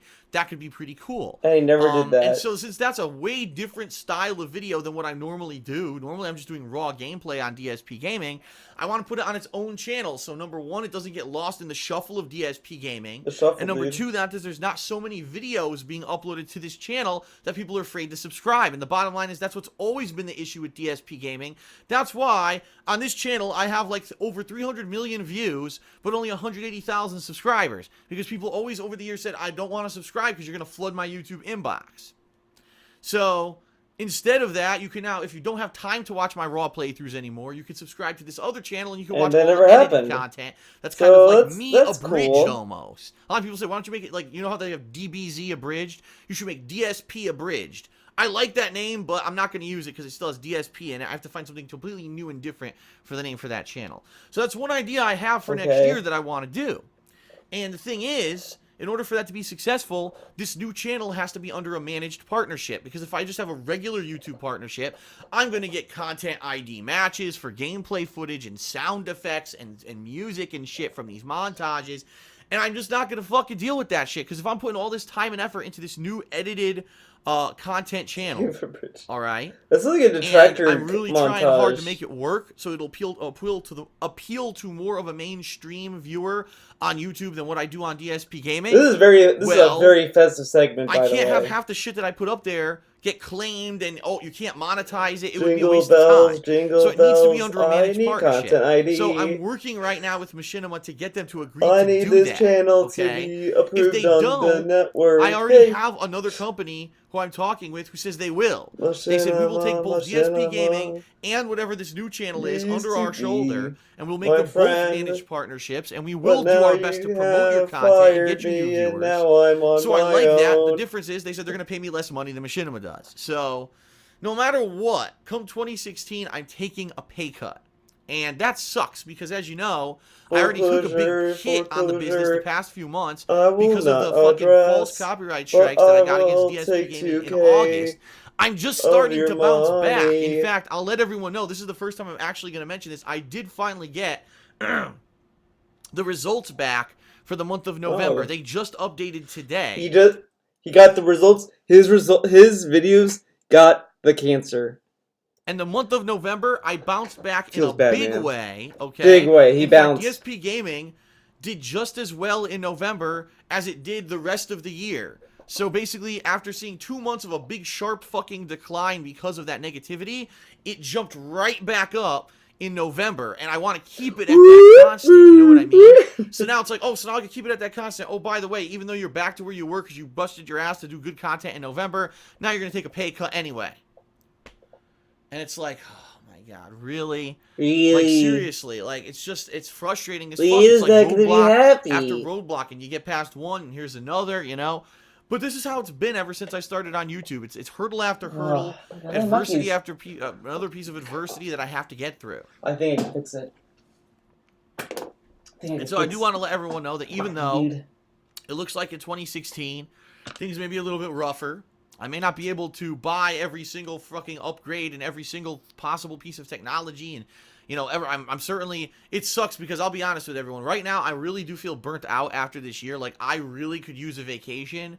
One thing that Leanna and I were planning all year was that this Christmas we were going to take a couple days off and go into Seattle and spend some time there for the holidays, and we can't do that now. We just don't have the money because I'm about to take a huge pay cut, and now I know I can't do it. And it's like, instead of finally being like, yes, it's been a tough year and I toughed it out. He took a big pay cut and still went on staycation the following year. This guy, like, doesn't want to even address that trip at all as a vacation. At all.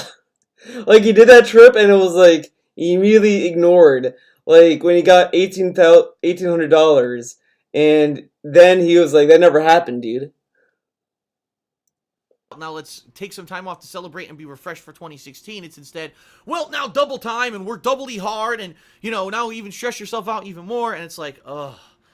But you guys and gals are making it worth it. Like, I've got a lot of people who have messaged me privately these past few days and really sent me some not only positive responses saying we love what you do, keep at it, you know, you're an inspiration to us. Not just that, because, you know, let's face it, the positivity, a lot of people can see it as butt kissing.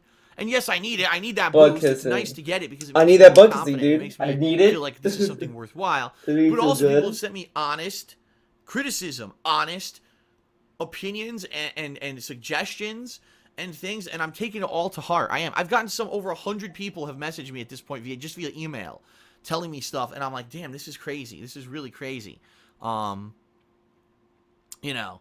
And how many of those the people amount did of you people that are actually listen invested to? in this. It's not just me. It's tons of people are invested in myself and my content and the stuff that I do on YouTube, and they want to see me succeed, and they want to see me continue to be able to do it as much as I want to keep doing it.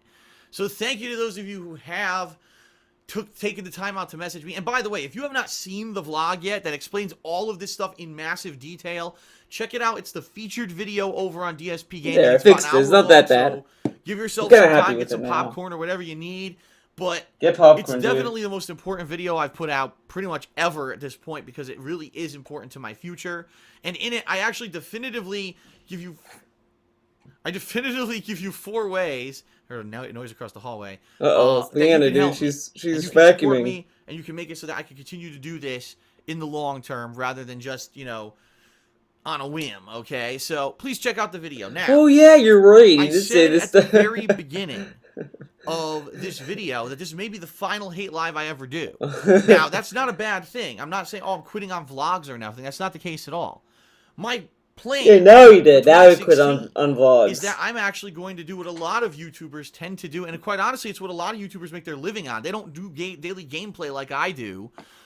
They actually basically just do vlogs every day. They react to news. They react to pop culture stuff. Game and movie trailers, and politics? television shows, things that are coming up, like news stories for gaming and stuff like that. And I'll be honest with everyone. I said this in the video too earlier this week.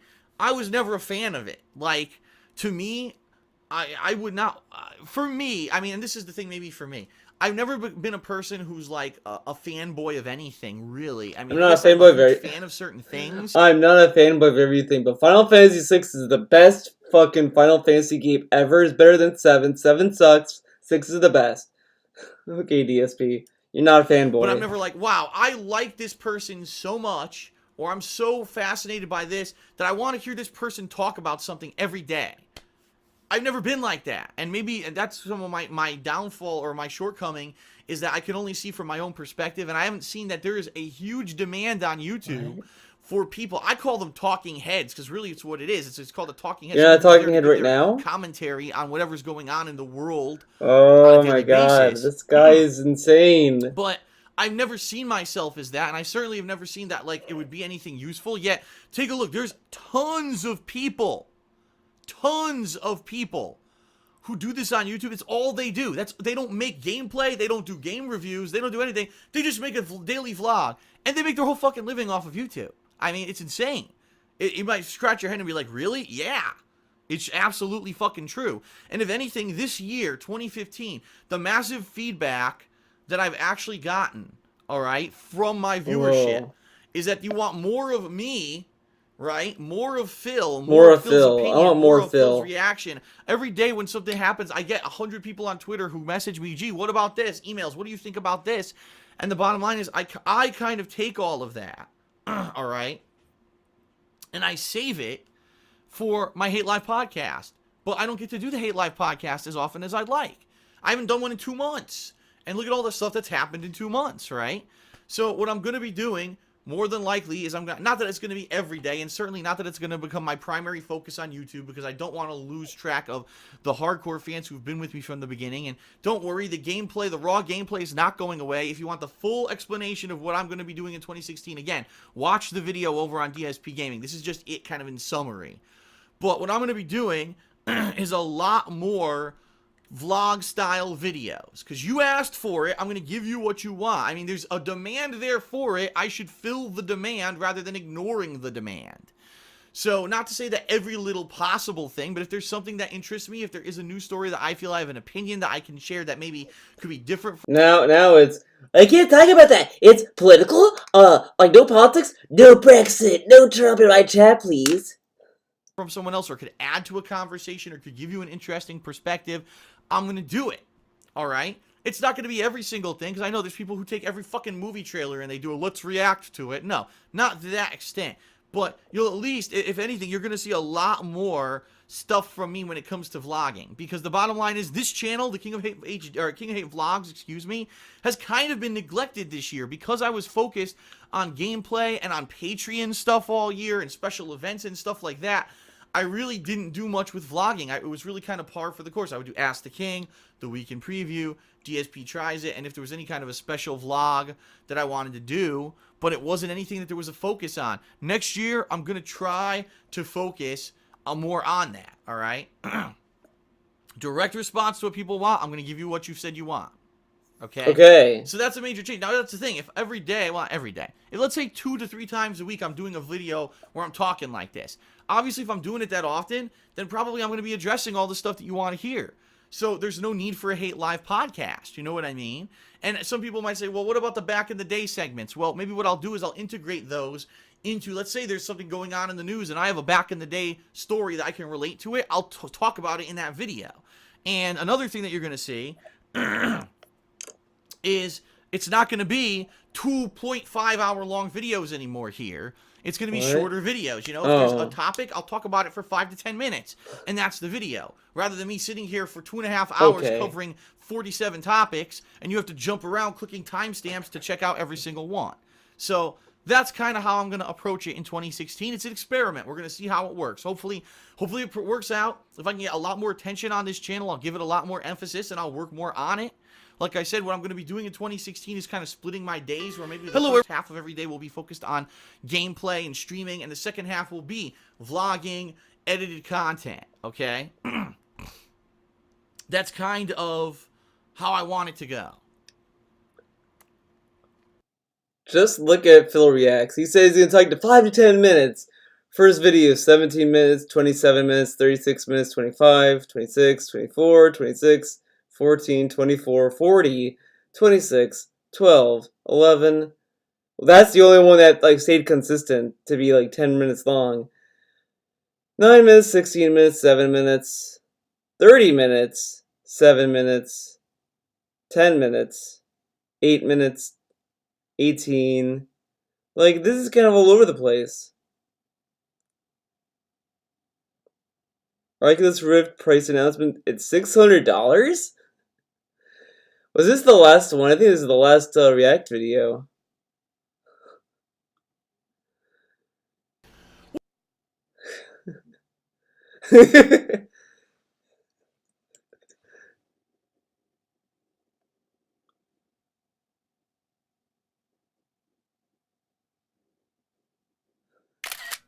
It's gonna be for someone.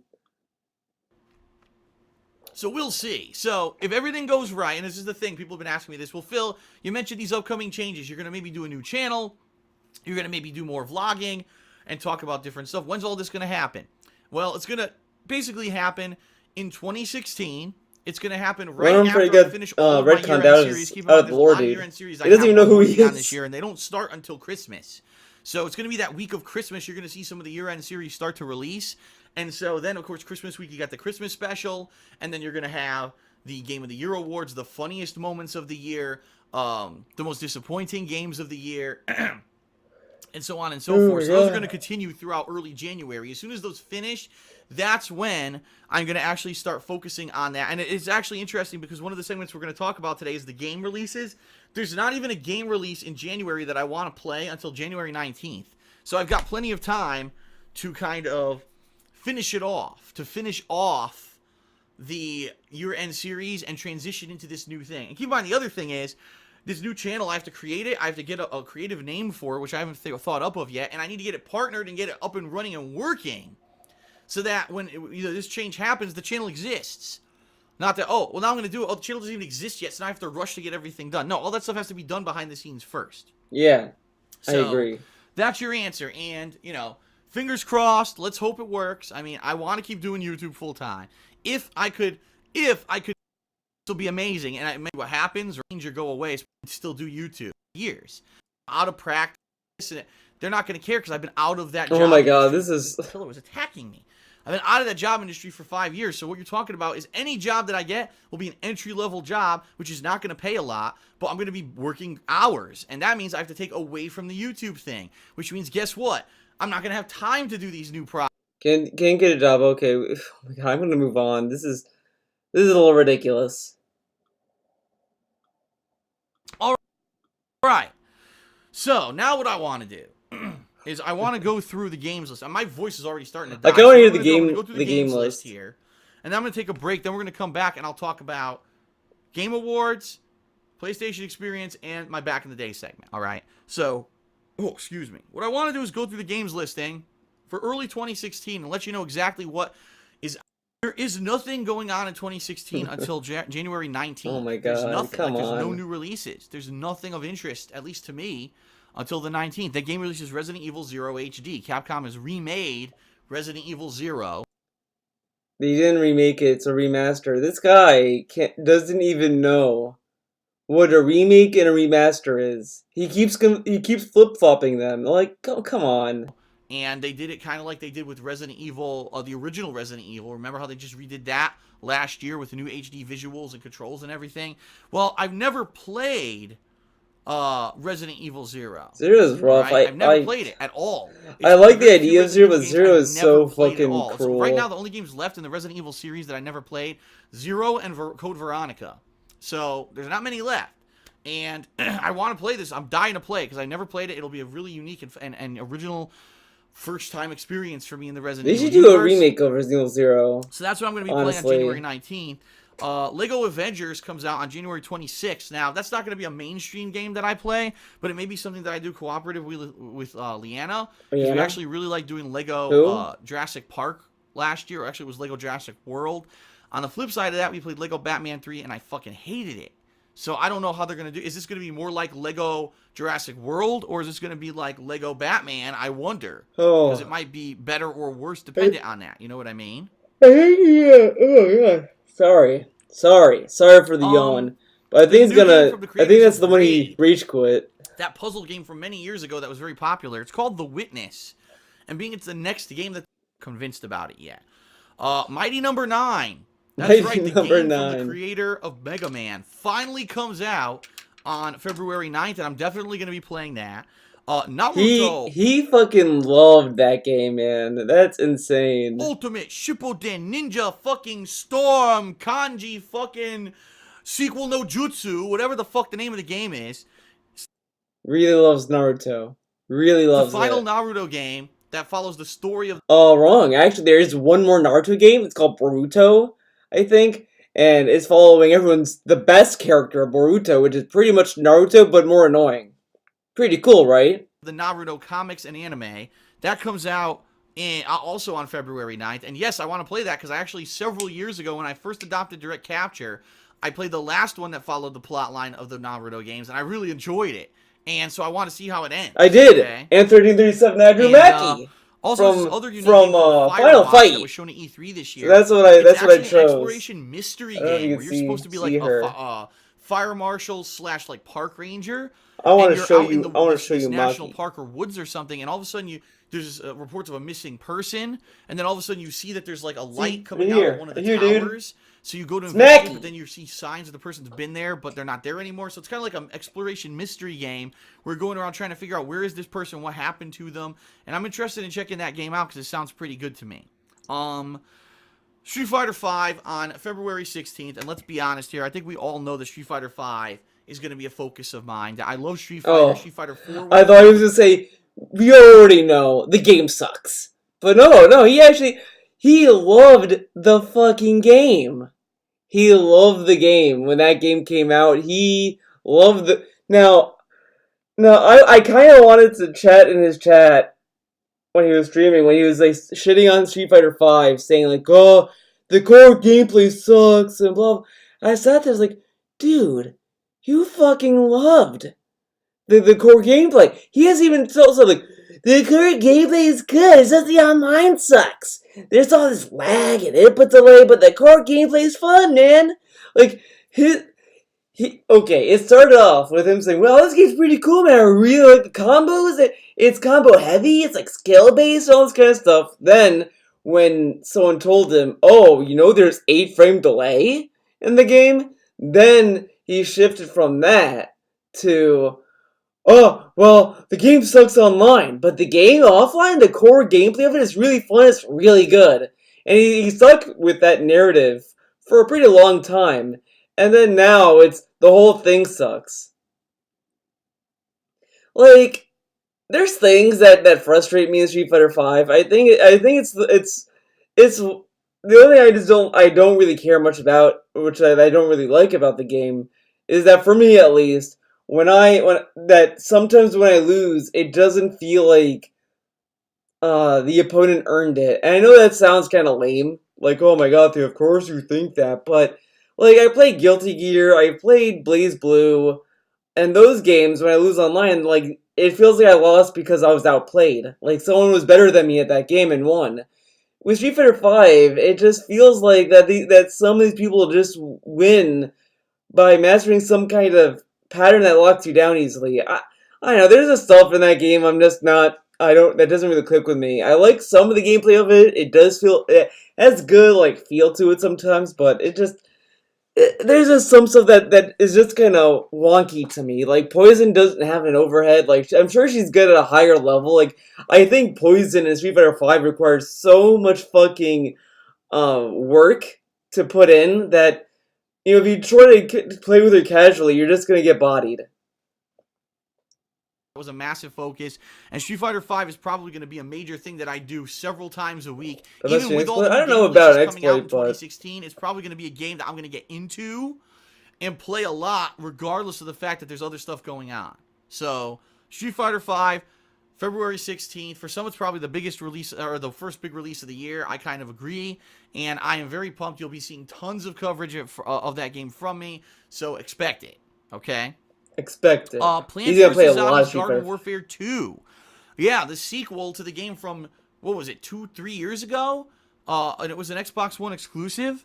Is coming out on February 23rd. I'm excited for this because I loved that game. I thought it was one of the best third-person shooters I've ever played, quite honestly. But here's the thing. When that game was released, it was a discount title. I think it was $40 it was released for. Yeah, and it had a tons mobile of free game. DLC. Well, guess what? This one's now being released for $60. That's kind of like, man, you kind of knew that your game wasn't strong enough to be a full $40 game when you released it at first. Now you make the sequel, so now you're going to up the price. And that's kind of lame because it is, again, a multiplayer-focused game like Battlefront and Rainbow Six Siege. All these games that I've kind of hinted at, they don't live up to the hype of being a full retail release. You know, Far Cry 2 or 3 and 4 that we just played the past few years, it's the same thing. Only now there's no guns. It's you in like primitive time. I already played Far Cry 4. If it's fucking basically Far Cry 3.5.2 or whatever you want to call it, it's the same game again. I don't know if it's really going to hold up, but it's an we'll see what happens with expansion, that. so of course it's not going to be that. Supposedly there's supposed to be a whatever. Walking Dead episodic game starring Michonne. only, Michonne. and we're supposed to get that this year at some point early. But we'll see what happens with that. I'll hear that again. Supposedly there's supposed to be a Walking Dead episodic game starring Michonne only. Michonne. And we're supposed to get that this year at some point earlier in the year, but there's no real release date yet. So I just wanted to put that down there. There is a re-release of Heavy Rain coming out for the PlayStation 4 on March 1st, but I don't know, honestly, if I'm going to play it because I've already played Heavy Rain. I just this year did the Best of Heavy Rain montage series that kind of reinvestigated my playthrough, and I don't think I'm going to really want to replay that game. Yeah. Yes, wait till it's 10-year anniversary, Twilight dude. Princess HD. Yeah, Zelda Twilight Princess HD comes out March 4th. Yes, I want to play it. I know I probably won't get a lot of attention for it, because whenever I play Nintendo games these days, no one really cares, but I want to play it. You shit on Nintendo. I never play. Tom Clancy's The Division finally supposedly is coming out on March 8th, and I'm going to be honest, I'm not very excited for it. It seems like it's going to be multiplayer only. Seems like it's going to be like kind of all these other games that are shooters. I don't know. I'm just not hyped for it because how many shooters have come out over the past couple of years and then they just are like very disappointing. And this game's been hyped for years, but every time that we see it, they scrap something. So the first time we saw the game, they were like, oh, there's going to be all this tablet integration where someone on a tablet will be able to play as a fucking smart drone. And then we saw it at E3 last year and they completely fucking scrapped that whole idea. It's not in the game anymore. And it's like, you know, it is what it is. But at this, I don't know if I have any confidence in that being a good game. Hitman. The new Hitman game comes out March 11th. That I will be checking out. Uncharted 4, March 18th. Absolutely 100%. Did that game get delayed? The next MLB game comes out on March 29th. And here's the thing. I didn't play it last year. And last year, basically, I played certain... I don't know about that. But the game I definitely will be playing on April 5th is Quantum Break. I'll play that one. Dark Souls 3... April 12th, duh, yes, I'll be playing that. And then, of course, heading into May, you've got some uncertain stuff like Battleborn and the next Mirror's Edge game, which was supposed to originally come out last year, then it was supposed to come out in February, now it's delayed till May. Who knows when the fuck this game's going to come out. That's a flavor for what you can expect with this new plan of mine for experience, and then a big back-in-the-day segment, so and skip right ahead to... Oh my god, I have to... Fuck you.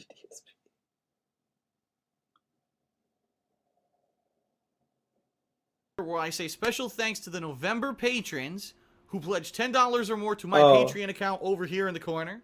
And right now you get your special shout out. So special shout out. Let's talk the Game Awards. If you don't know, the Game Awards no shows for you. A gaming award show, held on Spike TV. Now, the thing is this. The Game Awards that have been held on Spike TV have had a sordid history. They started out I think it was more than a decade ago, actually, as the Spike Video Game Awards. And at that time, it was hilarious because a lot of the stuff that went on the show, they had celebrities coming out who didn't even really understand the games and stuff that they were talking about. And then they would, oh, here's a cool VR thing. And you're looking at it, it's like, what the fuck does that have to do with the Game Awards? Nothing. And ultimately, it kind of, over the years, just degenerated. It degenerated into, like, just fucking advertisements. And then one year, it wasn't even televised. They only had it online, and they were swearing up the ass. And I was like, what the fuck am I even watching? Like, this is crap. So this year, they have the Game Awards, and to their credit, from what I've heard, because I did not see the Game Awards, because I don't like watching these award shows anyway. No, he says this, but big ups to the Mega 64 fans in my chat. You might know this, but he started a Mega 64, well, he didn't start a feud, but he started a whole thing with them, because he watched the Video Game Award show, and they were like, and they played a skit from them, a Todd and Aaron skit, and he was like, is this like a satire? I don't know what it is. Not gonna watch it. He said something like that, kind of shitting on it, and people were kind of making fun of him, saying like, "Dude, you watched like 2 seconds of it. Like, you're not really getting like a good understanding of it or whatever." And the thing is that it was obvious that Todd and Aaron is a joke. The first award was a tie. It was Game of the Year, a tie between NBA and no, Madden and Call of Duty, and he was like, "Is this satire?" and so he's telling us, "Oh, I didn't watch the VGAs, dude." But he knows all of it. He knew about the Mega 64 skit that was on there for that 1 year. Like, okay.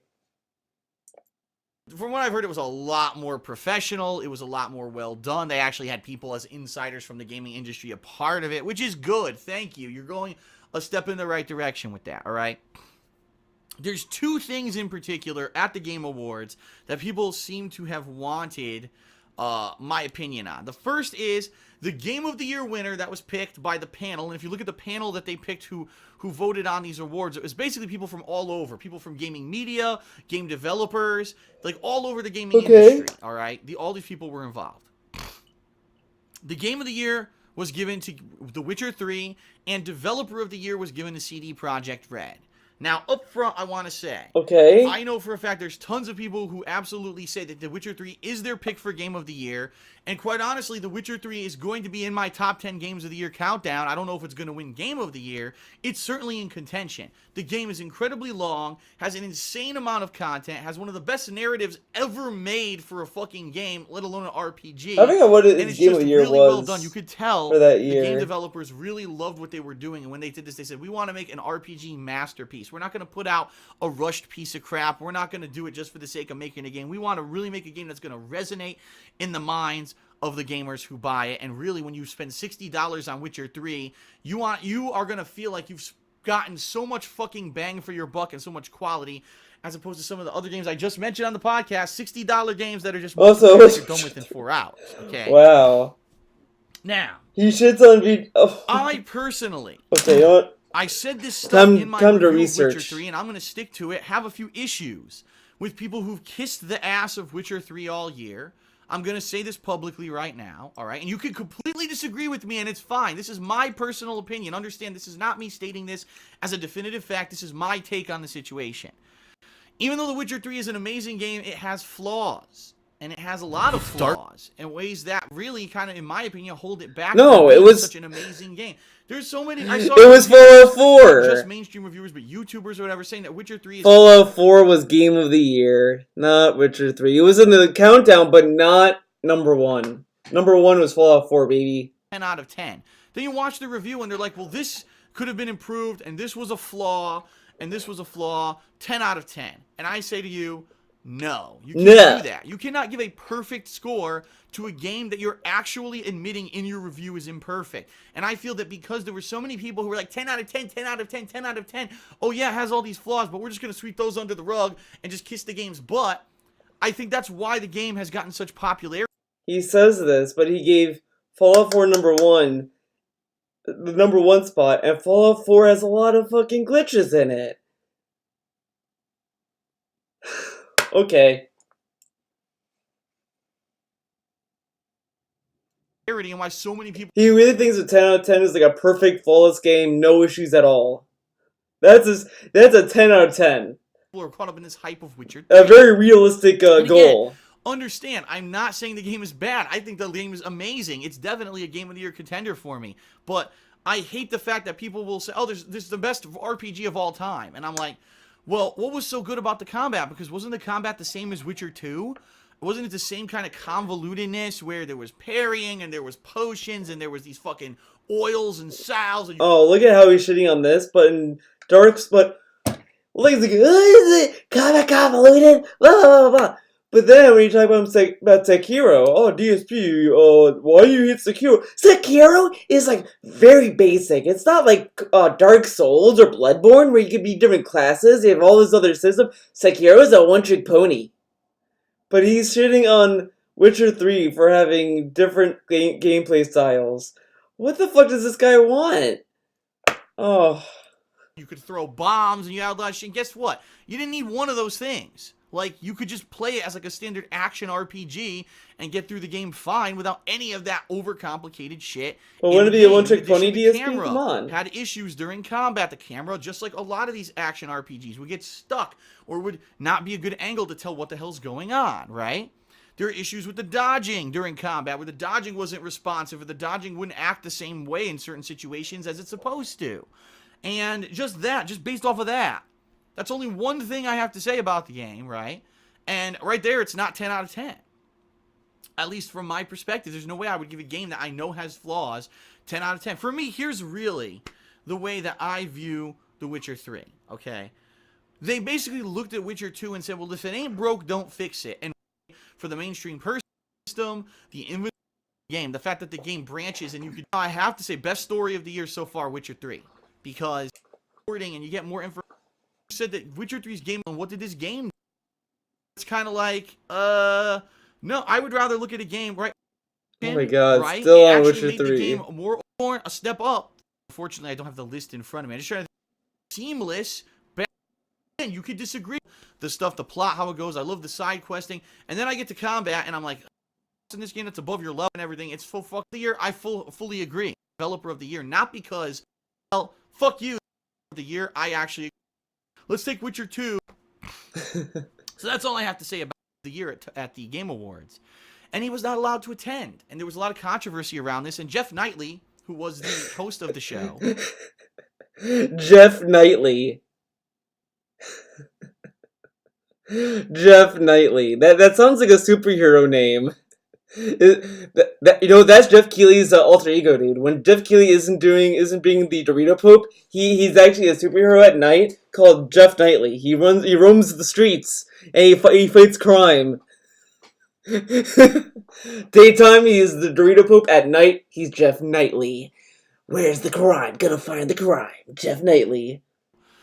Kind of spoke out of turn, and a lot of people were wondering if he was supposed to say this or not on camera, but he basically said, listen, the reason that Hideo Kojima is not here is not because he wasn't involved or he wasn't invited. It's because he was told he could not attend by Konami. Now, a lot of people were up in arms about this and didn't, I don't understand, how could Konami control him? He doesn't work for them anymore. Take a sip.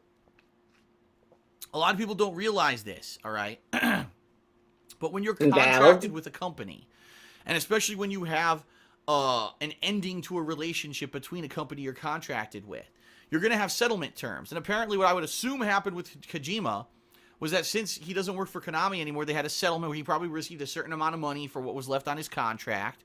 And there were probably terms, and in the terms was probably what's called a non-compete clause. Now what that means is that Hideo Kojima, for a certain set period of time, whatever it says in this contract, cannot make any more games, cannot do anything that would be viewed as direct competition to Konami. He can't do it, dude. Except he made Death Stranding. He can't make any more games, dude. But he made a game. Okay, lock him up. Lock Kojima up. He broke the terms. Konami, get him. Konami should march to Kojima Productions. Kojima, you broke the contract. You're going to jail. Come with us.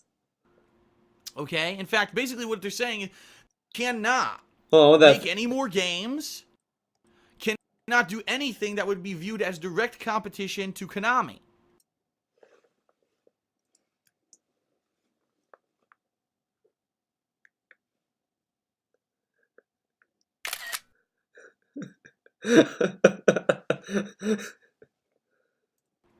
Okay? In fact, basically what they're saying is they're giving you a settlement, so he received some kind of money probably for having this contract ending. And they basically said, take a paid vacation. You're not allowed to work on games. You're not allowed to be involved in any kind of other projects until the time period in the contract's over. Then okay. Okay, never mind. He see. Okay, this is one thing that drives me insane with how DSP fucking talks. He drops these big bombshells first, and then later clarifies the bombshell. Like, why not just say, well, what probably happened is that Konami probably had Kojima not really work in the game industry for a while until the contract is up, and then he can do whatever. Instead, he just says, he can't make games at all anymore, guys. But until the agreement is over. Oh, DSP. Paid vacation and go away. And that's why, since the release of Metal Gear Solid 5, except for the official Konami-approved stuff, you haven't heard anything from Hideo Kojima. You notice that? There have been no interviews, nothing about, gee, what's the future, Hideo? No one's gotten to do that because he can't do it. He's in a non-compete clause with Konami. So that's what's going on. And it's not like, you know, a lot of people are, oh, evil Konami, fuck Konami. And I, to some extent, agree. I mean, look. But he included in his little song we listened to, fuck Konami. He didn't go to TGA? If there's a reason for it, then why did he include it into his shitty ass songs? Now, wait. I just realized something. That whole holiday song was 12 things that were a bitch. Well, whatever, fuck it. Let's I don't face care. it, Hideo Kojima is one of the most renowned game developers in gaming history, and the fact that he has such respect, right, for this game series that he's made, and the fact that it wins a major award, and then he's told you can't even accept the fucking award. Is it disrespectful?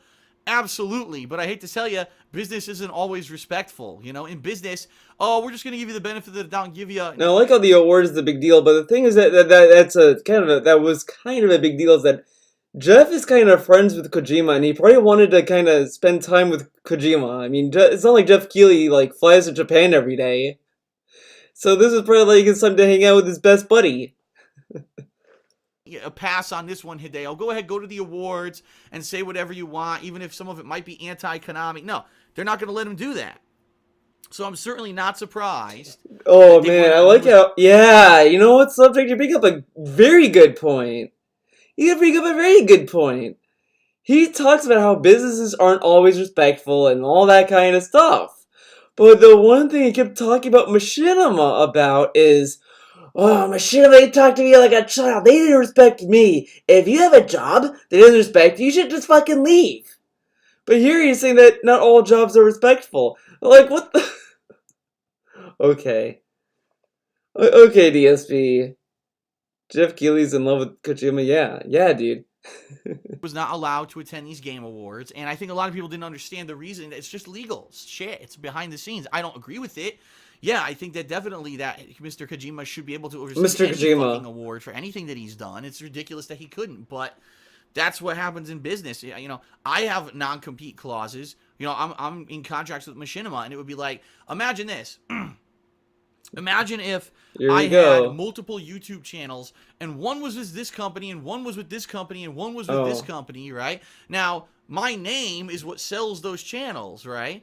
So what's going to happen is if you're any company you become a partner with is going to say, well, we don't want you to have partnerships with other companies because that's us promoting you, putting stuff into your work, right? Promotion or whatever, and it makes you famous, but then you're going to go use that notoriety to make money with other companies too, and we don't want that. So it's with everything. I'm even in YouTube contracts, you have these non-compete clauses. So it didn't surprise me that this was happening.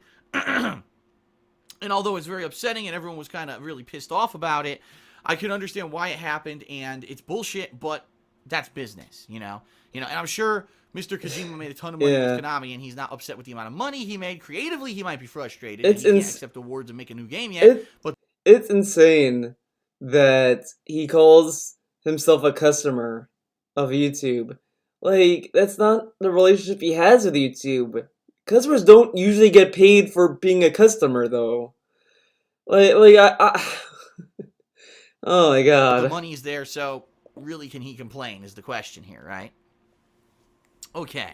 Now let's talk about PlayStation Experience. I really don't have too much to talk about. The big controversy out of this PlayStation Experience conference that happened this past Saturday. Number one was that Yakuza 5 was coming out this week because no one had any fucking clue. And all of a sudden they're like, oh yeah, Yakuza 5 is being translated for Western audiences and released on Tuesday. And everyone's like, But the other thing that caused mass controversy, Final Fantasy VII. They show it finally. They show some of it, and it looks like the animated movie, or it wasn't really animated. The CGI movie, Advent Children, from the mid 2000s that came out. That's kind of the graphical style they're going for here, and it becomes very apparent as you're watching it that it's not a turn-based RPG. It's going to have like so they did announce the remake then. I thought it was like 2016. Immediately people, oh fuck this, fuck this shit. This ain't the classic fucking Final. Oh my god! Look at this mock. Now, if let's say Square Enix remakes Final Fantasy VI and changes it ever so slightly, I guarantee he would go out and say, "This is not Final Fantasy VI. They changed it. They ruined it. This is not what it was like when I played it. Oh my god." Mr. Incorrect Game Speed, Street Fighter 5 sucks, it ruined Street Fighter, oh my god. This guy Final is Fantasy, wild. they ruined it. They make a remake of Final Fantasy. You don't have turn-based combat, and they don't look the same. And you know, I can understand if you're a super duper fanboy. Super of duper Final fanboy. Fantasy VII. Oh my god. I could definitely understand people being up in arms because if you wanted a remake of it, you basically wanted it to have those classic things in it. Wait, yeah, you know what? I think he did shit on Final Fantasy VII Remake for not being turn-based too, actually. I might have to watch an E3 video again, because I think he might have shit on it, but he did shit on Final Fantasy 15 for being action-based too, though. But that game had a lot of issues, though, so... want the classic feel of Final Fantasy VII in your remake of the game. In arms combat, and immediately people, oh, fuck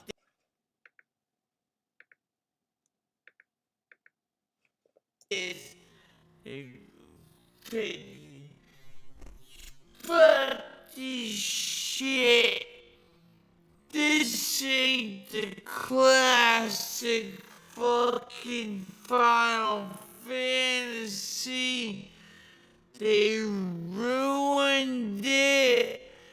They make a remake of Final Fantasy. You don't have turn-based combat, and they don't look the same.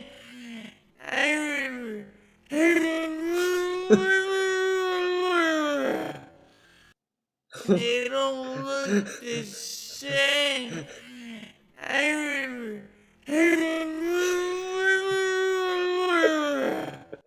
And they don't look the same.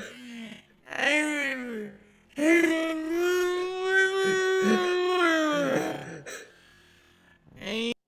look the same.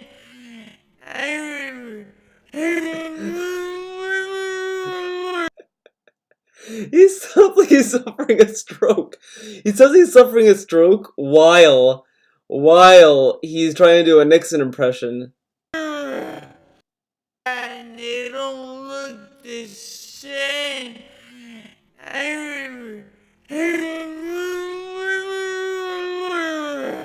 Oh my god. And you know, I can understand That is insane. of Final Fantasy VII. Oh my god. People being up in arms because if you wanted a remake of it, you basically wanted it to have. Wait a second. I can understand. This ain't the classic fucking Final Fantasy. They ruined it. They make a remake of. Wait a second. Final Fantasy, you don't have turn-based combat. They don't look the same. And you know. It was very apparent as you're watching it that it's not a turn-based RPG. It's gonna have like more open action-based combat and all this. And immediately people, oh fuck this shit. This ain't the classic fucking Final Fantasy. They ruined it. They make a remake of Final Fantasy. You don't have turn-based combat. They don't look the same. And you know, I can understand if you're a super duper fanboy of Final Fantasy. Okay? I can definitely understand people being up in arms because if you wanted a remake of it, you basically wanted it to have those classic things in it. You want the classic feel of Final Fantasy VII in your remake of the game. But times change. Bottom line is, Final Fantasy VII right now, okay? With updated graphics, and still updated plot and voice acting and the same old antiquated gameplay, people wouldn't fucking like it. People would review it and be like, this fucking sucks. It's turn-based. It takes too fucking long. Why the hell did they do this? They had a chance to improve it and they didn't. So what they're doing, they're trying to cater to modern audiences. And I understand why they're doing it. If you're gonna remake a game with all this money for a remake of a game that fans want, you need to make sure that it's gonna appeal to everyone. It'll appeal to the fans, the characters, and all that, the classic stuff from the old game, but it also has all this new stuff that modern gamers would want to play. And it's cool because what you're doing is you're taking this well-revered and renowned game from the past and you're reintroducing it to a whole new audience by making it more modernized. The same thing happened with the Resident Evil remake this year. People were like, oh, Resident Evil with modern controls, and I. Oh my god. Wow, that was like a lot of information dumped in that speed. But it's gonna be the same shit as I said before. He's defending the remake, but he shits on other games for trying to dumb it down for a modern audience. Like, this is just clownland. I understand, but you know the times. Yeah, and right now, Mabel, you do see it a lot.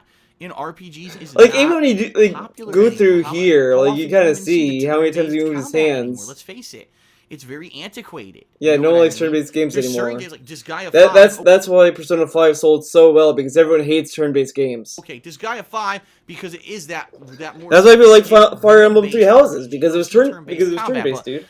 The day, Everyone the hates era it. of classic turn-based RPGs is pretty much over at this point. You know, the last one I played, I think, was Lost Odyssey. You know, I played, what was it? Blue Dragon and Lost Odyssey, and since then I don't think I've fucking even seen one, right? They're all this action-based combat now, you know what I mean? You know what I mean? Where you're kind of running around and, recently we just had Final Fantasy X's HD collection, and yes, that game's turn-based combat, I agree, but that's different.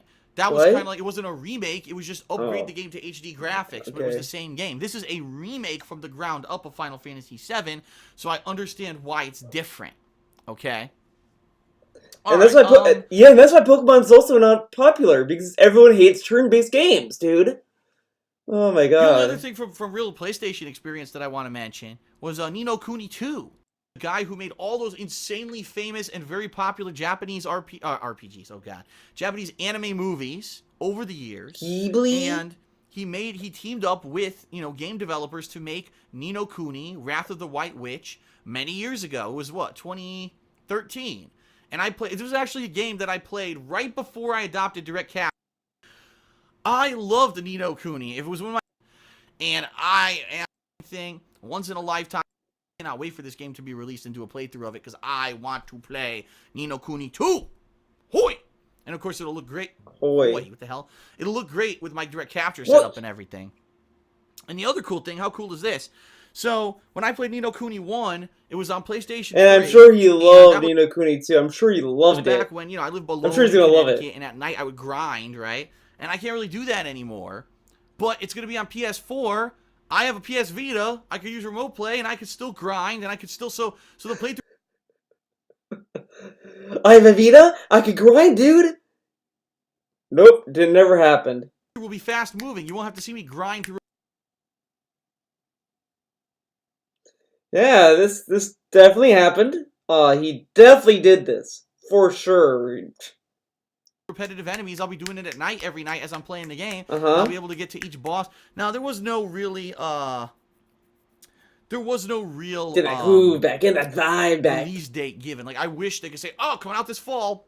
But, no, they didn't do that. They didn't go that far. It came out when he was on Twitch, I'm dude. gonna play it. Like, Fuck it. Yes, I'll play it.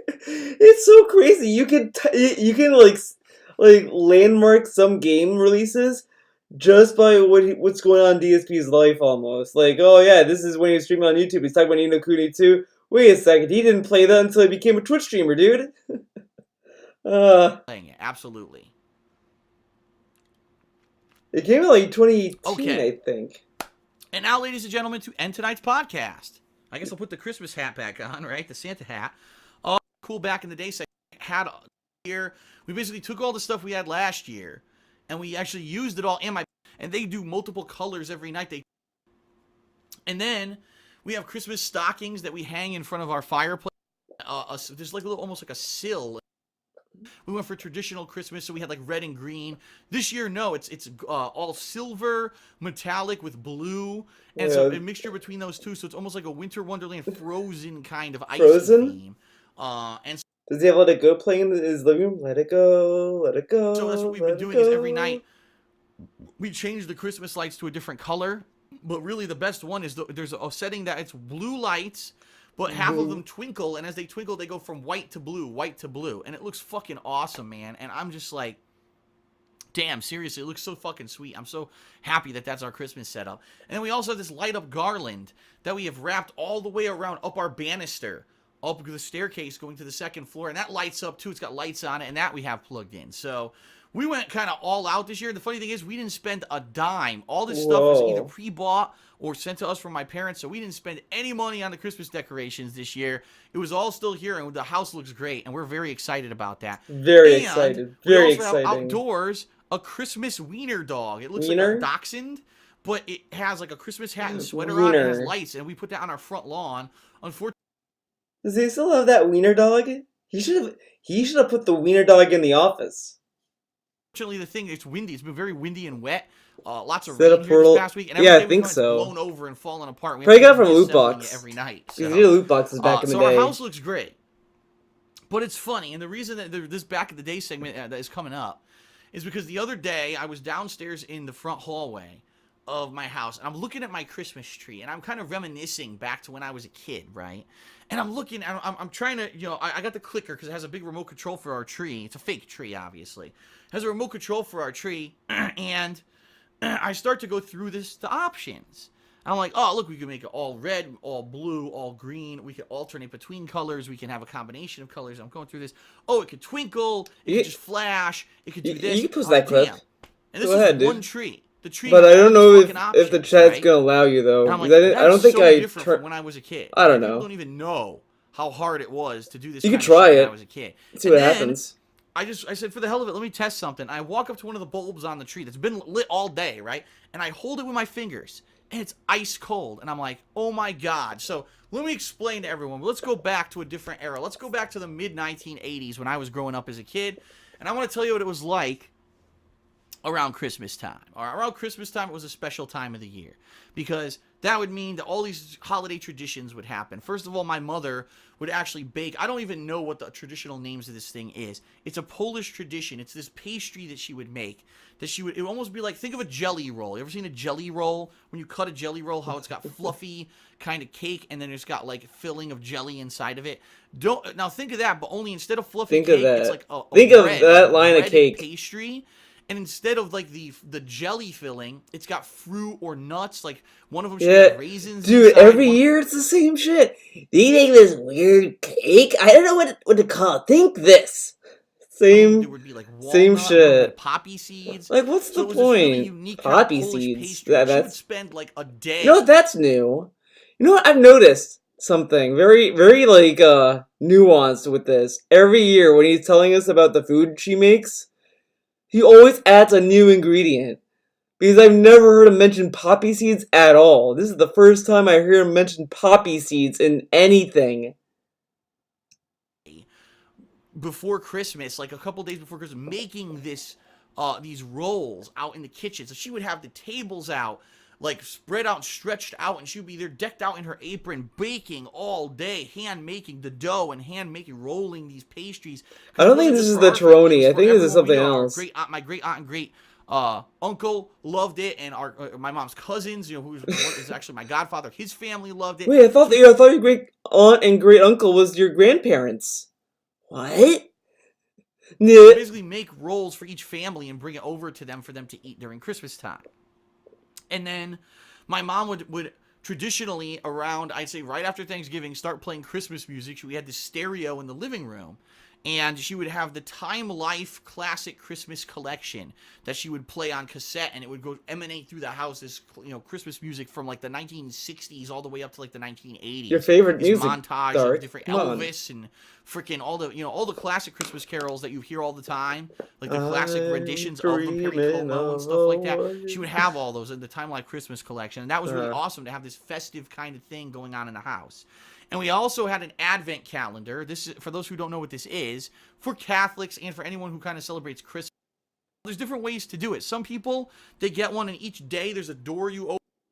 The ceramic tree, right? And every morning we would wake up as kids, we would hang the new metal on the tree, hang the new metal. It was a way to build up anticipation for Christmas. And then a couple weeks before Christmas, we would put up our Christmas trees. Now, I say trees because, yeah, we actually had more than one tree. I lived with my parents, but also my cousin, who was 5 years older than me, female. She lived. I have a cousin that was 5 years older than me, female. Talks her like she's like some kind of animal. She is a female. She's a cousin. She's 5 years older than me. Like he's reading like a police report. Okay. Lived with us too. She was kind of like my sister for several years until she grew up and finally moved out. And so we would have the family Christmas tree in the living room, and this was a big green colored tree, okay? And I remember it was fake. We never had a real tree. It was always a fake tree because for whatever reason, I don't know if it was a fire hazard. My parents never wanted a real tree. We always went for the fake tree, okay? Didn't they have a real tree giant, for a while? Green fake tree. He said he had real various lights. I remember when I was what? He told us in 2016 he had a real tree like for like 1 or 2 years, and we just didn't like it because it was too much cleaning. Now it's like it can kill us if we have a Christmas tree, dude. What? Okay. Younger kid. I wanted colored lights. Colored lights are traditional, right? Well, sometimes the fake trees are white. I've seen some fake trees that are white, which I think are kind of silly. When you have a Christmas tree, you want a colored lights with tinsel or garland, right? And then a variety of Tinseltown? ornaments and some kind of a top or star or angel, whatever you want on the top of your tree. Well, I remember doing that a few years. After a few years, my mom, well, if we're going to do this every year and I do the majority of the work, I want it to be my tree. She wanted peach, yeah, if you could believe this, peach garland, peach ornaments, and this, like... Wow, that mom dropped it like it was real.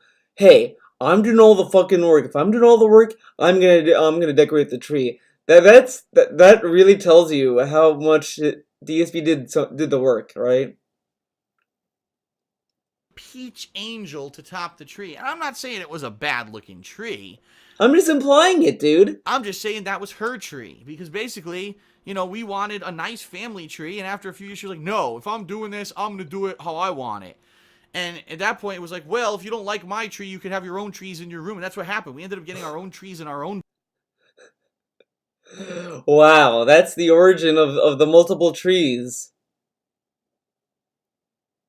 This family is so fucking weird.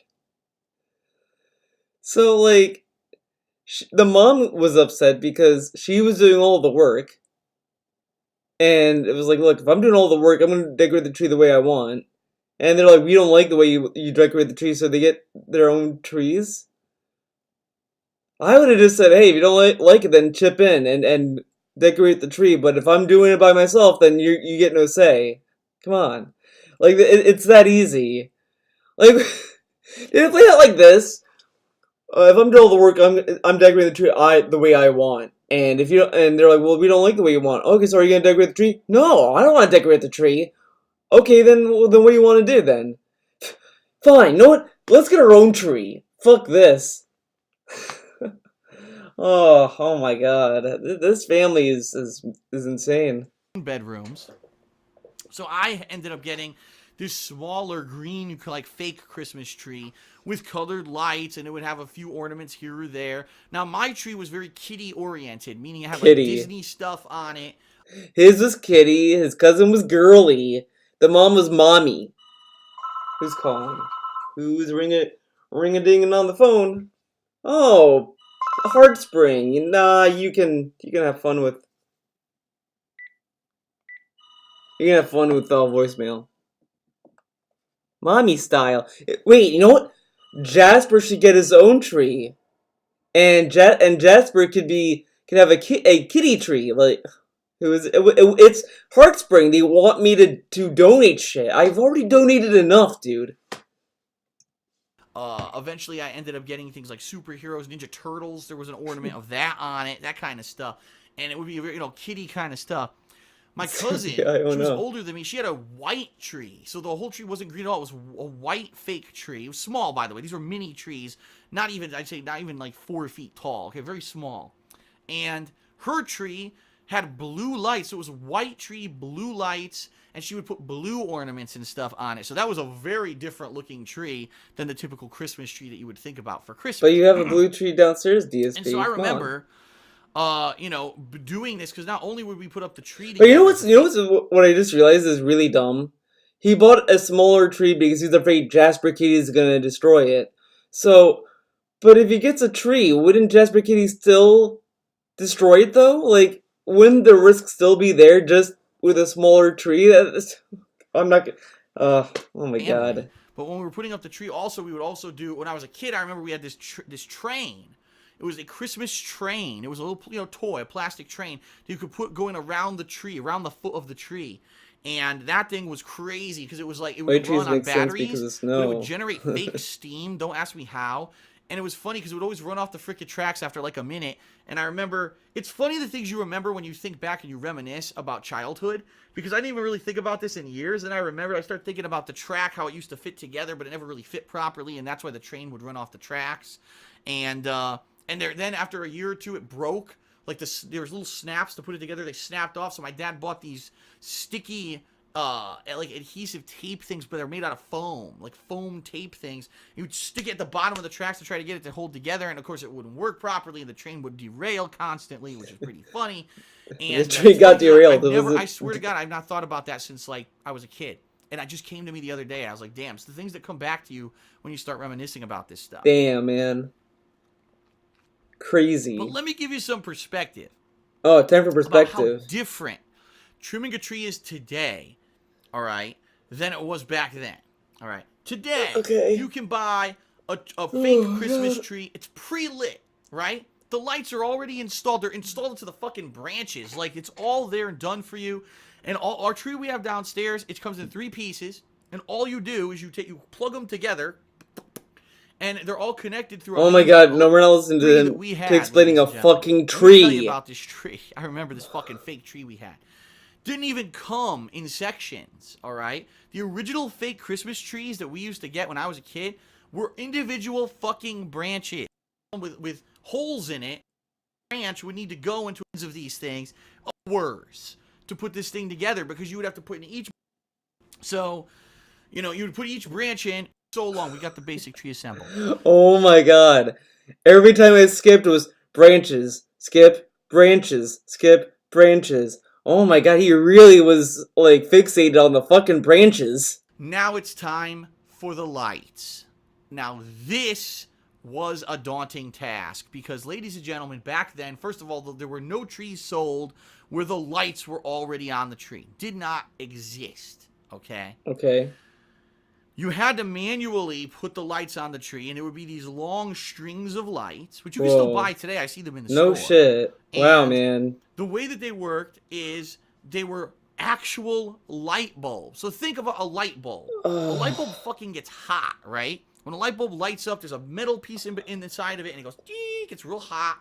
That's what Christmas lights were on trees. They were actual little light bulbs. And they were very volatile. Number one, they could break easily. They were made of real glass. So if you dropped a light and you stepped on it, that shit would shatter. What kind of light did you get? If you were barefoot and you stepped on it, you're going to cut your foot open, all right? Number two, they got hot. So if your Christmas lights were on and someone just walks up and brushes the tree, you could get a burn on your arm. There were times when I was a kid, I would walk up and just brush the tree. Shh, I fucking burn right here on my arm. What the hell is this? Starts swelling up. Like, what the hell? Yeah, you had to be careful around that stuff. And the thing is, when you're putting the lights on the tree, you need them to kind of be on so you can see where you're putting them. So you're dealing with these hot ass lights as you're. You don't need them to be on to know where you put them, DSP. I mean, it's. Oh my god. Trying to get them on the Christmas tree as quickly as possible. The other thing that was the mother of all bitches when it came to Christmas lights back then was that. Number one, blinker bulbs. I don't know how many of you even know what that means.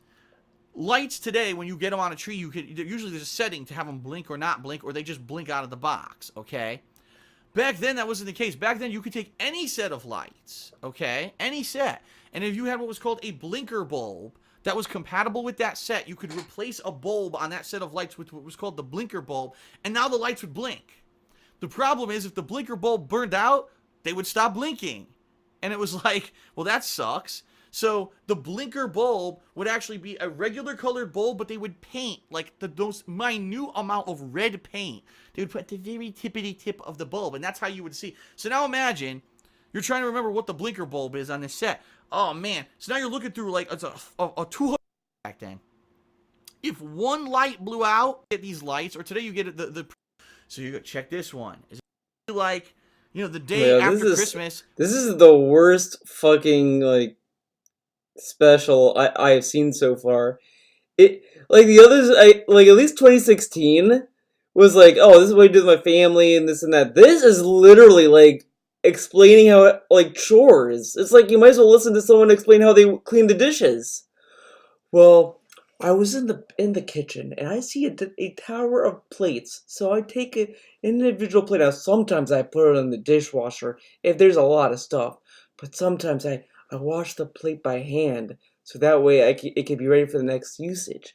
Now, I would put it under the sink. Now this was the queasy part. I would take a little sponge and put soap in it, and then turn on the water. Make sure it's warm because, you don't want to be doing it under cold water. Cold water is like the worst. But you also don't want to be too hot because if it's too hot, youchies. So then you wash the plate like this, and it was like a daunting task. Back then, like sponges used to get hard very quickly. And now, like, with current modern sponge technology, the sponges last pretty good. And you do this, now, my sink doesn't have a food disposal. Now, this is a nightmare, guys. You may not know this, but if you don't have a food processor, like sometimes you might deal with clogs easily, but sometimes, like, I decided I'm not, but I think overall not having the compactor is a better way to handle things because that way you're not paying for electric. Like it's that interesting. It's that interesting. Or the day before Christmas or Christmas Day, and the bulbs would go out, and my parents would go, "Fuck it, we're not gonna bother with that. It's too much work. You know, we're already stressed out. It's the holiday. Enough. We're not gonna go through that fucking thing bulb by bulb. It's already over. We're taking the tree down next week. It's just gonna go. We're not gonna bother with it." So, well, it's so different, right? And So even different. back then, ornaments. So today you go to buy Christmas ornaments, right?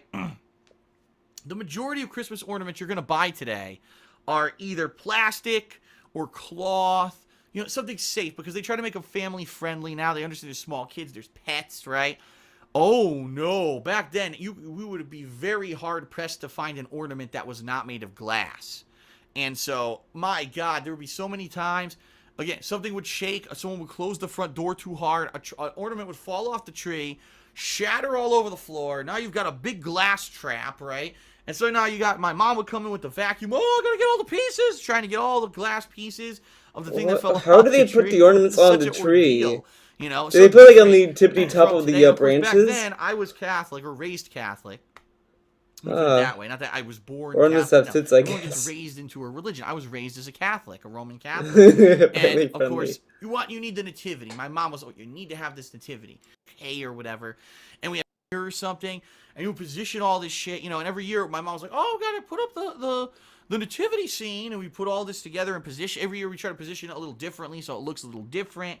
And then, of course, we had the train. We try to position the train so it goes around and doesn't hit any of the characters as it goes around the tree. And ultimately, it would derail and run right into the nativity, which is hilarious. Just imagine that. Here's the nativity scene, right?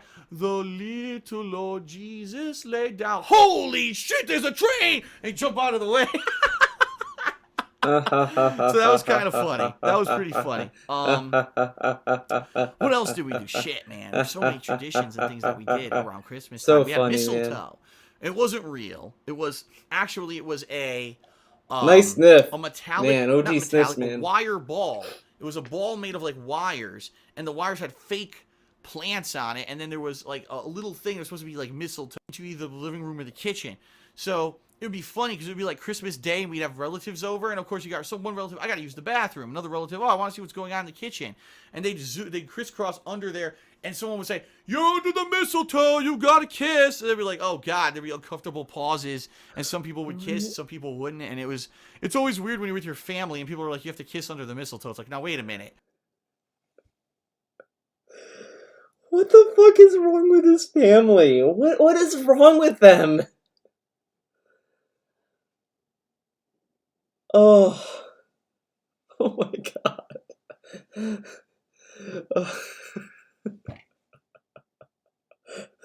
like, okay. You're the family, okay, you know, family members can kiss, you know, okay, kiss on the cheek, you know, whatever. But the way he makes it sound as if they were like rooting for like a mouth-to-mouth kind of kiss, like, oh man, guys, they're gonna kiss, dude. It's like, dude, like, you can just kiss on the cheek. I mean, it's this is so. Okay. We're all family here. I don't think any of us really are interested in something romantic, but you know, Christmas tradition. What else? Well, we're not romantic, but you know, it's Christmas tradition. Oh my God, that just makes me think of. It's kind of unrelated to this, but there's a Mega 64 skit. I don't remember what it was called, but it was like a commercial for some mobile game, and the joke was like, oh, these people are gonna bring their pets to the vet, and the vet was gonna be like, oh, we're gonna fix little Molly. She ate a fruit roll up and blah blah blah. So Garrett from Mega 64 brought like this monster to the vet, like, oh man, I found this guy, and the name's Chizos, and you know he's like, oh, this guy is very weird. I'm gonna prescribe death. And Gary just looks at the camera like, well, I wasn't sure about the prescription, but doctor's orders. And that is my favorite line read I've ever heard from that skit. Just this doctor's orders. So I'm just thinking of this and like, we're under the mistletoe now. We're not family, but Christmas tradition. I actually remember that my dad used to sometimes he would put Christmas lights on the outside of the house. Now, these were big, colorful bulbs. And that was a pain in the ass, too. I remember he used, I don't know if it was a staple gun. He had these plastic clips, actually, that would attach the lights to the siding of the house or to the gutter. Like, you know, gutters that go around the top of houses to kind of ferry off water and stuff from when it rains. So he would do that. And we had a Santa Claus, a big-ass Santa Claus, plastic, and he would rotate like this. He'd be in a sleigh, he'd go like this, ho, ho, ho, ho, ho, ho. I think eventually we turned off the sound because it was so fucking annoying, because he would go, oh no, I take it back, his arm would go like this, yeah. So he'd be going like this in the front yard, he would light up, and then we had a nativity scene of the same thing, figurines, these colored figurines that would light up. Now, everyone... But does he have, like, September Santa? What about September Santa? Why doesn't he get any love? Hoo. Likes to think, because I mean, let's be honest here. I'm white. Obviously, I'm well-spoken, right? I'm educated. So people think that I grew up in, like, this... Now, everyone likes to think, because I mean, let's be honest here. I'm white. Obviously, I'm well-spoken.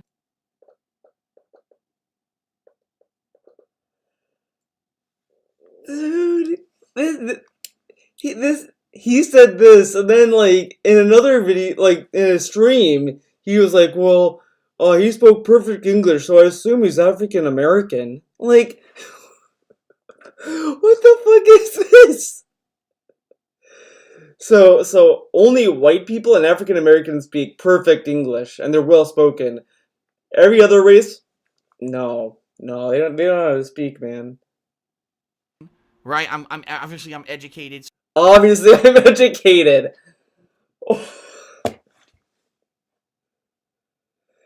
The guy who pronounces successor as successor, and oh my god, he pronounced so many things that are goofy, and he's saying that he's well spoken. Okay, and he's well educated, guys. He's very smart. So people think that I grew up in, like, this affluent neighborhood. I grew up in Connecticut, right? So, oh my god, if he's in Connecticut, he must have been rich. No. Actually, where I grew up in Connecticut was a more ghetto-ish area. In fact, it was better when I was a younger kid, but as I was getting older, it was getting worse and worse, and there was actually a worse element kind of moving into the neighborhood, bringing crime and all kinds of stuff. The worst element, guys. The worst element that's coming in.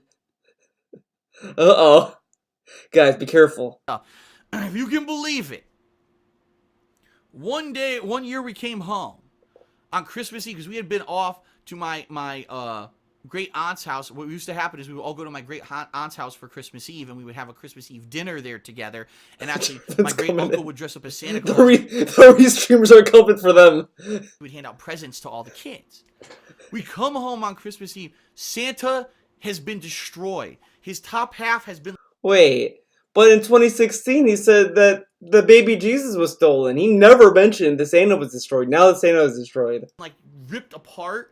So some motherfucker comes down the street, right?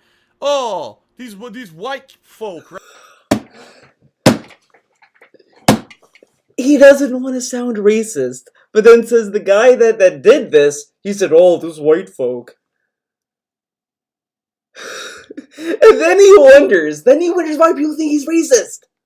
He's like, well, I didn't say the color of their skin, man. It could be anyone that could have done this. But then he says, so then if it could be anyone, then why would a white person say these white people?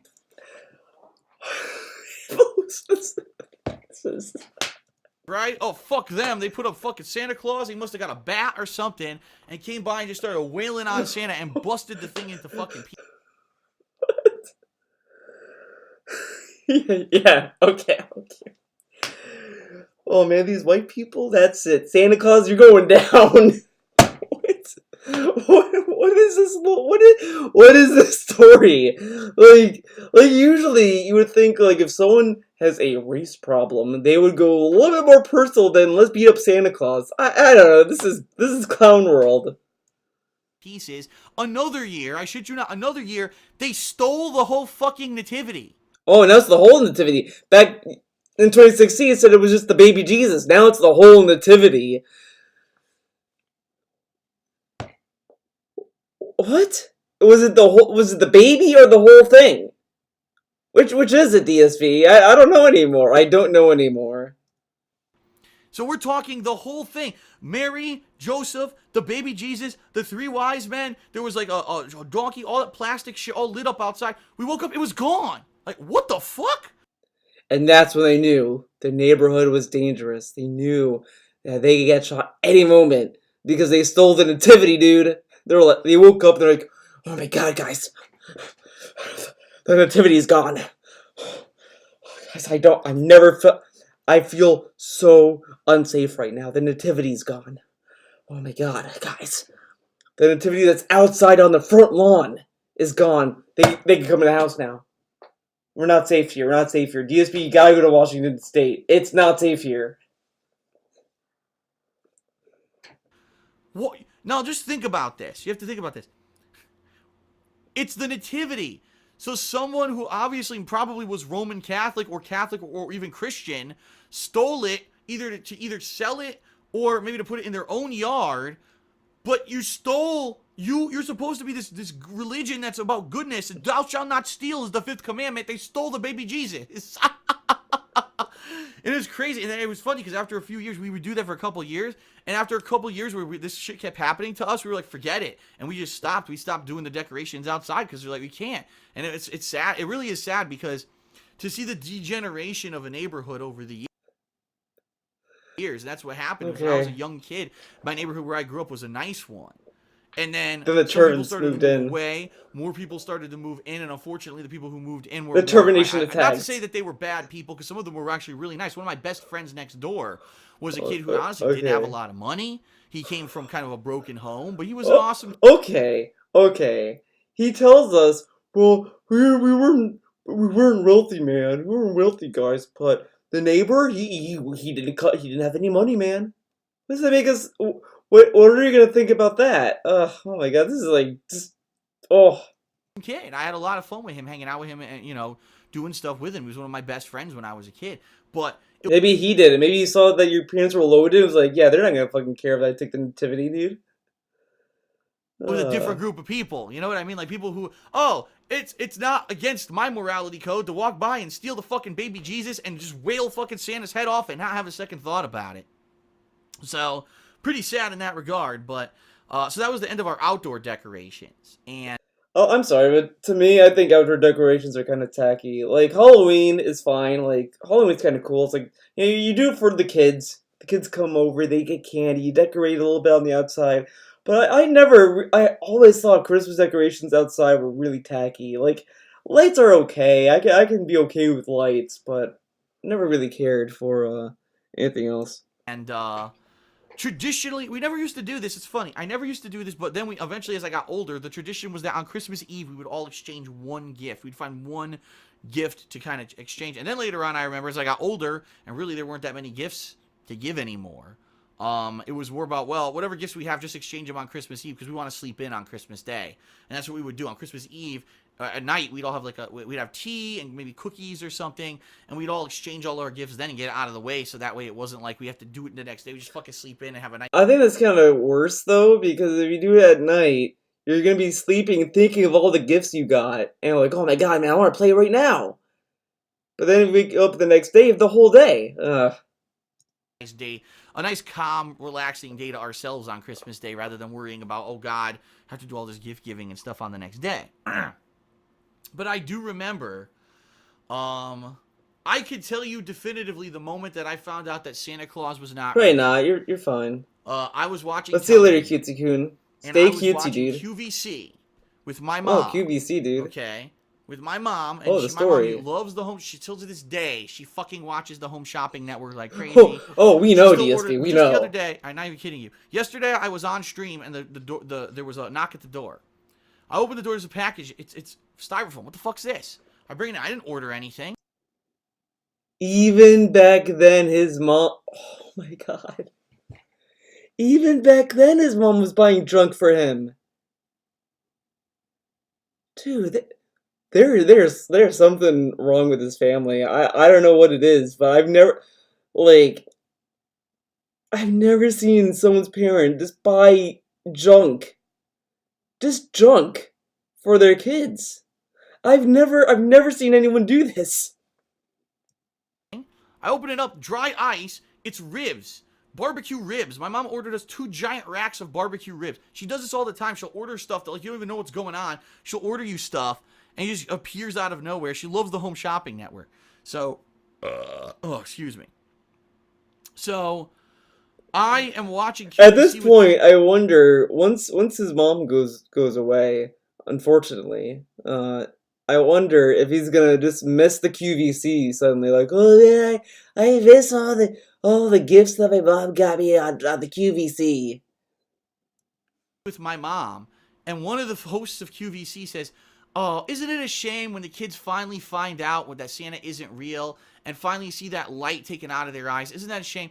And it was hilarious because the other host turns to the woman like, "No, don't say that on the air, you idiot. Like there might be kids watching." And I turned to my mom, I said, "Santa's not real." Oh, that story literally shot the credibility to me. like I believed that story when I heard it in the 2016 video and all that shit. I think in the 2013 he said it there.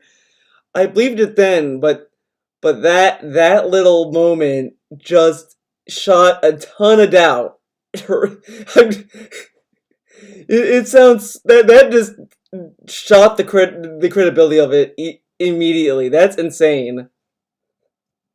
And that was it. And since then, I lost all my innocence, and now I swear it's all about, sex, drugs, rock and roll, drinking. I mean, that was it. When my innocence was lost that day, that was it. And I've been a horrible, horrible person ever since. Bah humbug. But it's actually funny because then as I was growing up, we would go over to my great Wait, aunt's you know house, what? and I've been a horrible all my innocence, and now like there might be kids watching. And I turned to my mom, I said,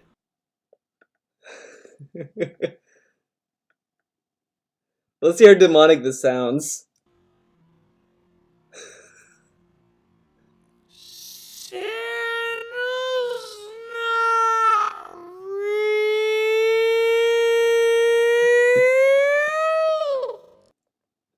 real." Dude, you could cut that to say re. Dude, he could "Santa's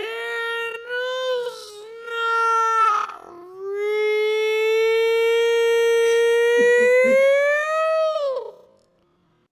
"Santa's not real."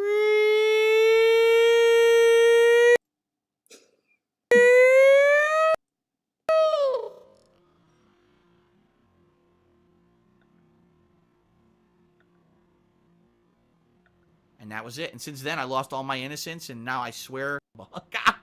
Parents would be like, "Don't tell the other kids that there's no Santa. Play along. You gotta play along." It was pretty funny. Pretty funny. I agree. I could go on for days. Like, there's so much shit about Christmas, and I don't think that I want to go too much further tonight, simply because there's more. I could tell you all about the celebrations I used to have at my great aunt's house. I could tell you about what would happen the next day when we would go over to my godfather's house. But that's for I could tell you next about going year, to right, church at DSP? Christmas, which was an ordeal in itself. There's a lot of stuff I could cover, but I think I kind of covered the gist of the stuff I wanted to talk about tonight, kind of the decorations and the trimming and that stuff. So I hope you enjoyed this back in the day segment. I haven't done one in a while, and people really enjoy when I do one. So I certainly hope that you enjoyed this segment. All right. So, ladies and gentlemen, I would like to say thank you very much. Damn, he told Derek for watching Santa's not Hate real. Live, Feels bad, man. Episode 39.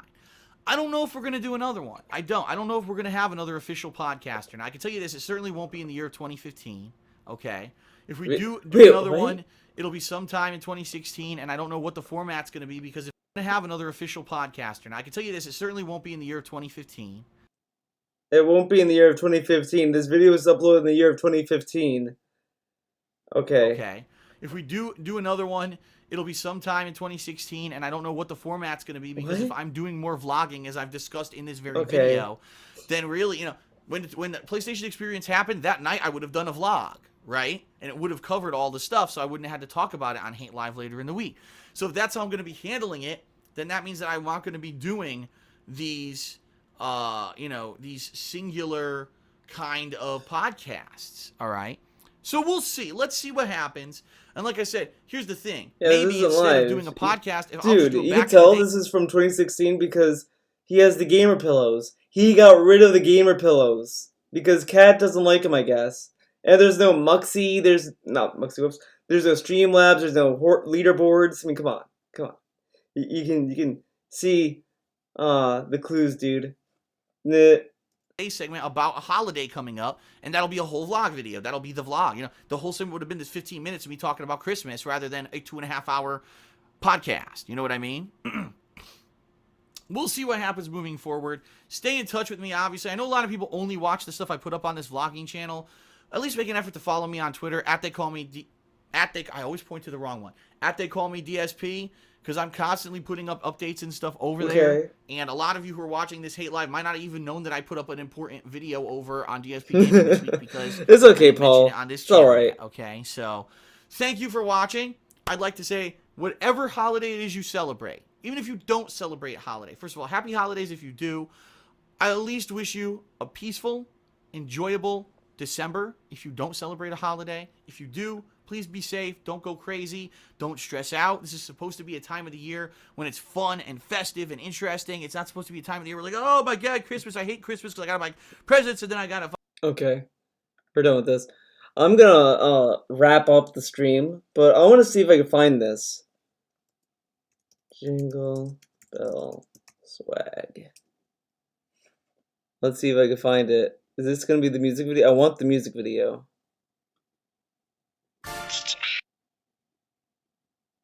No, I want the music video, dude. There it is. It'll end it with this.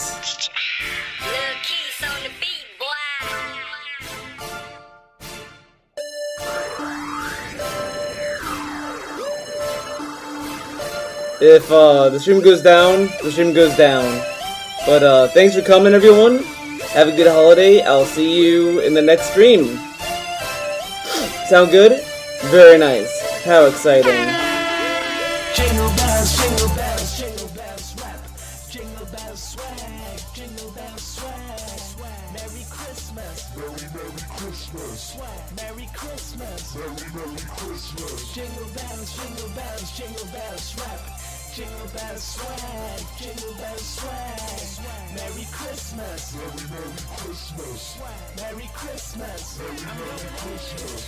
Es ist Christmas-Time und ich bin im Shopping-Fieber. Ein paar Chains, ich steh auf Eis wie ein Hockeyspieler.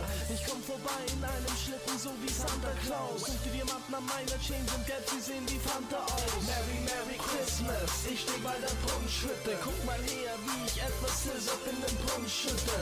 Dir Santa Claus, das ist meine Wunschliste. Ich wünsch mir 2 Villen und dazu 2 Grundstücke. Money Boy, a.k.a. Flirt, ich fick in mein Bachfaun. Und trag so viel Schmuck, ich sehe aus wie ein Weihnachtsbaum. Reichtum macht faul, ich trag ständig nur Pyjamas. Steige in den Privatjet und fliege auf die Bahamas. Steige aus dem Jet, dreh den Swag auf. Schaue kurz in den Spiegel, sag what up. Merry Christmas, Merry Christmas. Jingle bells, jingle bells, jingle bells, rap. Jingle bells, swag, jingle bells, swag.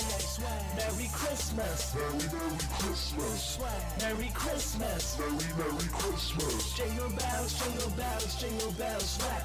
Jingle bells, swag, jingle bells, swag. Merry Christmas, Merry Christmas, Merry Christmas, Merry Christmas. Lieber Weihnachtsmann, what is really good, homie? Letztes Jahr warst du nicht in meiner Hood, homie. Christmas, Mist, das keine Geschenke, keine Geburtstage. Heute trink ich Clico Champagner, wenn ich Durst habe. Jingle Bells Rap, Jingle Bells Swag. Ich gönn mir im Stripclub einen Jingle Bells Lap Dance. Wenn's mir keine Euros bringt, macht es keinen Sinn. Grüne Scheine längst in meiner Hosentasche wohnt der Grinch. Ich bin bescheiden, ich brauche nicht viel. Ein Haus auf Hawaii und ein Haus auf den Kies. Apartments, Segeljachten, Bilder von Picasso. Ich bezahle alles bar, nie mehr in Kasso. Online-Shopping, Warenkorb, Checkout. Saks Fifth Avenue, New York, got me swagged out. Money Boy Swag. Es ist Christmas Time, ich lade ein paar Bitches ein und fix sie unter Mistelzweig. Jingle Bells, Jingle Bells, Jingle Bells Rap. Jingle Bells Swag, Jingle Bells Swag. Merry Christmas, Merry Christmas. Merry Christmas. Merry Christmas. Jingle Bells, Jingle Bells, Jingle Bells Rap. Jingle Bells Swag, Jingle Bells Swag. Merry Christmas, Merry Christmas. Merry Christmas. Merry Christmas. Swag.